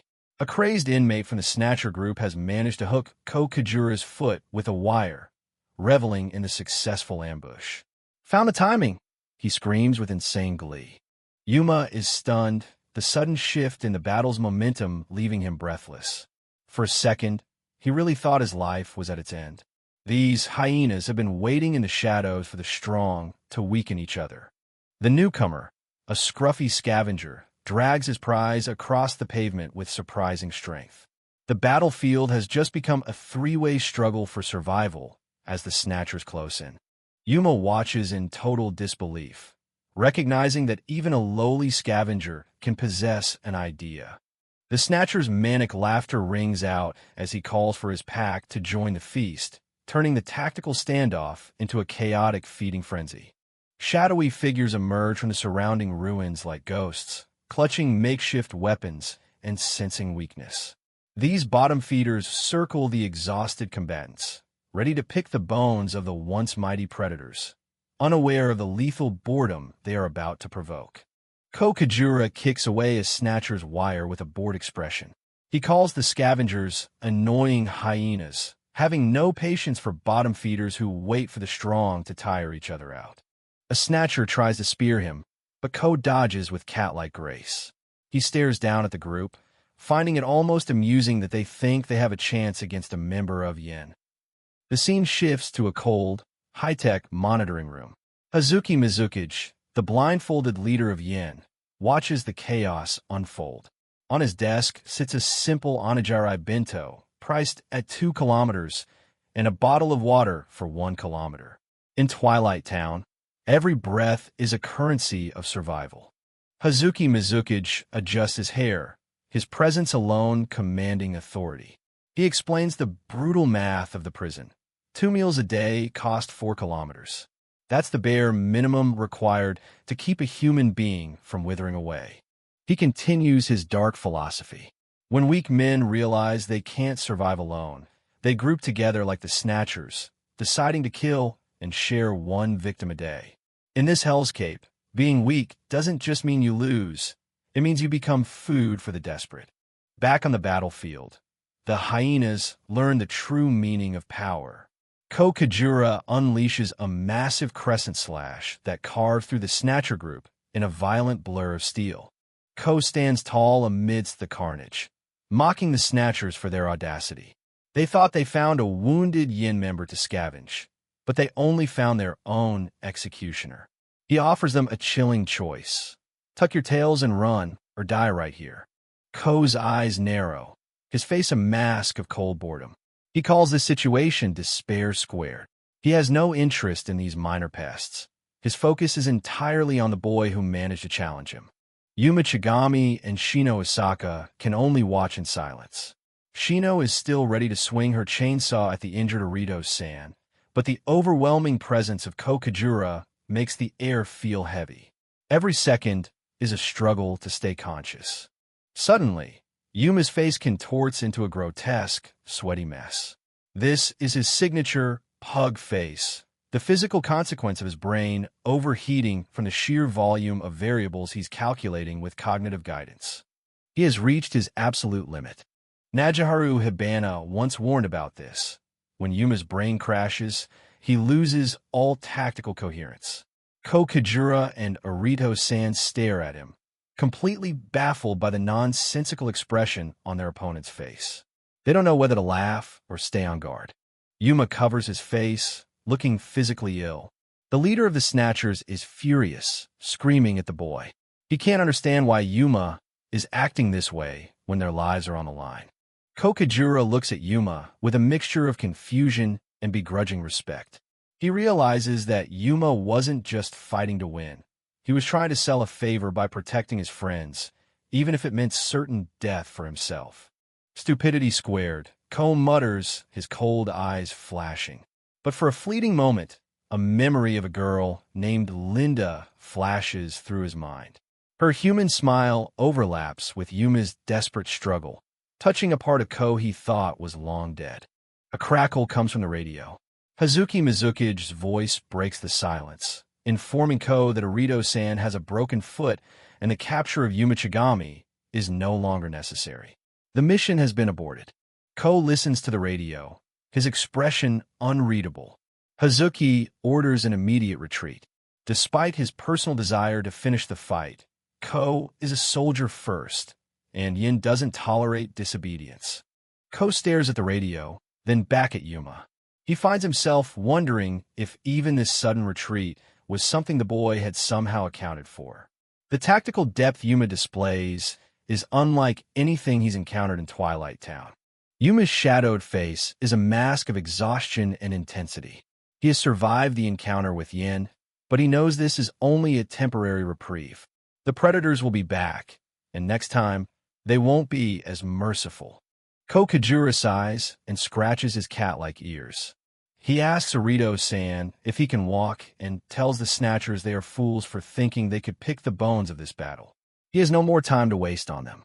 In one explosive movement, Ko shatters the Snatchers' weapons and clears a path. "You'll die here," he says with chilling finality, his voice devoid of any empathy as he prepares to depart. Snatchers fly through the air like ragdolls as Ko flexes his true power. Yuma watches in stunned silence, realizing that Ko was holding back tremendously during their own duel. The gap in their abilities is a terrifying abyss. Kokajura turns his back on the battlefield.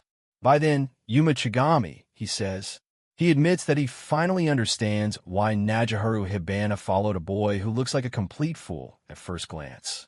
There is something genuine in Yuma's madness. Yuma is left breathless, clutching his chest. He reflects on the word goodness, a concept that feels utterly foreign in a place built on the slaughter of the weak. Yet, it's that very goodness that Hibana saw in him. Kokajura and Arito-san walk into the distance as the sun sets on Twilight Town. Ko leaves with a final, cryptic thought.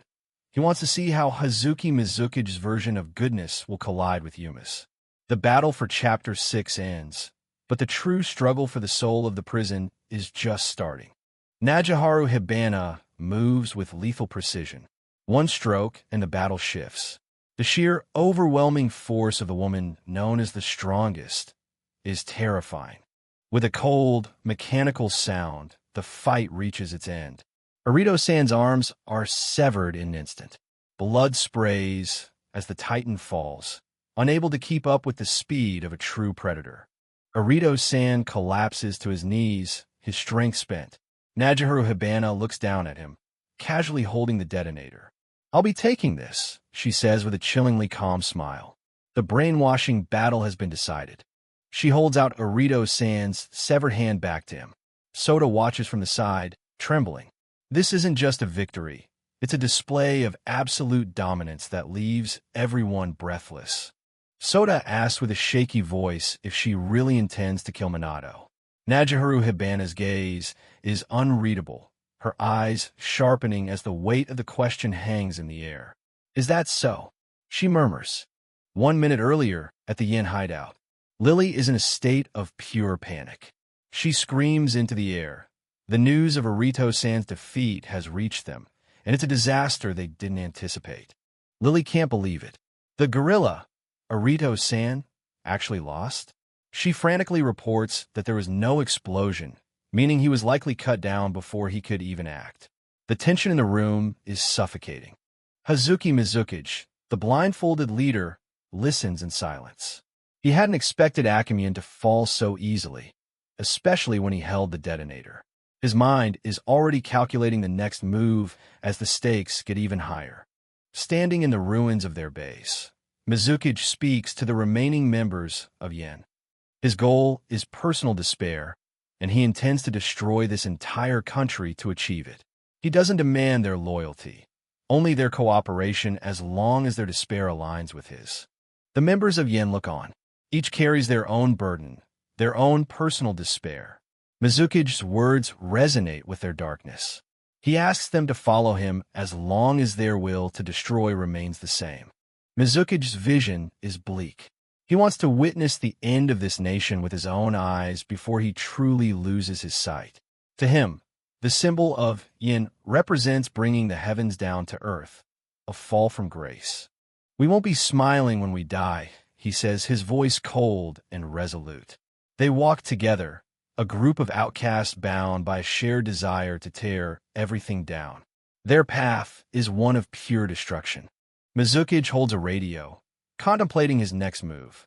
He mentions that the current situation was supposed to be his final move, a strategic play that is now being tested. Lily recalls a conversation she overheard. Mizuki had planned to use Akemian or Soda's death right in front of Najiharu Hibana. It was a scheme to rip open her mental wounds and break her spirit completely. The goal was to make Najiharu Hibana's heart his, a calculated move to ensure she became his perfect puppet. Beside him, Okamura-chou watches, waiting for the leader to make his final decision. Okamura-chou, a man sentenced to 199 years for 32 counts of murder. His cold, analytical gaze shows no remorse. He urges Mizuki to decide quickly, before more lives are lost or the plan falls apart. Silence fills the room as Mizuki processes the situation. The members of Yin, Lily, Okamura, and the others wait for the word of their prophet. The tension is palpable. Finally, Mizuki gives the order. He tells Lily to wait for the others to return before giving instructions. He himself will prepare to head toward where Akemian and Hibana are located. He speaks into the radio, his voice a haunting whisper. "Akemian, I won't let you rest comfortably just yet." His control extends even beyond the grave, it seems. Mizuki stands tall, the symbol of Yin emblazoned on his back. "We still need you," he declares. His reach is far, and his influence is like a poison that refuses to let go of its victims. His voice crackles through the radio, commanding Najiharu Hibana. "Listen, Hibana, I won't abandon you. I'll take everything from you." He is initiating the brainwashing frequency, psychological assault aimed directly at her core. Back at the battlefield, the radio voice questions Najiharu Hibana about her Route B status. Is she truly innocent? Sota is confused, but the weight of the accusation hits her hard. Is all she can muster as her past is dragged into the light. The voice continues to mock her, bringing up the bank robbery. Would Hibana Mamoru, whom you killed that day, ever forgive the you of today? Najiharu Hibana's eyes widen in shock. Her secret, her deepest guilt, is being weaponized against her. Flashbacks of that fateful day flood her mind, shattering her composure. She didn't rob the bank, but she finally admits the truth that haunts her. The one who killed him was me. This confession is the exact fracture Mizuki's needed to tear her spirit apart. Mizuki's thin smile reveals a cold triumph. He knows she isn't fully broken yet, but the seeds of despair have been sown. To truly own her, he must push her deeper into the abyss, leaving her mind hollow and ready for the dark command about to follow. The battlefield is silent, save for Arito-san's pained breathing. Sota calls out to Najiharu Hibana, but she doesn't answer. She walks past him, her eyes vacant, like a doll whose strings are being pulled by an invisible hand. Something is terribly wrong. Suddenly, Hazuki Mizuki's voice crackles over the radio, a cold command that slices through the air: kill Sota. Before anyone can react, Najiharu Hibana draws her sword. A flash of steel, a spray of blood. She has struck her own ally without a moment's hesitation. Myriad thoughts of betrayal flood the scene. Sota's scream echoes across the roof, his hand clutching a wound that shouldn't exist. He falls, his eyes wide with a mixture of agony and disbelief. The betrayal is as sudden as it is absolute. Najiharu Hibana stands over him, her face a mask of cold indifference. There's no trace of the woman who fought beside them. Her idea has been completely subverted, turned into a weapon against those she once protected. Hazuki Mizuki smiles behind his bandages. He explains his methodology, the montage. By repeating the same words, the same commands, he can strengthen the brainwashing until the subject's original personality is entirely overwritten. It's a psychological reconstruction that leaves nothing of the original person behind. From the top of a nearby building, Yuma Chigami and Shino Usaka watched the scene in horror. They were too late. The sight of Sota falling by Hibana's hand is a nightmare they never expected to witness. Shino stands frozen, her chainsaw idling. Her little brother, the one person she lived for, has been cut down before her eyes. The reality of the situation is too much to process, a crushing weight of despair that threatens to shatter her mind. No, Sota. The cry is ripped from their throats. Yuma Chigami stares down, his mind racing, trying to find a logical explanation, but all he sees is blood and the cold back of a former friend. For the first time, his tactical brilliance is paralyzed by pure, unadulterated shock. Shino's grief turns into a primal, desperate rage. She screams Sota's name, her eyes filling with tears as she prepares to throw herself into the fray. She doesn't care about the plan anymore. She only cares about the boy bleeding out on the roof. Yuma tries to stop her, yelling for her to wait, but explosions begin to rip through the air around them. Bombs are being thrown, turning the rooftop into a chaotic hellscape. The Yin aren't just content with one death. They want to wipe out the entire group. Explosions bloom like dark flowers, smoke obscuring their vision. Shino swings her chainsaw blindly through the haze, her heart fueled by a madness that only loss can bring. Amidst the fire and ash, the battlefield has become a tomb. Through the smoke, a figure appears. It's Lily, her smile bright and cruel. She mocks their struggle, her eyes twinkling with a sadistic joy. Oh, you could actually see what was happening, she chirps, relishing their misery. Shino growls, her grip on her chainsaw tightening. Suddenly, Yuma Chigami feels a presence behind him. A calm, authoritative voice echoes through the chaos. We meet again. He turns to find Hazuki Mizuki standing there in person, a ghost in the smoke. Mizuki greets him by his full name, Yuma Chigami. The leader of Yin has come to witness the fruits of his labor personally. He stands tall, an imposing figure of darkness that seems to absorb all light around him. Mizuki delivers the final blow to Yuma's psyche. Sota is dead. and Najiharu Hibana has joined us. He says it with a simple, terrifying finality. Every word is designed to drive Yuma deeper into a pit of hopelessness.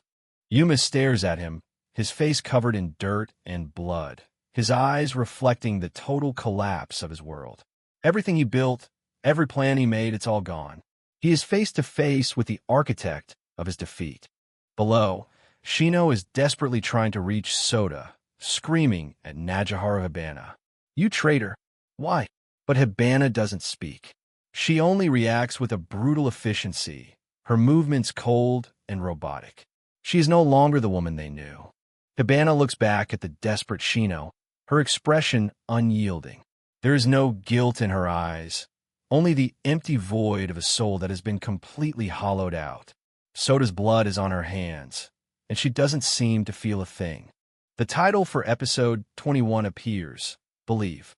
A cruel irony, as belief is the very thing being systematically destroyed in this moment. Shino struggles, her face contorted in agony, as she faces the impossible truth of her brother's killer. Lily pins Shino down, her knee on her back, laughing as she enjoys the girl's suffering. "What's the matter? Was that boy your boyfriend? Or your brother?" Her words are poison, designed to twist the knife in Shino's heart. Shino can only grunt in pain and fury. Lily leans in close, her eyes wide with madness. She tells Shino that in this town, there's no entertainment quite like the despair of others. Watching a brother die in front of his sister, for Lily, it's the ultimate thrill. She commands Shino to die from looking. Shino's scream of "Why did you kill Soda?" rings out, a sound of pure, soul-crushing loss. She looks up at the towering Hibana, her world completely shattered. There is no logic here, only the raw, jagged edge of a tragedy she cannot escape. Yuma Chigami stands before Mizukage, a broken man. He looks at his former ally, then at his enemy, unable to find his voice. The tactical genius has been outplayed, his spirit crushed by a manipulation he didn't see coming. Or so it seems. Najiharu Hibana's face is cast in heavy shadow, her vacant eyes reflecting the depth of Mizukage's control. She has been reduced to a lethal instrument of yin, a silent sentinel standing ready to strike down anyone who opposes her new master. Yuma Chigami looks down, his resolve shattering as he whispers the question haunting his mind. "Did you kill Soda?" He is a boy falling into an abyss of despair, his tactical brilliance extinguished as he awaits the final, crushing word from the man who orchestrated this nightmare. Hazuki Mizukage stands triumphantly before Yuma Chigami, Najiharu Hibana by his side. "Yuma Chigami, as you can see, Hibana is with us now," he says, his voice dripping with a cold, hollow certainty. The sight of his former ally, standing with the enemy, is meant to be the final nail in Yuma's coffin. Mizukage leans in, his bandaged face hovering near Yuma's. "A truly desperate situation, isn't it? How does it feel?" he asks. He's savoring the moment, relishing the look of defeat on the face of the boy who was once called a tactical genius. A chilling smile spreads across Mizukage's lips. "Will you die by your own hand?" he whispers. He's not just asking for a surrender. He's demanding the total erasure of Yuma's will, pushing him toward the ultimate despair. But then, something happens. Yuma's vision blurs, the world around him warping and stretching. A strange physical sensation washes over him, a shock that doesn't belong to the reality he's seeing. He realizes his senses are being tampered with. "Was I hit? No, that's not it." Yuma's brain shakes as he fights against the cognitive distortion. He realizes that the death of Soda, the betrayal of Hibana, it might all be a grand, psychological illusion cast by Mizukage's influence. Cognitive guidance, he realizes with a start. Mizukage's words were the trigger. He used speech to manipulate Yuma's brain directly, forcing him to see a nightmare as reality. Yuma knows he has to break the trance immediately, or he'll truly be lost to the darkness of Mizukage's world. With a sharp, determined grunt, Yuma grabs his knife and stabs himself directly in an old arrow wound. He uses the searing, physical pain to act as a wake-up call, a jolt of reality that forces his brain to snap out of the hallucination. I'm back, he thinks as the world stabilizes. Mizuki's is genuinely intrigued. He didn't expect Yuma to use self-harm to regain his senses. Oh, you use pain to bring yourself back? He muses, crossing his arms.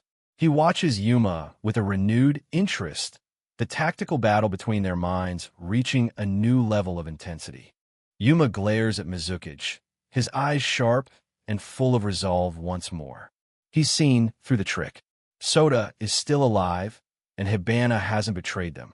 The shaking in his brain has subsided, replaced by a cold, calculating anger. Can you really use that at will? He demands. Mizuki doesn't answer the question directly. Instead, he opens his arms and offers a terrifying proposal. Why don't you join Yin? Together, we could rule this country. He sees Yuma as a worthy disciple in his quest to destroy and remake the world. Yuma can only stare in disbelief. He continues his lecture, explaining how he uses words and attitudes to control actions. He brings up Yuma's past, mentioning the killing of Michiya Nairi.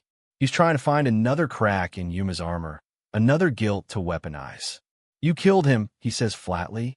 That's not it, Yuma retorts, but Mizuki's philosophy is relentless. He asks Yuma what he felt in that moment. Was it joy? He's trying to convince Yuma that he's just like them, a monster born of despair. Then, he brings up a biological analogy, mitochondria.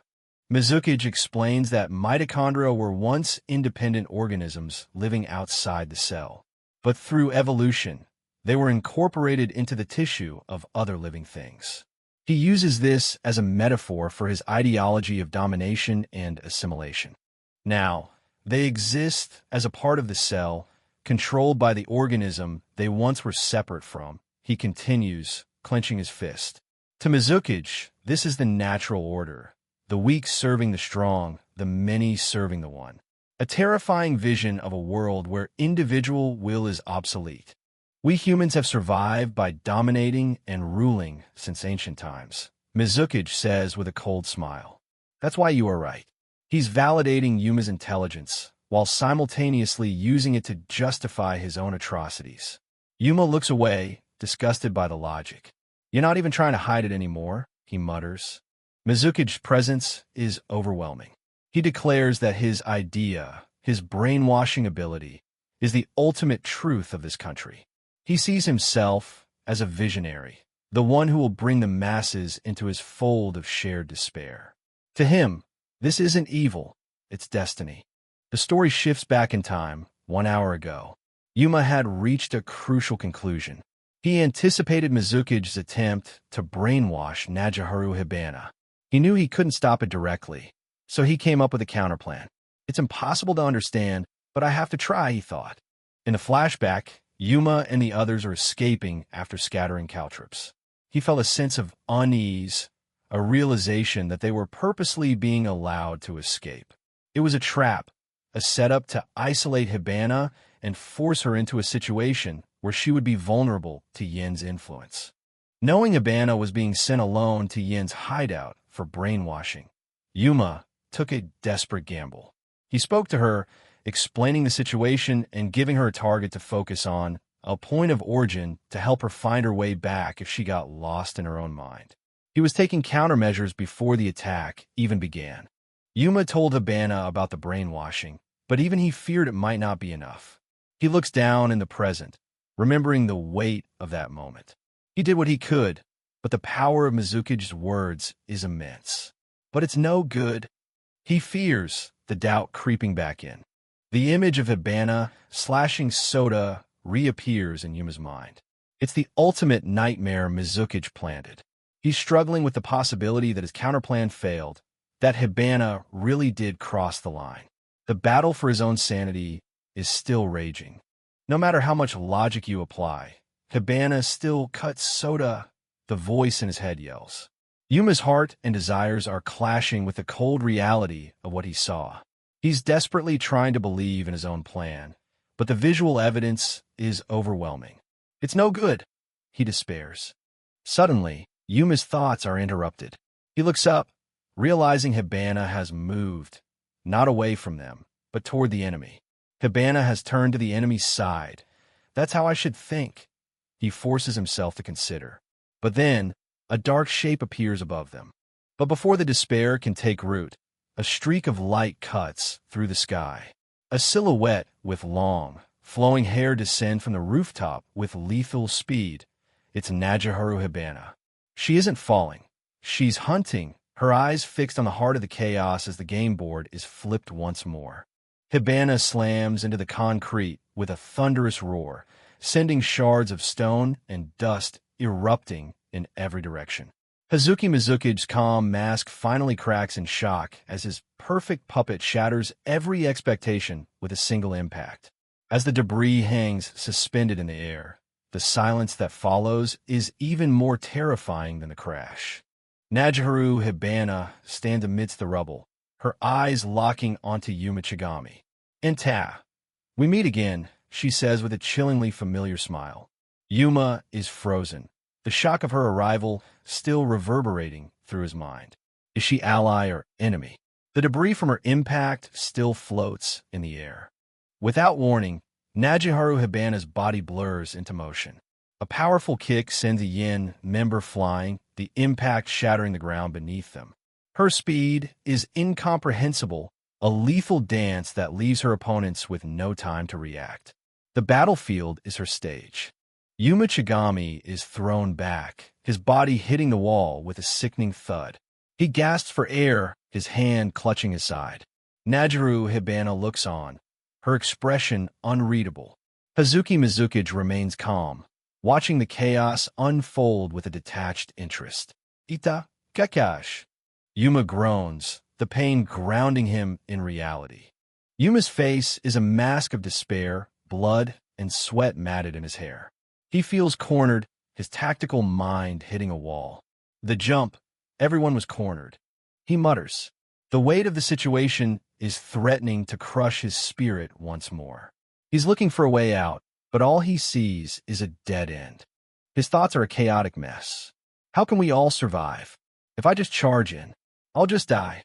He's paralyzed by the impossibility of the situation. The mental nightmare Mizuki planted is still whispering in the back of his mind, telling him that there's no hope, no escape. "What should I do?" he screams internally. Yuma drops to his knees, his head hanging low. "It's no good. No matter how much I think, there's no solution." He admits. In the distance, Hazuki Mizuki and Najiharu Hibana stand like two towering pillars of shadow. Above them, the rooftop where this all began feels like a world away. He is truly at his lowest point. Suddenly, Yuma's body moves on its own. He's running, a desperate sprint away from the center of the conflict. "I have to escape for now," he thinks. But something about his movement feels wrong, like he's running not because he chose to, but because he's being driven by a primal, instinctive fear. He stops, his eyes wide with confusion. He looks back at Mizuki and Najiharu Hibana, who haven't moved. He realized he was running toward them, not away. His internal compass is completely shattered, his sense of direction manipulated by the sensory interference. He's lost in a maze of his own making. Why am I in front of them? I've done it now. Yuma realizes with horror. He is standing right in the path of the enemy, his tactical blunder leaving him completely vulnerable. His heart hammers against his ribs, the sound of his own pulse deafening in his ears. He has walked straight into the lion's den. A vision flashes before his eyes. Najiharu Hibana attacking him, her sword a lethal blur. The one who kills allies is the enemy, the voice in his head screams. He sees his own death over and over again, a montage of failure that Mizuki is feeding into his mind. Why am I seeing this? Is this a revolving lantern of my life? He wonders in a panic. Hazuki Mizuki looks down at him, his smile cold. The plan for Hibana to kill you has changed, but that's fine. I'll just kill you myself, he says. Yuma stares into the bandaged face, the sensory overload making it hard to focus. No, this is different. He realizes, fighting against the tide of illusions. This isn't this. Yuma's eyes snap open, the haze clearing for a brief, crystalline moment. It's not a revolving lantern, he shouts. He realized that the visions weren't memories of his past, but a projection of his fears. He's breaking through the mental barrier, his true self resurfacing from the depths of Mizuki's manipulation. I'll endure this much. My brain is telling me something. Follow your own intuition. Yuma commands himself. He's using the pain and the shock to anchor himself, focusing his entire being on a single point of reality. He refuses to let his mind be a playground for a madman any longer. He's taking control, one synaptic fire at a time. Memories of Najru Hibana flood back. Not the cold killer, but the woman who saved him, who fought beside him. This memory, Hibana has always been helping me, he realizes. He sees the truth behind the lies, the real connection they share. It's the accumulation of facts. He finally understands that her presence isn't a threat, but a salvation. Yuma finds his center, his gaze hardening with a newfound hope. It's my own desire, my own hope. Don't shake anymore, he tells his heart. He's rebuilt his internal fortress, turning his vulnerability into a weapon. He is no longer a victim. He is a player in this deadly game once more. Hazuki Mizuki senses the change. Instinct to rule? Doubt? Don't stop, he commands, sensing the resistance. But Najihiro Hibana is already moving, her hand on her sword hilt. It doesn't matter, she thinks. The two of them, Yuma and Hibana, are finally on the same wavelength, their spirits aligned for a single decisive strike. In a combined burst of motion, Yuma and Hibana charge toward Mizuki. Believe in Hibana until the end. That's what my brain is telling me. Yuma shouts. Their combined resolve creates a powerful resonance, a force that even Mizuki's brainwashing can't suppress. They are breaking the cycle of despair with a single, unified act of defiance. Ichiju inyofu jikai ni tsuzuku. Ichiju inyofu. To be continued. Episode 22 begins, Rising Emotions. Najihiro Hibana is mid-leap, her eyes blazing with an intense, uncontrollable fire. Yuma watches her, a desperate shout of Hibana on his lips. The battle has reached a fever pitch, the emotions of everyone involved boiling over into a raw, unfiltered display of power. Hibana gasps as she realizes the depth of her own resolve. Hibana and Yuma face Mizuki, their movements perfectly synchronized despite the chaos around them. They're a whirlwind of blades and strategy, a two-person army fighting against the tide of darkness. Mizuki stands his ground, but the pressure they're exerting is starting to show cracks in his composure. The official battle has truly begun. Hibana's face is a contorted mask of rage and focus. I'll kill you. I'll definitely kill Mizuki, she screams. Her rising emotions are a tangible force, her hair whipping around her like a wild animal's mane.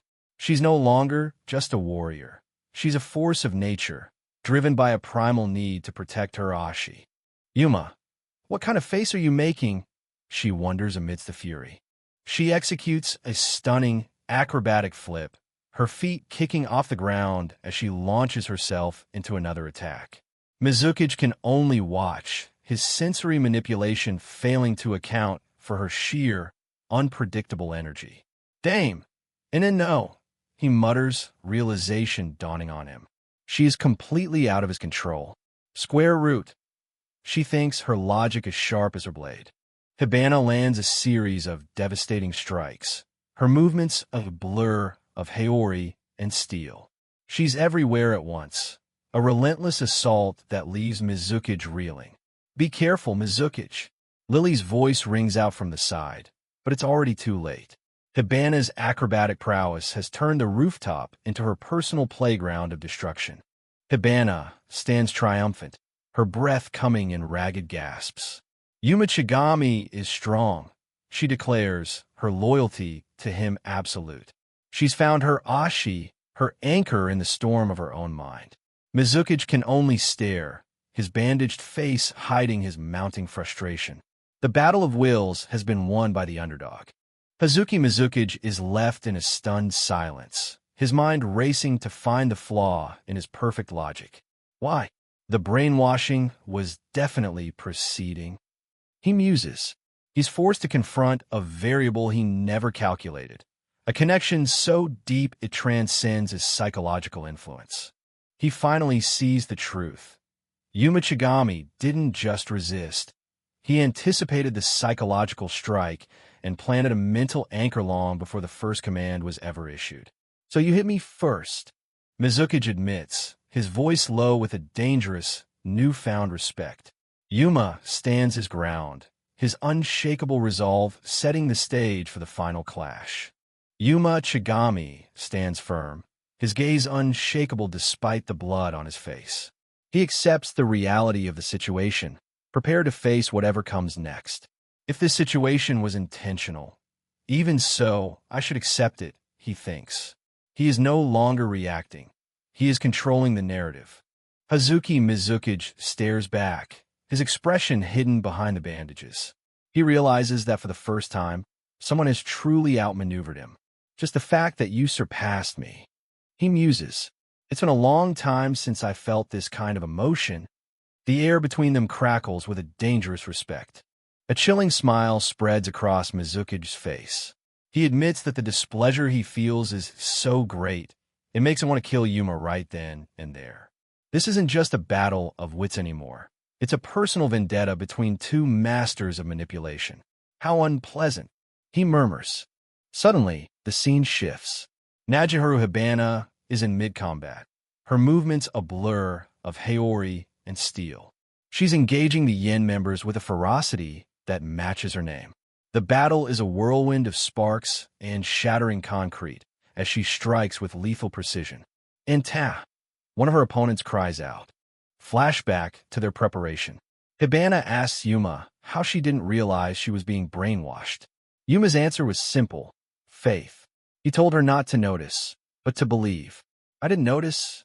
I just didn't believe in you for a lifetime," she tells Mizukage in the present, her loyalty to Yuma acting as her ultimate shield. The secret of Hibana's resistance is revealed. Yuma taught her how to weaken the effects of Mizukage's brainwashing.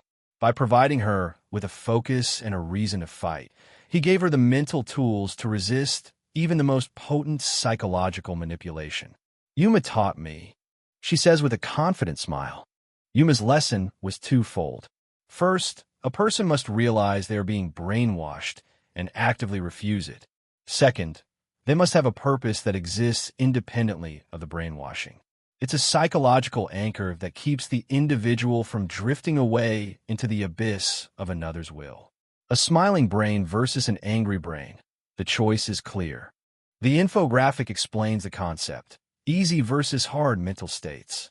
By providing a clear target like a piece of meat or a fish, the mind has something to latch onto. Yuma used this biological imperative to help Hibana maintain her sense of self amidst the sensory chaos Mizukage created. Yuma gave Hibana a physical anchor, the solitary cell key F5. He told her to use it as her point of origin. If she ever felt herself slipping away, she was to focus on the key and the goal of returning it to him. "That's why Yuma gave me this key," she explains, holding it up like a holy relic. Hibana calls it Ashi power, the power of her idol, her favorite person. By making Yuma her Ashi, her devotion became an unbreakable barrier against Mizukage's influence. "It's the power of my Ashi," she declares, her eyes sparkling with a fanatical, unstoppable joy. Brainwashing has no power over a true believer. Back in the fray, Hibana's acrobatic movements are a sight to behold. She uses the crumbling environment to her advantage, leaping from falling debris to strike from unexpected angles. "My role is to stop your feet until Mizukage kills Yuma Chigami," one Yin member shouts, but Hibana just laughs. She's already 10 steps ahead. She uses a massive amount of rubble as a shield, forcing her opponents into a defensive position. It's a physical representation of her mental strength. Overwhelming, chaotic, and impossible to ignore. "I see." Using quantity to force a guard, her opponent realizes too late. She's turning the battlefield into her own personal masterpiece of destruction. You've underestimated me, Hibana says, her blade flashing through the air. Did you really think something like this would stop me?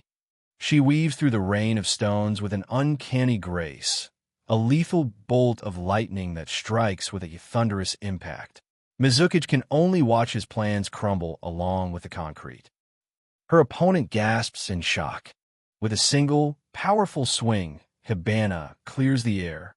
She moves with a boredom that is more terrifying than any rage. It's dull squared. She mutters, her haori fluttering behind her like a cape. She's completely mastered the situation, her confidence as sharp as the edge of her sword. Her opponent is left staring at the path she's carved through the rubble. Shino Osaka is in a state of pure shock. Wait, what's happening? She screams. She's been watching the chaos from the sidelines, unable to comprehend the sudden shift in the battle. Lily is holding her down, a cruel smile on her face. If Hibana didn't betray us, then where is Soda? Shino's mind is a whirlpool of fear for her brother. Lily looks down at the struggling Shino with a sadistic glee. She loves seeing the despair in the eyes of others, especially when their realization that they've been outplayed. A massive strike hits nearby, sending more smoke and debris into the air. Ah, Shino gasps, her world still spinning from the impact. Suddenly, a voice rings out from above. Damn it. I told you. It's Soda. He's perched on the edge of the building, aiming a weapon down at them. He's not dead after all. He yells that he's never shot anyone before, so there's no way he'll hit his mark. But his determination is clear. He's not going to let his sister be hurt anymore. But next time I won't miss, he shouts. Shino screams his name in a mixture of relief and terror. Soda. Lily is surprised by his sudden appearance.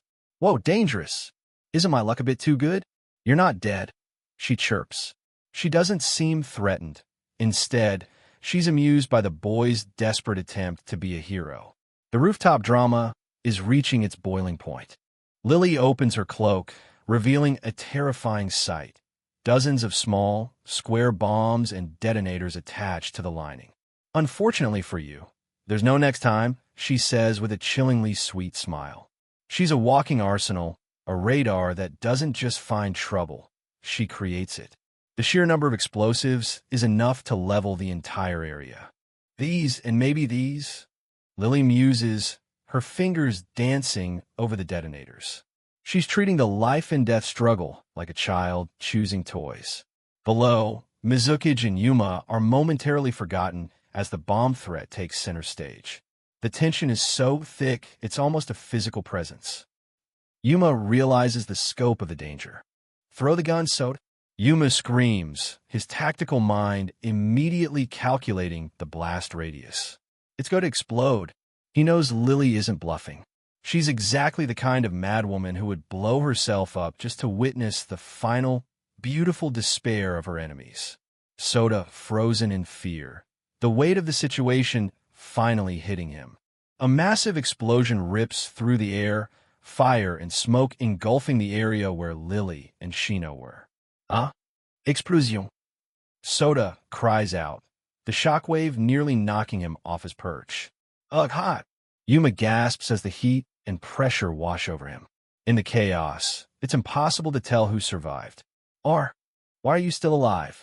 Lily's voice chirps through the smoke. Lily stands amidst the fire, seemingly untouched.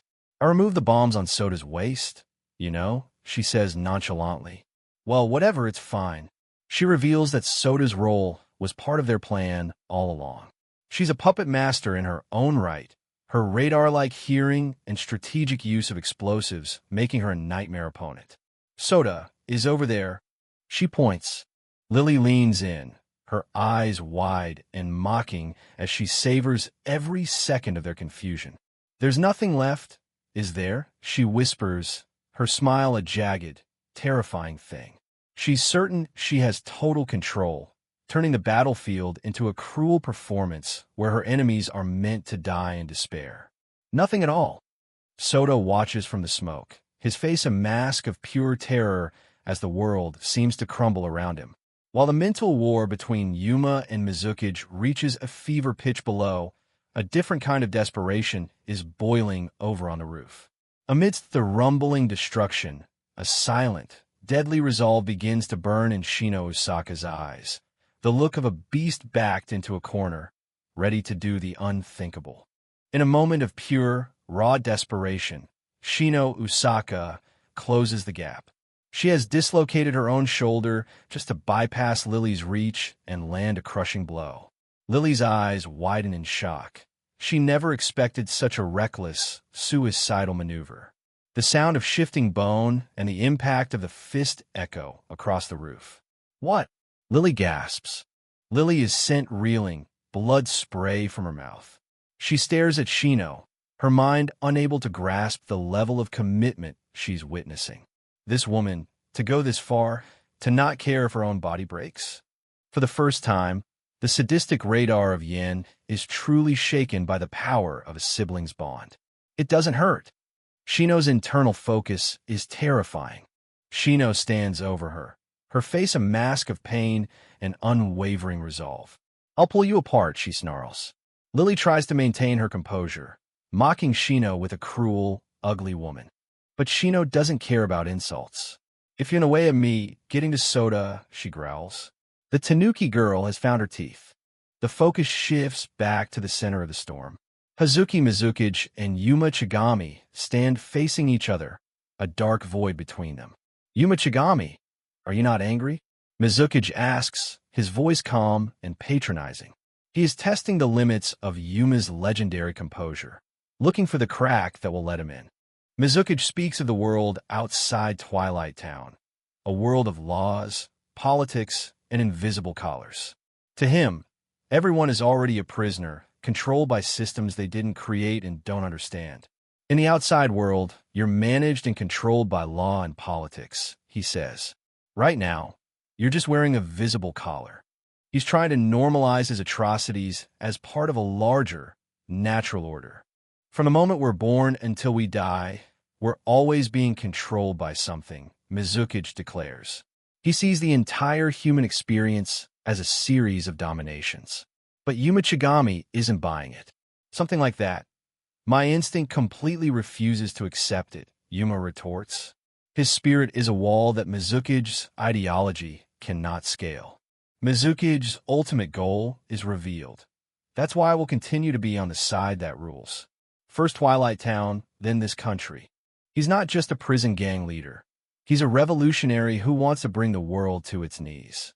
He looks down on Yuma as a minor obstacle on his path to national conquest. "Next is this country," he whispers. Mizuki laughs, a cold, dry sound.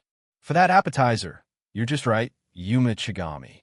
But Yuma's eyes burn with a fire that matches his intellect. "I won't listen to the delusions of a crazy terrorist," he declares. The lines have been drawn.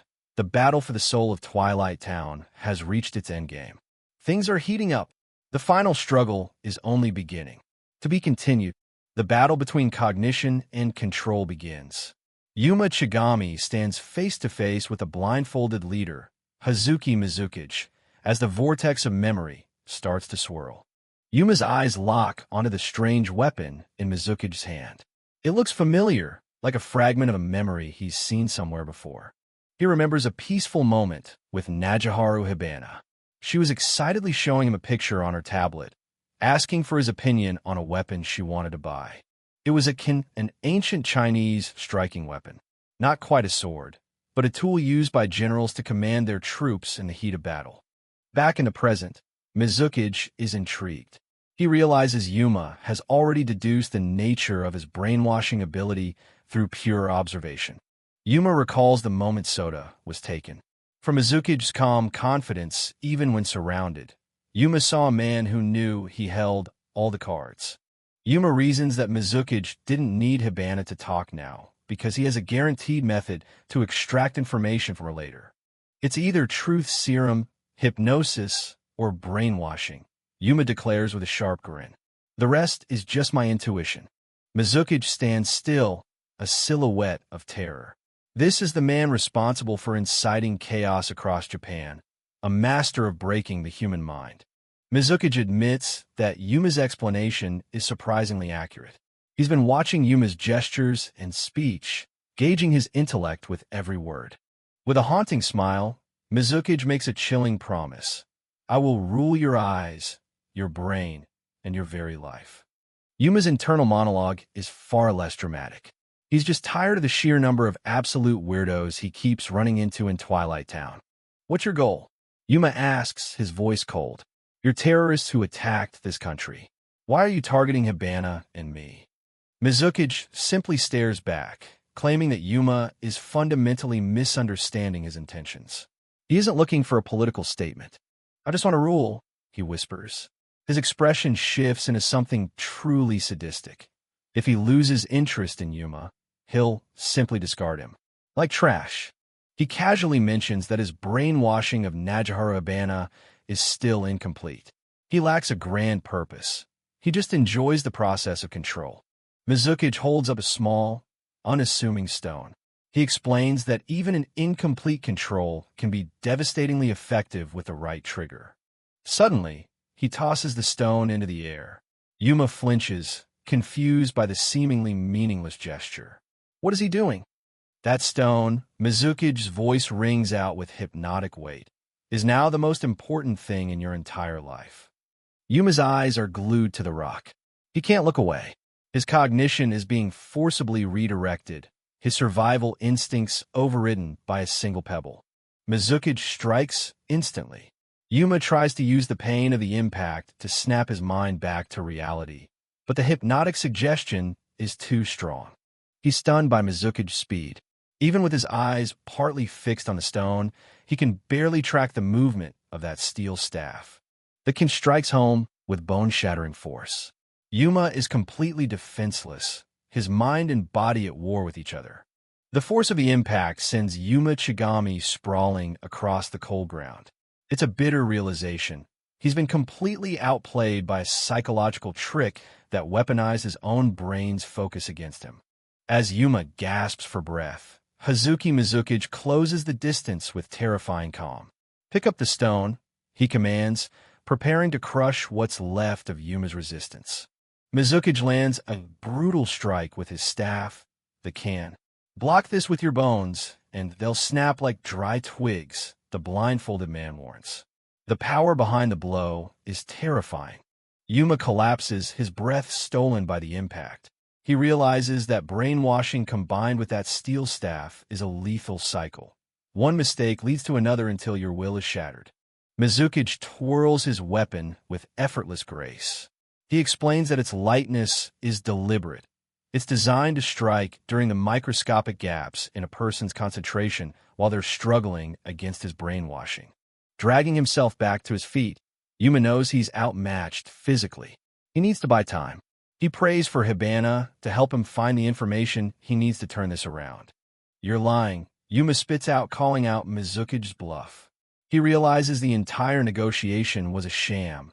Mizuki never intended for them to walk away with their minds intact. Mizuki towers over the alley, looking like a god of judgment. You have zero chance of winning, he declares calmly. Once I rule you, your sister will follow me like a shadow. Yuma's gaze turns sharp and analytical despite his wounds.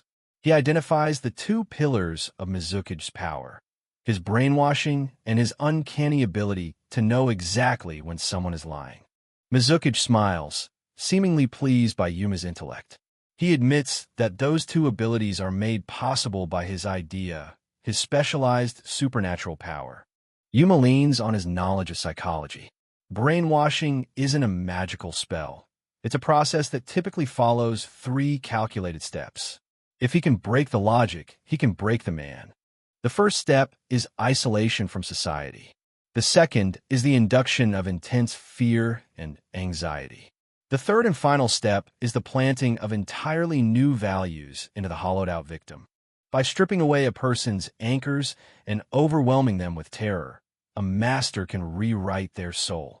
But Yuma notices a fatal difference in Mizuki's method. Mizuki is too efficient. He skips the long isolation process and goes straight for the jugular, utilizing maximum fear to skip the victim's natural defenses and take control in an instant. Looking at the desolate alleyway, Yuma questions how Mizuki can read his psychology so perfectly. How are you reading my mind from all the way over there? He wonders aloud. Is it hearing? Could Mizuki be listening to the micro-twitching of his muscles or the rhythmic thrum of his heartbeat? Yuma considers the physical possibilities. He quickly dismisses the hearing theory. If Mizuki's ears were truly that sensitive, he wouldn't have been able to withstand the loud explosion from earlier in the fight.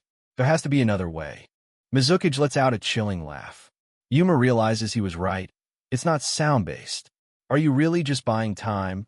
Mizuki asks, hoping I'll reveal my hand to you? Yuma thinks about the physical tells of lying, the sudden spike in heart rate, the rise in body temperature, or even the stress-induced scent of sweat. All of these are readable markers. Mizuki notices a change in the air. The terror he worked so hard to cultivate in Yuma is fading, replaced by a cold, sharp-eyed focus.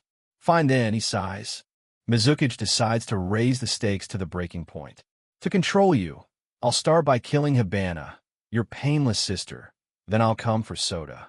He grips his staff, ready to act. Yuma stands his ground, his mind churning.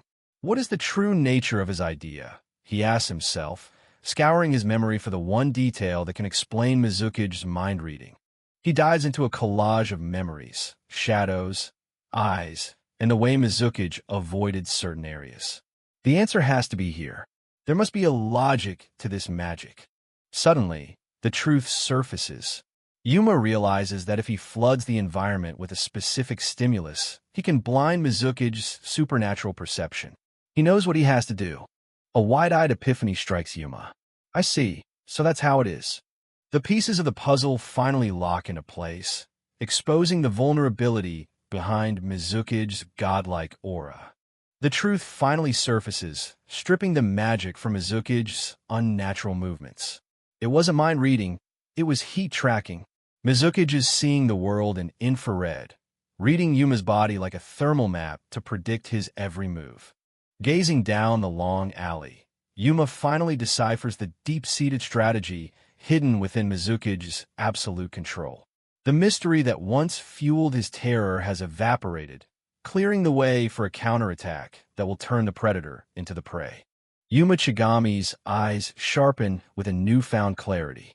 The magic behind his opponent's moves has been stripped away, leaving only a puzzle waiting to be solved. The fear that once paralyzed him is gone. Yuma stares down Hazuki Mizuki, finally seeing the limits of the madness that fueled the man's absolute control. Mizuki senses the shift in the duel's momentum. Yuma isn't just reacting anymore. He's actively looking for the crack in Mizuki's godlike perception. Interesting, Mizuki whispers, his smile never wavering. But knowing a secret isn't the same as overcoming it. You will still be ruled by me. Yuma prepares his next move, gripping his knife. He knows that to defeat a hunter who sees the world differently, he must change the rules of the environment. With cold, tactical precision, Yuma readies himself.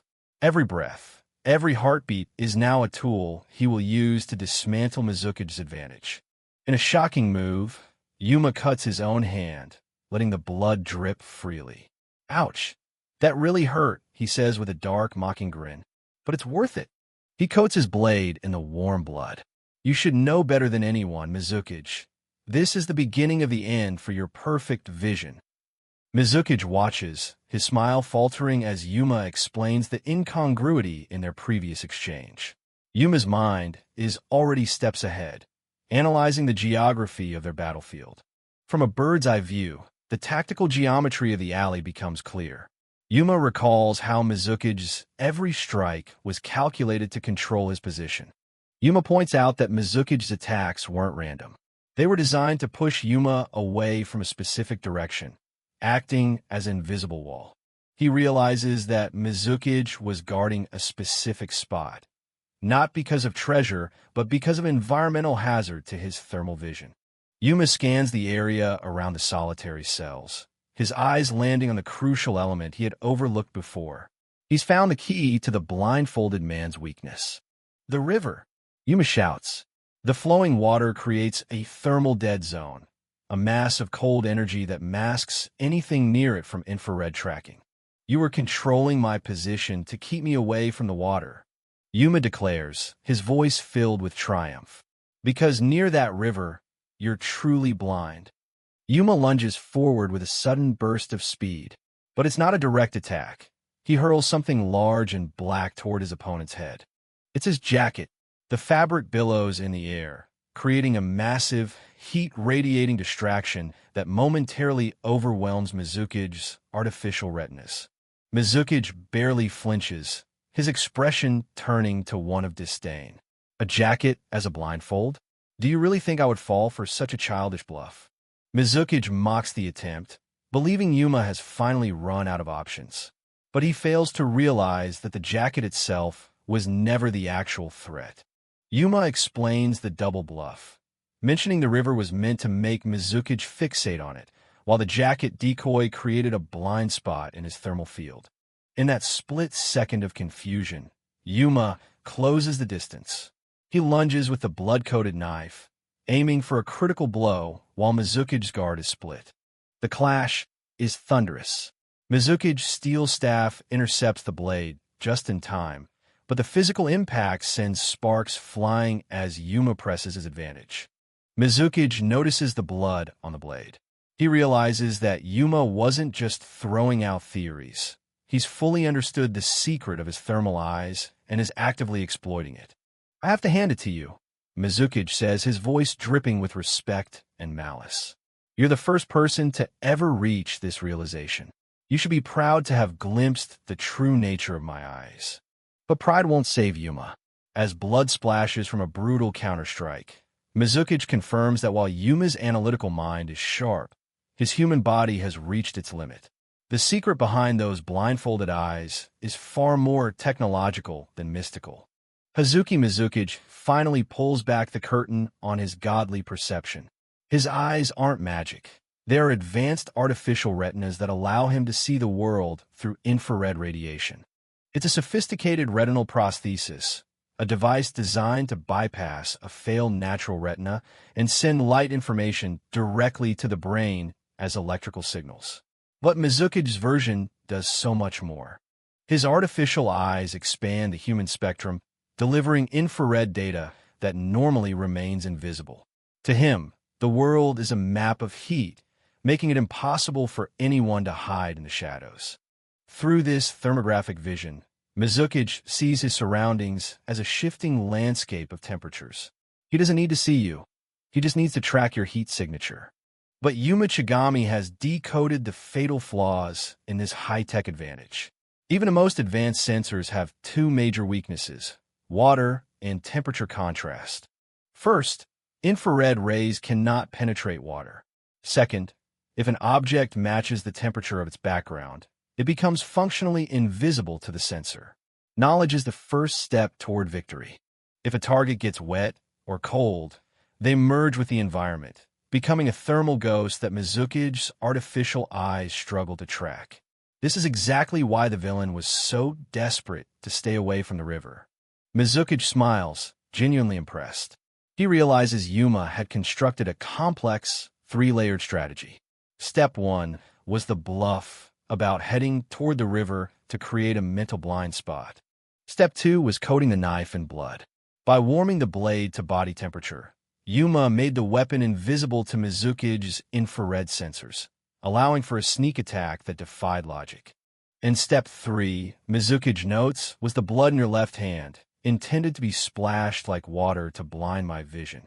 He finds a triple-layered plan wonderful, but ultimately futile. But you're still too naive, Mizuki sneers as he lands a punishing blow.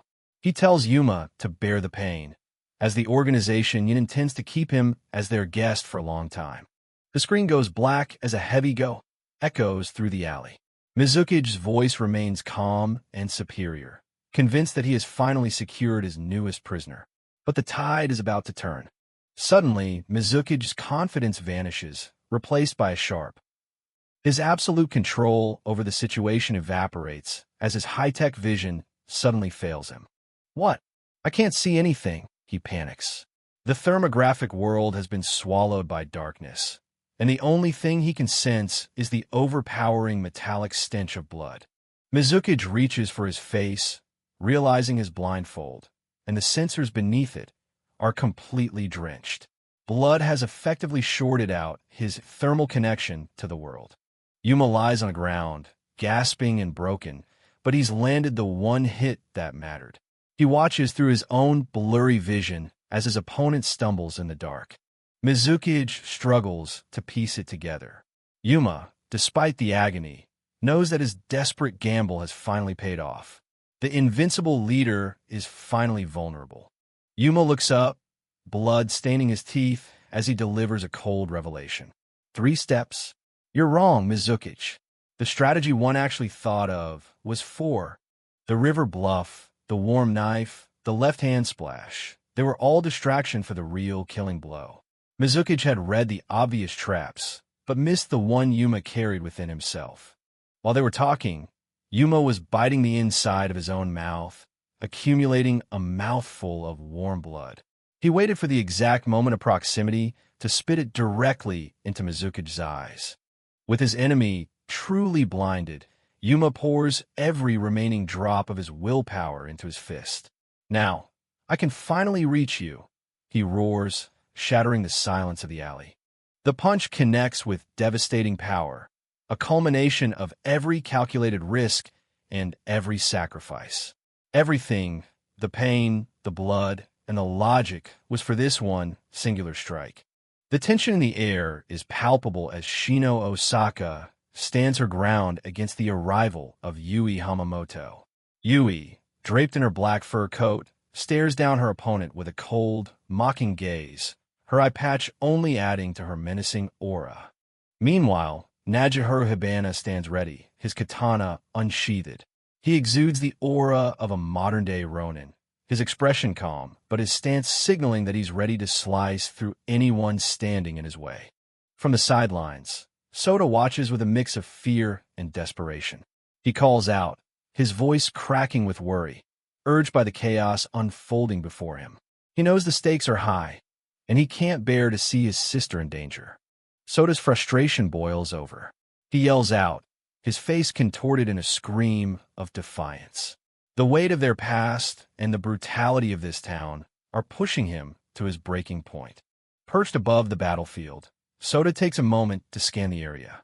He sees the cubes, the shadows, and the combatants moving like pieces on a twisted chessboard. He's looking for an opening, a way to help his sister without being a burden. He knows he can't just jump into the middle of it. Sota realizes that if he wants to protect Shino Osaka, he has to use his own strengths. He clenches his jaw, a plan beginning to form in his mind. Back on the ground, Yui Hamamoto continues her psychological assault. She taunts Shino, her words dripping with venom as she mocks the siblings' pathetic bond. She wants to break Shino's spirit before she breaks her body. The contrast between them is stark.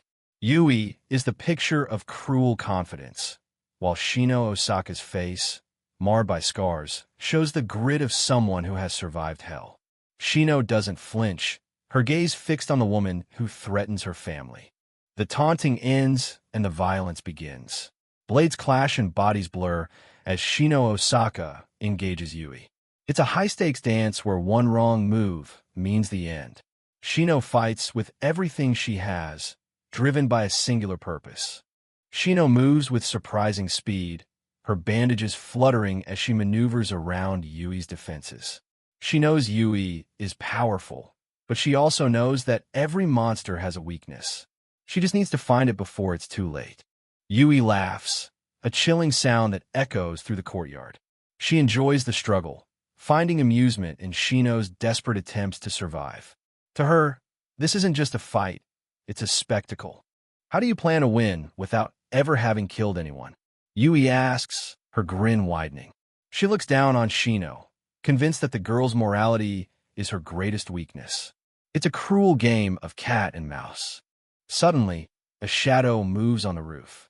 Yui's eyes shift upward, realizing that there's a third player in this game. Someone is watching, and they have a weapon aimed right at her. She realizes Shino isn't as alone as she thought. Shino Osaka looks momentarily drained, the weight of her responsibilities pressing down on her. She has always been the shield for Sota, the one who took the hits so he wouldn't have to. But even a shield can crack. The scene shifts to a memory, back to a moment of quiet between the siblings. Sota, usually so timid, looks at Shino with a newfound determination. He tells her that he'll be the one to handle the long-range support, that she doesn't have to do it all. They made a pact that day. Sota promised he wouldn't let Shino fall into the darkness of becoming a killer, even if it meant he had to step up himself. Their bond is more than just blood. It's a shared vow to survive without losing their souls. Sota's face in the flashback is a mirror of his current resolve. He's tired of being the protected one. He wants to be the one who saves her for once. It's a pivotal moment in his growth as a person. Back in the present, Yui Hamamoto senses a shift in the air. She looks at Shino and sees a flicker of hope that shouldn't be there. She smiles, realizing the siblings have a plan, but she's already one step ahead. "You're wide open," she whispers. A grenade is tossed into the fray, tumbling through the air with a lethal promise. Shino's eyes widen as she realizes the danger. It's a sudden, violent escalation that threatens to end the battle in an instant. Shino Osaka doesn't panic. She revs her chainsaw, the engines roar, drowning out the sounds of the town. She's ready to meet the explosion head-on, her focus entirely on protecting Sota and finishing this fight. She'll be the wall that Yui can't break. Yui Hamamoto watches with a sadistic glee as the trap is sprung.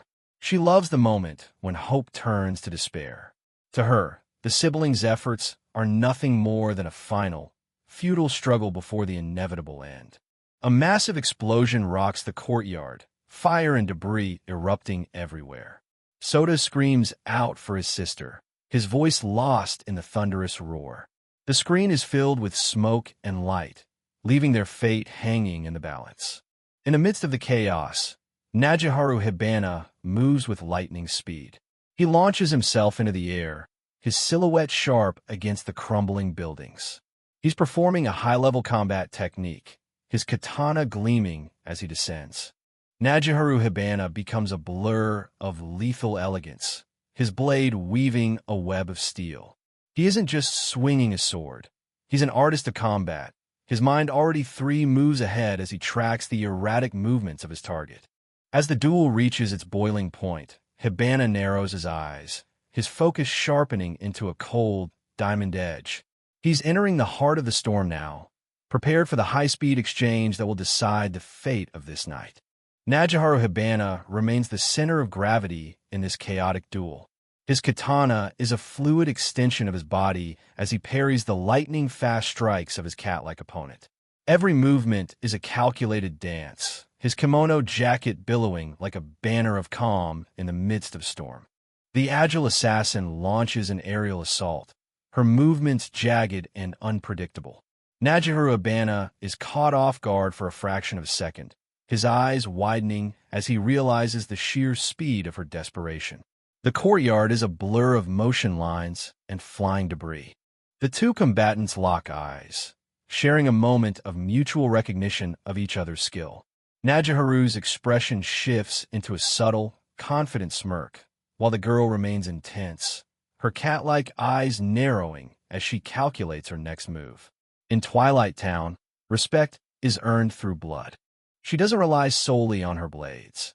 She uses the environment as a weapon. With a powerful kick, she sends a heavy stone flying toward Najiharu, forcing him to react. He watches the projectile's trajectory, his feet firmly planted in the dust. Najiharu Hibana remains remarkably still, his sword held in a loose, deceptive grip. He's analyzing the rhythm of her kicks, sensing the pattern behind the chaos. The girl launches more debris, her frustration beginning to show as Najiharu refuses to break his composure. The stone projectile flies with terrifying velocity, faster than an arrow. Najiharu's eyes track it with inhuman precision. In an instant, the air is split by the force of the collision, but it's not Najiharu who's been hit. It's his defense that has outpaced her attack. Najiharu Hibana demonstrates a level of defensive mastery that borders on the supernatural. He doesn't just block the impact, he absorbs and redirects it. The girl watches in horror as her most powerful projectile is rendered useless by his calm, circular motions. With a grace that belies the brutality of the fight, Najiharu moves like water. He deflects the stones as if they were nothing more than falling leaves, his kimono-style jacket flowing around him in a wide, elegant arc. The assassin's advantage of speed is being dismantled by his sheer elegance. The cat-like girl is completely baffled. She's thrown everything she has at him, yet he stands there as if they were merely practicing. Her internal monologue is a frantic mess of questions. How is he moving like that? What kind of technique is this? Najiharu's secret lies in his ability to perfectly time his withdrawals. The moment his leg makes contact with a flying rock, he pulls back, absorbing the shock like a curtain catching a falling object. It's a high-level manipulation of momentum that leaves no openings. The assassin realizes she's up against a true master of combat sense. Najiharu's technique isn't just about physical prowess. It's a mental game where he is always 3 steps ahead. His eyes, cold and focused, seem to see through her every intention. The girl's frustration reaches its peak as she realizes the simplicity of his power is exactly what makes it so insurmountable. Najiharu remains silent, his expression unreadable, a wall of focused intent that she cannot hope to scale. I still haven't met anyone stronger than me, Najiharu muses with a dangerous, playful smile. He holds his katana across his shoulders, the very picture of arrogant confidence. To him, this isn't a struggle for survival. It's just another afternoon in Twilight Town. Meanwhile, the smoke from the explosion begins to clear. Yui Hamamoto laughs, her face flush with the thrill of destruction. She looks back at the chaos she's caused, convinced that Shino Osaka has been reduced to nothing but ash and bone. Yui turns to walk away, her work done. What a waste of time, she sighs, her boots clicking on the pavement. She doesn't notice the movement in the thick, gray clouds behind her, the shadow of a survivor rising from the wreckage. Suddenly, a bandaged hand lunges from the smoke, grabbing Yui by the throat. Yui's eyes widen in sheer disbelief. How could Shino Osaka possibly be alive after that? Shino's face is a mask of bloody determination as she whispers, "I've already decided." Shino's resolve is absolute. "I've always been protected by Soda, so when I die, I'm taking you with me." She doesn't care about her own survival anymore. She only cares about removing the threat to her brother. She's ready to drag Yui Hamamoto down to hell. The 2 women are swallowed by a fresh wave of smoke and debris as Shino executes a final, desperate grapple. Yui's scream of terror is cut short as they fall together into the darkness. It's a sacrifice born of a sibling bond that Yui could never understand. In the present, Soda stands alone, his face cast in shadow. The weight of Shino's sacrifice hangs heavy over him. He looks down, his beanie pulled low, as he reflects on the harsh reality of their lives. In Twilight Town, you're constantly being tested. Soda walks past a crumpled body on the floor, the blood pooling around it. He doesn't look back. His eyes are fixed on the path ahead, his mind replaying the oath he and Shino made. Strength, ability, none of it matters without the resolve to use it. He stares at the carnage, his hands clenched. What's being tested now is my resolve. The blood of the town's victims serves as a grim reminder of why they're fighting. Soda is no longer the scared little boy from the roof. He's a prisoner with a purpose. His mind drifts back to their childhood, back to the source of their pain. Soda remembers their parents, 2 truly rotten individuals who shouldn't have been allowed near children. They're the reason Shino and Soda are who they are today. In the flashback, the father's brutal hand falls on Shino again and again. She takes every blow, protecting Soda until she literally can no longer feel pain. In the background, their mother indifferently folds laundry, her silence as damaging as the father's violence. Young Soda huddles in the corner, trembling within his sister's protective shadow. He watches the brutality with wide, paralyzed eyes, feeling the suffocating weight of his parents' malice and the chilling certainty that their hatred might one day consume them both. Consumed by horror and a growing self-loathing, he hated his own weakness in the face of her suffering. It was in this moment of utter helplessness that he saw a shift in Shino, a quiet, terrifying change that signaled she had finally reached the point of no return. Young Soda watches his sister from the doorway, his heart heavy with an intuitive dread. He can sense that something inside her has finally snapped under the weight of their parents' cruelty. He doesn't need words to understand that she's reached her limit. His worst fears are confirmed when he sees her standing on the window ledge, her silhouette framed by the cold light of the room. She's ready to jump, to escape the endless cycle of pain that has defined her existence. The trash and debris of their broken home surround her, a grim testament to their reality. In that desperate second, Soda doesn't cry out for her to stop or plead for his own safety. Instead, he utters the simplest, most human request, "Sister, I am hungry, kropka." It's a grounding plea, a reminder that he still needs her, and it anchors her back to the world. The words reach her through the fog of her despair. Shino Osaka pauses, her resolve to end it all wavering as she looks back at her younger brother.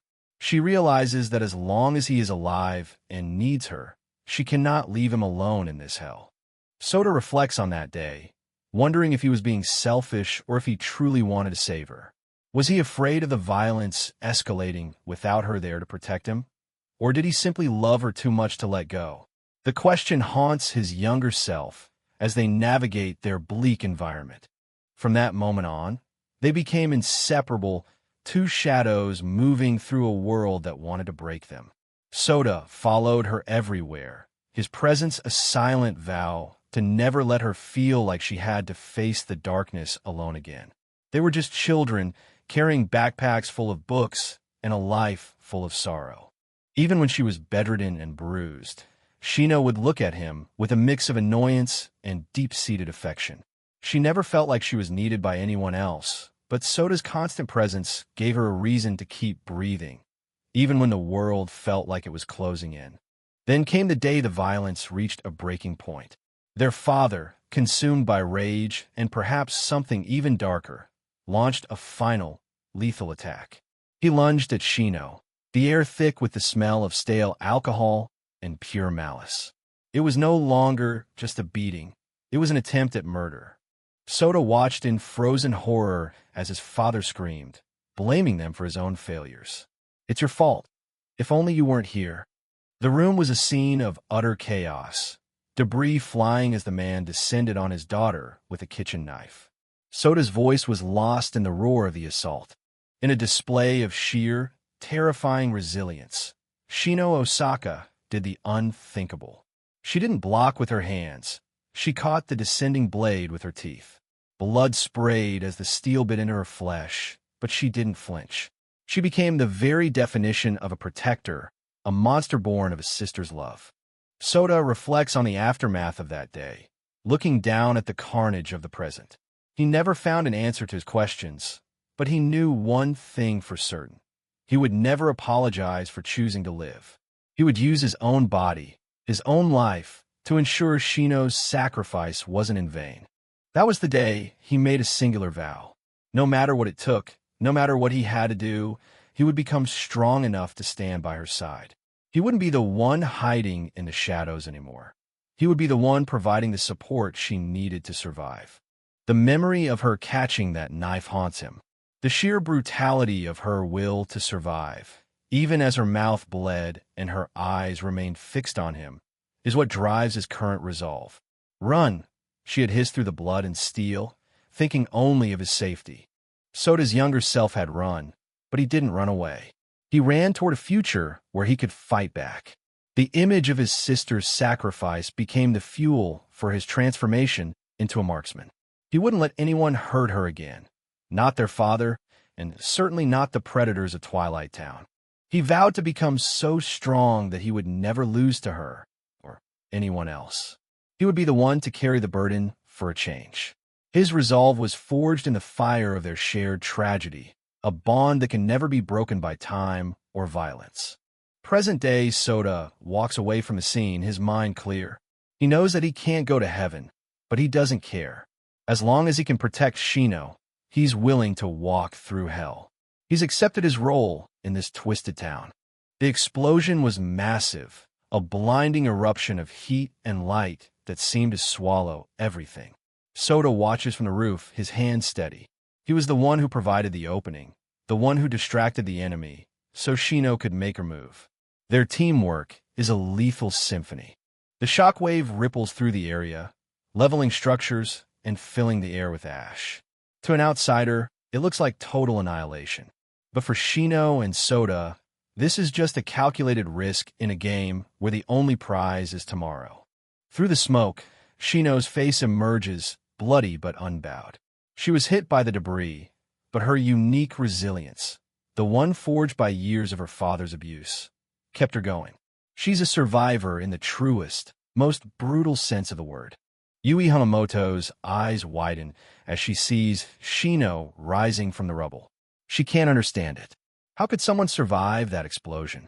Shino's presence is an impossibility, a nightmare brought to life by a sister's singular will to live. Why aren't you dead? Yui's eyes scream. Shino looks up at the roof, spotting the silhouette of her brother. She realizes now that the projectile that hit Yui earlier wasn't a fluke, it was Soda. He's been watching her, protecting her from above, just as they promised. The realization fills her with a grim satisfaction. She knows Soda is too kind for his own good. He didn't want to throw that projectile to become a killer, but he did it for her. And because he sacrificed his peace of mind, she will sacrifice everything else to finish this. I've already decided, she repeats to herself. Shino lunges from the smoke, her hand clamping onto Yui's throat with crushing force. Yui is paralyzed by terror, the smoke and ash around them creating a hellish atmosphere. Shino's eyes are voids of determination. She's going to drag Yui Hamamoto into the abyss with her. Her bloody face looms over Yui, a vision of the hell they both deserve. I was always the one being protected, so when I die, I'll take the one who tried to hurt Soda with me. Her grip tightens, the years of pain fueling her strength. She's no longer just a victim. She's an executioner. Yui Hamamoto can only stare in mute horror, her confidence completely shattered. She's finally faced with someone whose resolve is deeper and darker than her own cruelty. The chapter ends with the two women locked in a death grip, a final, violent conclusion to their battle. The past and present collide in Shino Osaka's mind. She remembers how she once stood between Soda and their father's brutality, and she realizes that even now, she is doing the exact same thing. Soda was her anchor then, and he is her strength now. Because Soda was there, I could stand up to them. She reflects, her resolve forged in a lifetime of protection. Through the blood, the scars, and the grime of the battlefield, Shino Osaka lets out a genuine, bittersweet smile. It's a look of pure relief and defiance. She survived the worst this town and her life could throw at her. And it's all because she had someone worth living for. Because Soda was there, I could smile. Yui Hamamoto is a mess of terror and desperation, her voice cracking as she pleads for her life. Wait, I understand. I'm sorry, she cries out, the tables completely turned. But Shino is no longer listening. Her eyes are cold, her grip absolute. I can't hear you, she whispers, her mind already set on the final act of this tragedy. Soda watches from above, a silent witness to his sister's triumph. Shino reflects on the moment that changed everything. The day Soda's simple words pulled her back from the ledge of suicide. Because you stopped me then, I am alive now. That one moment of shared humanity in a house of horror was enough to keep her fighting for years. It's the ultimate proof that even the smallest gesture of love can save a soul from the abyss. Meanwhile, Yuma Chigami watches the aftermath, his own face bloodied from his battle with Mikage. He sees the bond between the siblings and realizes that even in a place as rotten as Twilight Town, there are people with a bottomless capacity for good. He smiles slightly, a rare moment of genuine peace as he recognizes that they've all taken a major step forward, even if the cost was immense. Sota. I'm sorry I had to make you carry so much. Shino's voice echoes in the wind. With a final explosive burst of strength, Shino Osaka executes a devastating grapple, dragging Yui Hamamoto down toward the concrete. To hell we go together! She screams, the force of the impact shattering the ground beneath them. It's a suicidal move. A death grapple that proves the strength of a bond is the most powerful idea in existence. The chapter ends with the smoke rising, leaving the survivors to face whatever darkness comes next. To be continued. Standing in a desolate urban landscape, Mikage, a warrior with black fox ears and long silver hair, tells Senta Hayuma that he simply can't win. Hayuma, a blonde swordsman in a dark Haori, stares back as Mikage taunts him, claiming he lacks the means to stop him. Mikage explains that true strength comes from carrying a heavy burden, something he believes Hayuma is missing. Hayuma remains silent, his expression cold as he absorbs the fox-eared man's words. As Mikage turns to leave, he effortlessly kicks aside a large stone, his movements fluid and precise. The rock rockets through the air, a display of casual, superhuman power. It pulverizes a nearby wall with a thunderous crack. Hayuma watches, his focus locked on his opponent. Mikage looks back, his eyes sharp and filled with a cold, detached intensity. He turns away, his mind seemingly miles away as memories begin to resurface. The vision starts with a close-up of a young girl's eye. This is Linda, the heart of their childhood group. Years ago, at an orphanage, a young Mikage and Leo were inseparable. Linda was the one who dreamed of a world where everyone could smile together. Linda was always the optimist, believing that their bond could overcome any barrier. She and Leo were constantly laughing, finding joy in even the simplest of moments. In a lighter moment, Linda jokes around, lifting her shirt to reveal a silly drawing on Leo's belly. But that laughter was cut short. A funeral portrait of Linda stands amidst white flowers, marking the end of their innocence. Mikage stands alone at her grave in a torrential downpour, the rain washing away everything but his grief. He breaks down, sobbing uncontrollably. All he ever wanted was for them to keep laughing together. In the cemetery, a mysterious man with long hair approaches the grieving boys, calling out to them. The man hands Mikage a black plastic bag, his presence both cold and commanding. Inside are the remains of everything that once touched Linda, a gruesome reminder of their loss. Mikage stares at the bag, his grief beginning to turn into a dark, simmering resolve. Time fast-forwards as they join a radical organization. Mikage and Leo stand among their new, hardened comrades. Their leader, his eyes perpetually bandaged, speaks of finally ending his own despair thanks to Mikage's help. Mikage looks away, the weight of their choices already beginning to take a visible toll. Suddenly, the scene shifts to a news broadcast showing a massive police raid on one of their hideouts. The media brands them as terrorists. Mikage is identified as the leader of Akakage, with Leo as his top executive. Mikage and Leo watch the news together, knowing there's no turning back from the path they've chosen. Years later, Mikage watches as Leo is led away in handcuffs. Exhausted and battered, Mikage collapses to his knees in the empty street. He bows his head, acknowledging that he's the one who should be grateful for the life they shared. Back in the present, Mikage's face contorts in pain as he prepares to push his body to its absolute limit. He activates the Divine Eye, a cybernetic retinal enhancement that allows him to see his opponent's every move. Leo watches in horror, realizing the toll this power is taking. He resolves that he can't let Mikage fight this alone any longer. Hayuma senses the change in Mikage's aura and readies himself for the final clash.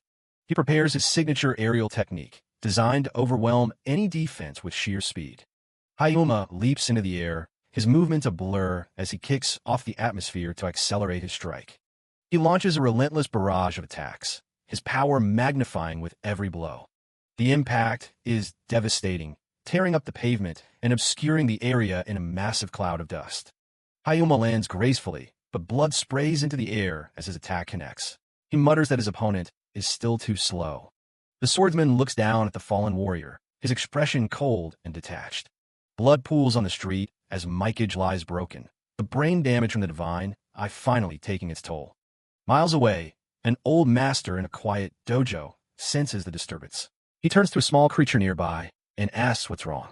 Miles away from the chaos, an old master sits in his quiet dojo, sensing a profound shift in the atmosphere. He asks his student, Lily, what she's feeling. Lily reports the grim news. Their allies are failing. Without a doctor's immediate care, Minato won't survive, and Hibana refuses to leave his side. She looks out toward the city, knowing the fate of everyone rests on the outcome of the battle currently unfolding. Back at the battlefield, Leo is a mess of blood and sweat, desperately pleading with Mikage to stop before he does something irreversible. But Mikage isn't listening. He stands tall, his back to his friend as he prepares for his final gambit. Hayuma watches the desperation with a smug, knowing look. He's curious to see if Mikage will actually follow through with his threat. The two warriors face each other again, the air around them thick with murderous intent. Lily can only watch from afar, sensing that the nature of the fight is about to change into something far more dangerous. Mikage reaches up and begins to unwind the blood-soaked bandages from his eyes, declaring that he has no choice but to use this forbidden power. Leo screams in a panic, begging him to stop. He knows that once those bandages come off, there's no coming back. As the fabric falls, Mikage's eyes reveal themselves, the divine eye, a double-edged sword that begins to burn through his very sanity. The true prisoner of Twilight Town finally unveils his secret weapon, a power hidden for far too long. Leo explains the horror of it. While everyone else was seeing invisible light, Mikage was already perceiving the world in infrared. And it goes deeper. The eye utilizes millimeter waves to see through physical barriers and monitor his opponent's internal changes. Despite the reveal, Hayuma remains confident, telling them that it won't matter. He's still going to win. Leo wonders what would happen if Mikage truly unleashed that power. The thought alone is enough to freeze his blood. A dark reflection of the fox-eared warrior appears in the blade, a judgment that is final and absolute. The two fighters clash again, their blades meeting with a violent burst of energy that lights up the street. Leo can barely keep up with the action, his eyes wide with shock at the speed of the engagement. He realizes that if they can catch Hayuma between their lines of sight, they might create an opening. But Mikage is already beyond such simple tactics. Mikage's eye is now fully operational, scanning Hayuma's body with cold, mechanical precision. To Mikage, the world is now a series of heat signatures and physical data points. He watches the duel in slow motion, every twitch and shift of his opponent laid bare. Leo is left in shock, unable to comprehend the level of power his friend is displaying. Hayuma attempts a strike, but he's stunned when Mikage effortlessly dodges without even needing to look. The antagonist realizes that his line of sight is being completely ignored, yet Mikage still knows exactly where he is. Mikage moves to counter, his body responding to threats that haven't even manifested yet. Leo watches as Mikage moves a split second ahead of every action Hayuma takes. It's as if he's living in the future. The duel is no longer a test of skill, but a slaughter where one side knows every move of the other. Mikage stands firm, his long hair flowing in the wind as he prepares for the final blow. He knows exactly when Hayuma will lose focus, reading the minute changes in the swordsman's posture. Leo wonders how anyone can possibly read an opponent's every thought and intention. He realizes that Mikage isn't just seeing, he's perceiving the very impulses of the human brain before they reach the limbs. The divine eye's perception starts with visible light, the narrow band of the spectrum that humans are limited to. It expands into the infrared range, detecting the heat and energy radiating from his opponent's body.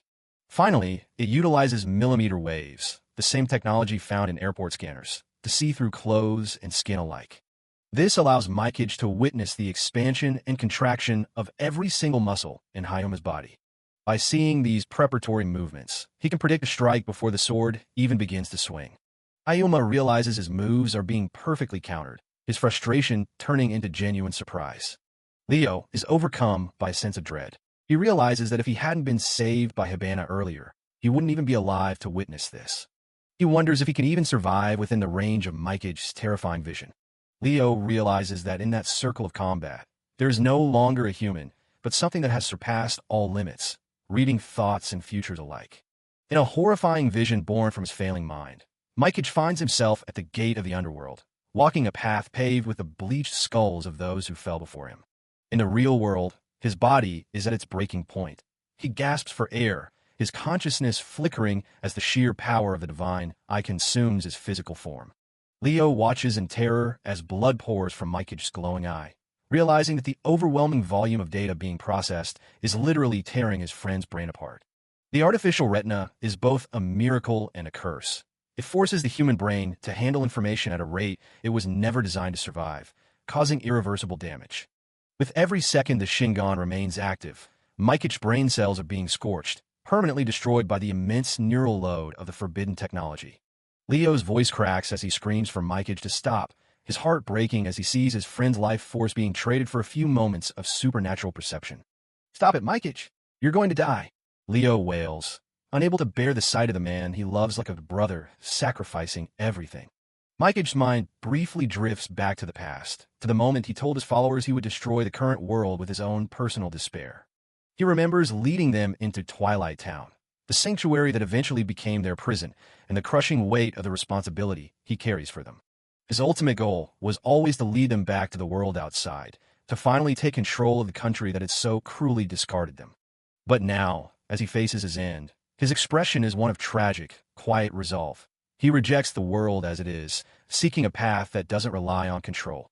To Mikich, human will is like a flower, a beautiful, fragile thing that can never truly die as long as its essence is passed on to another. He believes that even if he falls here, the seeds of their dreams, friendship, love, and the hope for a better tomorrow will continue to grow in his allies. "If my flower can bloom outside these walls, that's enough for me," he thinks, his silver hair whipped by the wind as Leo continues to cry out in the distance. Leo feels a cold shiver of fear, but it's quickly replaced by a surge of shame. He realizes that staying safe while Mikich dies will be a fate far worse than death. Bruised and bloodied, Leo makes his final choice. He doesn't know if his plan will work, but he knows he has to give everything he has to save his friend. With a thunderous roar, Leo lunges forward into the center of the storm, determined to rescue Mikich from the brink and fight for the future they were promised. Mikich is sweating buckets, telling himself not to build up his enemy too much in his own head. He knows that even if this guy's called a god, he's still just human. He throws a knife, deciding to prove that point right now. Sendo Hayuma is surprised by the sudden projectile. He watches the blade, wondering what Mikich is actually planning. Mikich shouts for Hibana to move. He's creating an opening. Hayuma dodges the knife easily, mocking the weak attempt. But Mikich just smiles, saying his goal wasn't to hit him. Hayuma realizes the knife was aimed at a spot that's hard to defend while moving. He admits that Mikich has a real strategy beyond just reading the psychology of the fight. He looks over at Hibana, noting her speed and how well she worked with Mikich's eyes. Hayuma tells Leo to keep his distance because it's getting dangerous. Mikich charges forward, fully committed to his suicidal rush. The two fighters stand off in the middle of the street. Hayuma is shocked by the intensity coming from Mikich's eyes. He finally gets what the distraction was really for. Mikich is willing to get hit just to guarantee his plan works. Hayuma is impressed by that level of resolve, even if it's crazy. Blood sprays as Hayuma's sword pierces Mikich's shoulder. Mikich screams, but holds his ground, refusing to let go. Hibana appears behind Leo, holding a knife to his neck. Hayuma tells her to stop before things get worse. Hibana asks him if he really didn't see the determination in Mikich's eyes. Hayuma tries to pull his sword back, but it's stuck in Mikich's body. He realizes Mikich is using his own flesh to trap the blade. Mikich yells that he won't let go, betting everything on this hold. Hayuma admits it's his loss, acknowledging Mikich's victory. He talks about how their levels of resolve are just fundamentally different. Mikich stares him down, looking like he's ready to die for this. He shouts at Hibana not to kill Leo yet. He knows that if she kills him, this entire fight will never end. Hayuma looks back at his followers, feeling the pressure. He closes his eyes, apologizing for being an incompetent leader. Leo is freaking out, yelling at Hayuma to just do it. He's struggling against Hibana, desperate to get free. Mikich is fading fast, the blood loss starting to take its toll. He threatens to take Hayuma's life if they don't back off. Hayuma counters, saying that if he dies, his men will kill everyone else. He claims his own life doesn't have any real value to him. Leo yells that he's willing to die if it means Hayuma kills them all. He says they can just brainwash Mikich later to get the information they want. Hayuma orders Mikich to retreat, threatening to kill his friends if he refuses. Sendo Hayuma stares at the bloody mess Mikich has become, asking him point-blank what he's planning to do now. Mikich is drenched in sweat and blood, but he doesn't break eye contact. He warns Hayuma that if he tries anything, then Leo is as good as dead. It's a complete and total deadlock. Hayuma weighs his options, caught between retreating with his pride intact or pushing forward into the unknown. He watches Mikich, trying to figure out what's actually going on inside the head of the guy who'd impale himself just to get an advantage. Leo is losing his mind, screaming at Hayuma to ignore his safety and just kill them all. He's willing to die if it means taking Mikage out. The guy is fully unhinged, yelling that his own life shouldn't be a reason for their group to stop their mission. Hayoma looks at his hands in disbelief. His comrade points out the brutal trade-off Mikage made. He chose a temporary fix for his tendons just so he could keep fighting, even though it means he'll likely never use his hand again. The glasses-wearing guy looks at Mikage, waiting for the call. Whatever the boss decides, he's ready to follow through. Leo keeps barking from the ground, reminding them all that they still have their own ways to turn the situation around. Mikage ignores the noise and checks on his team. Seeing Soda and Shino still standing is all the motivation he needs. Hayuma softens his gaze for a second, suggesting they actually try talking instead of just bleeding all over each other. The standoff has reached its final stage, and everyone is just waiting for someone to blink. Hayuma takes a long moment to reflect on everything that led them to this concrete stalemate. He points out the obvious. Mikage's brain is fried from overusing his divine eye, and he's clearly at his physical limit. Hayuma starts talking about his past, how he was born into privilege and had every luxury handed to him on a silver platter. But even as a kid with every gift imaginable, he felt empty. He calls it a thirst that nothing in the world could ever quench. He looks at his comrades, admitting that he spent his entire life being driven by that same hollow, restless feeling. But seeing Mikage's grit stirs something new in him, and he genuinely wants to know what makes a guy like him tick. He poses a question. If Mikage were in his shoes right now, would he choose a retreat or let his friends die? Mikage stares back, the weight of the question settling on him as he continues to bleed out. He searches for the right answer, knowing that their survival depends entirely on whatever he says next. He looks down at the sword still buried deep in his shoulder, realizing this isn't just about a clever reply. Mikage's logic is simple. He wouldn't want his friends to die, so he'd choose the retreat every single time. Hayuma seems intrigued by that honesty, letting out a small hum of interest. Mikage explains his entire gamble, from using his own body to stop the blade to creating that one tiny opening.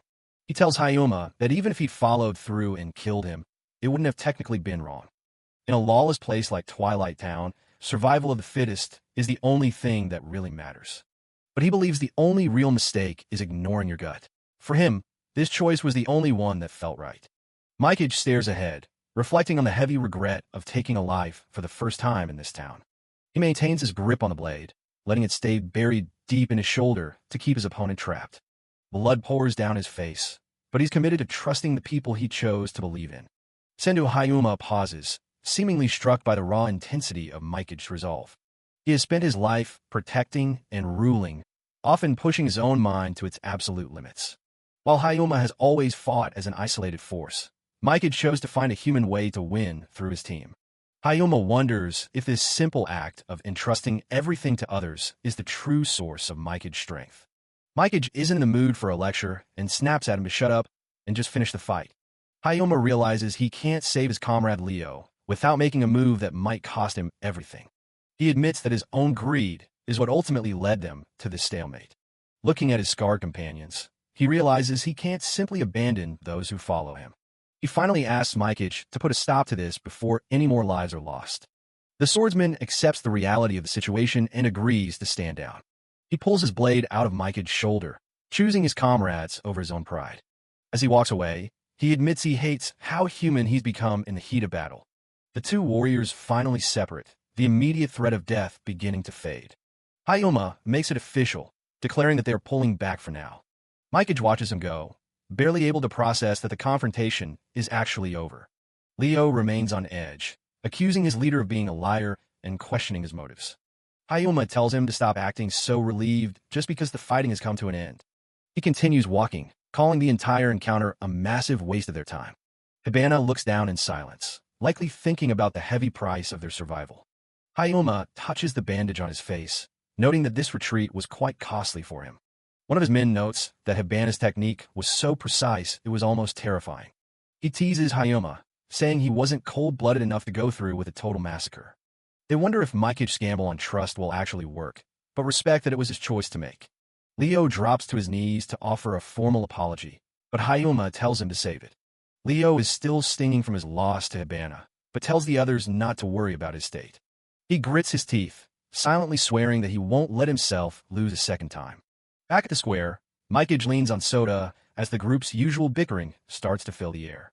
One of the girls makes a sharp joke about how being stingy won't make him popular with women. The argument escalates quickly as they start trading insults over minor bumps and bruises. Mikage watches the chaos with a faint smile, glad to see that everyone is still full of energy. A blonde girl approaches the bloodied protagonist, looking genuinely surprised to see him alive. She can't believe he actually managed to survive a direct clash with someone like Hayoma. She leans in close and invites him to her room, G17, telling him he's welcome anytime. Mikage tries to mention his own room is K16, but his team's loud chatter quickly drowns him out. Shino watches the exchange from a distance, her expression shifting into something more complicated. She suddenly clutches her chest, wondering why it's hurting so much all of a sudden. Hayoma stops and asks if Mikage wants to impose any final conditions on their retreat. Mikage holds up 2 fingers, making it clear that he has 2 specific demands for their safety. He demands they never lay a hand on his group again, promising that they will stay out of Hayoma's way in return. Hayoma accepts the first condition, so Mikage brings up his second request, even though it doesn't benefit him personally. He asks for the release of Mr. Hasegawa's companion, assuming they're still alive and held at their hideout. Hayoma is surprised by the selfless demand, having expected him to ask for something far more valuable. He agrees to let the prisoner go, acknowledging that he heard the request clearly. The swordsman orders his men to comply, calling it the meddling of a loser as they prepare to depart. As a parting gift, Hayoma warns them to flee immediately if they ever encounter the fly tattoo. Mikage asks why he's being so helpful, and Hayoma jokes that his own reputation would suffer if they died too easily. Hibana remains quiet, seemingly lost in her own thoughts as the conversation winds down. Hayoma looks back one last time with a small smile, noting that Mikage is exactly the person he thought he was. One of Hayoma's men notes that since they all live in the same town, they're bound to cross paths again eventually. The distance between the 2 factions grows as Hayoma's group finally disappears into the city. The survivors stand in the middle of the quiet square, finally letting the reality of their survival sink in. They look at each other, battered and bruised, but all still standing. The tension fully breaks as they realize they all made it out of the encounter alive. Sota rushes over to Mikage, but immediately recoils when he realizes how many open wounds the protagonist actually has. Mikage ignores the pain to thank his friends, telling Sota and Hibana how much he appreciates their trust. Sota gets defensive and loud, demanding that Mikage include everyone in his words of gratitude. Across the square, Hayoma's group starts checking on their own, calling out to Leo to see if he's holding up. A few members of the rival group discuss Mikage, wondering if he saw through their leader's bluff. They speculate that Mikage's brain might be deteriorating from overusing his artificial retina. Hayoma remains distant, brushing off questions about whether the fight actually stirred any real emotion in him. He reflects on his own power and status, frustrated that he failed to get anything useful out of Hibana. Watching the city below, he realizes the power balance in this town is shifting faster than he expected. He admits to himself that he lost twice today and knows things won't stay the same for long. Back with Mikage's team, they openly admit that Hayoma's crew was incredibly formidable. Despite the injuries, Hibana and the others share a rare moment of laughter and relief. The conversation quickly devolves into a debate about who actually won the fight. Sota turns the conversation toward their group name, which he finds completely mortifying. They realize their embarrassing organization name is probably already known by everyone, ending the day on a comedic note.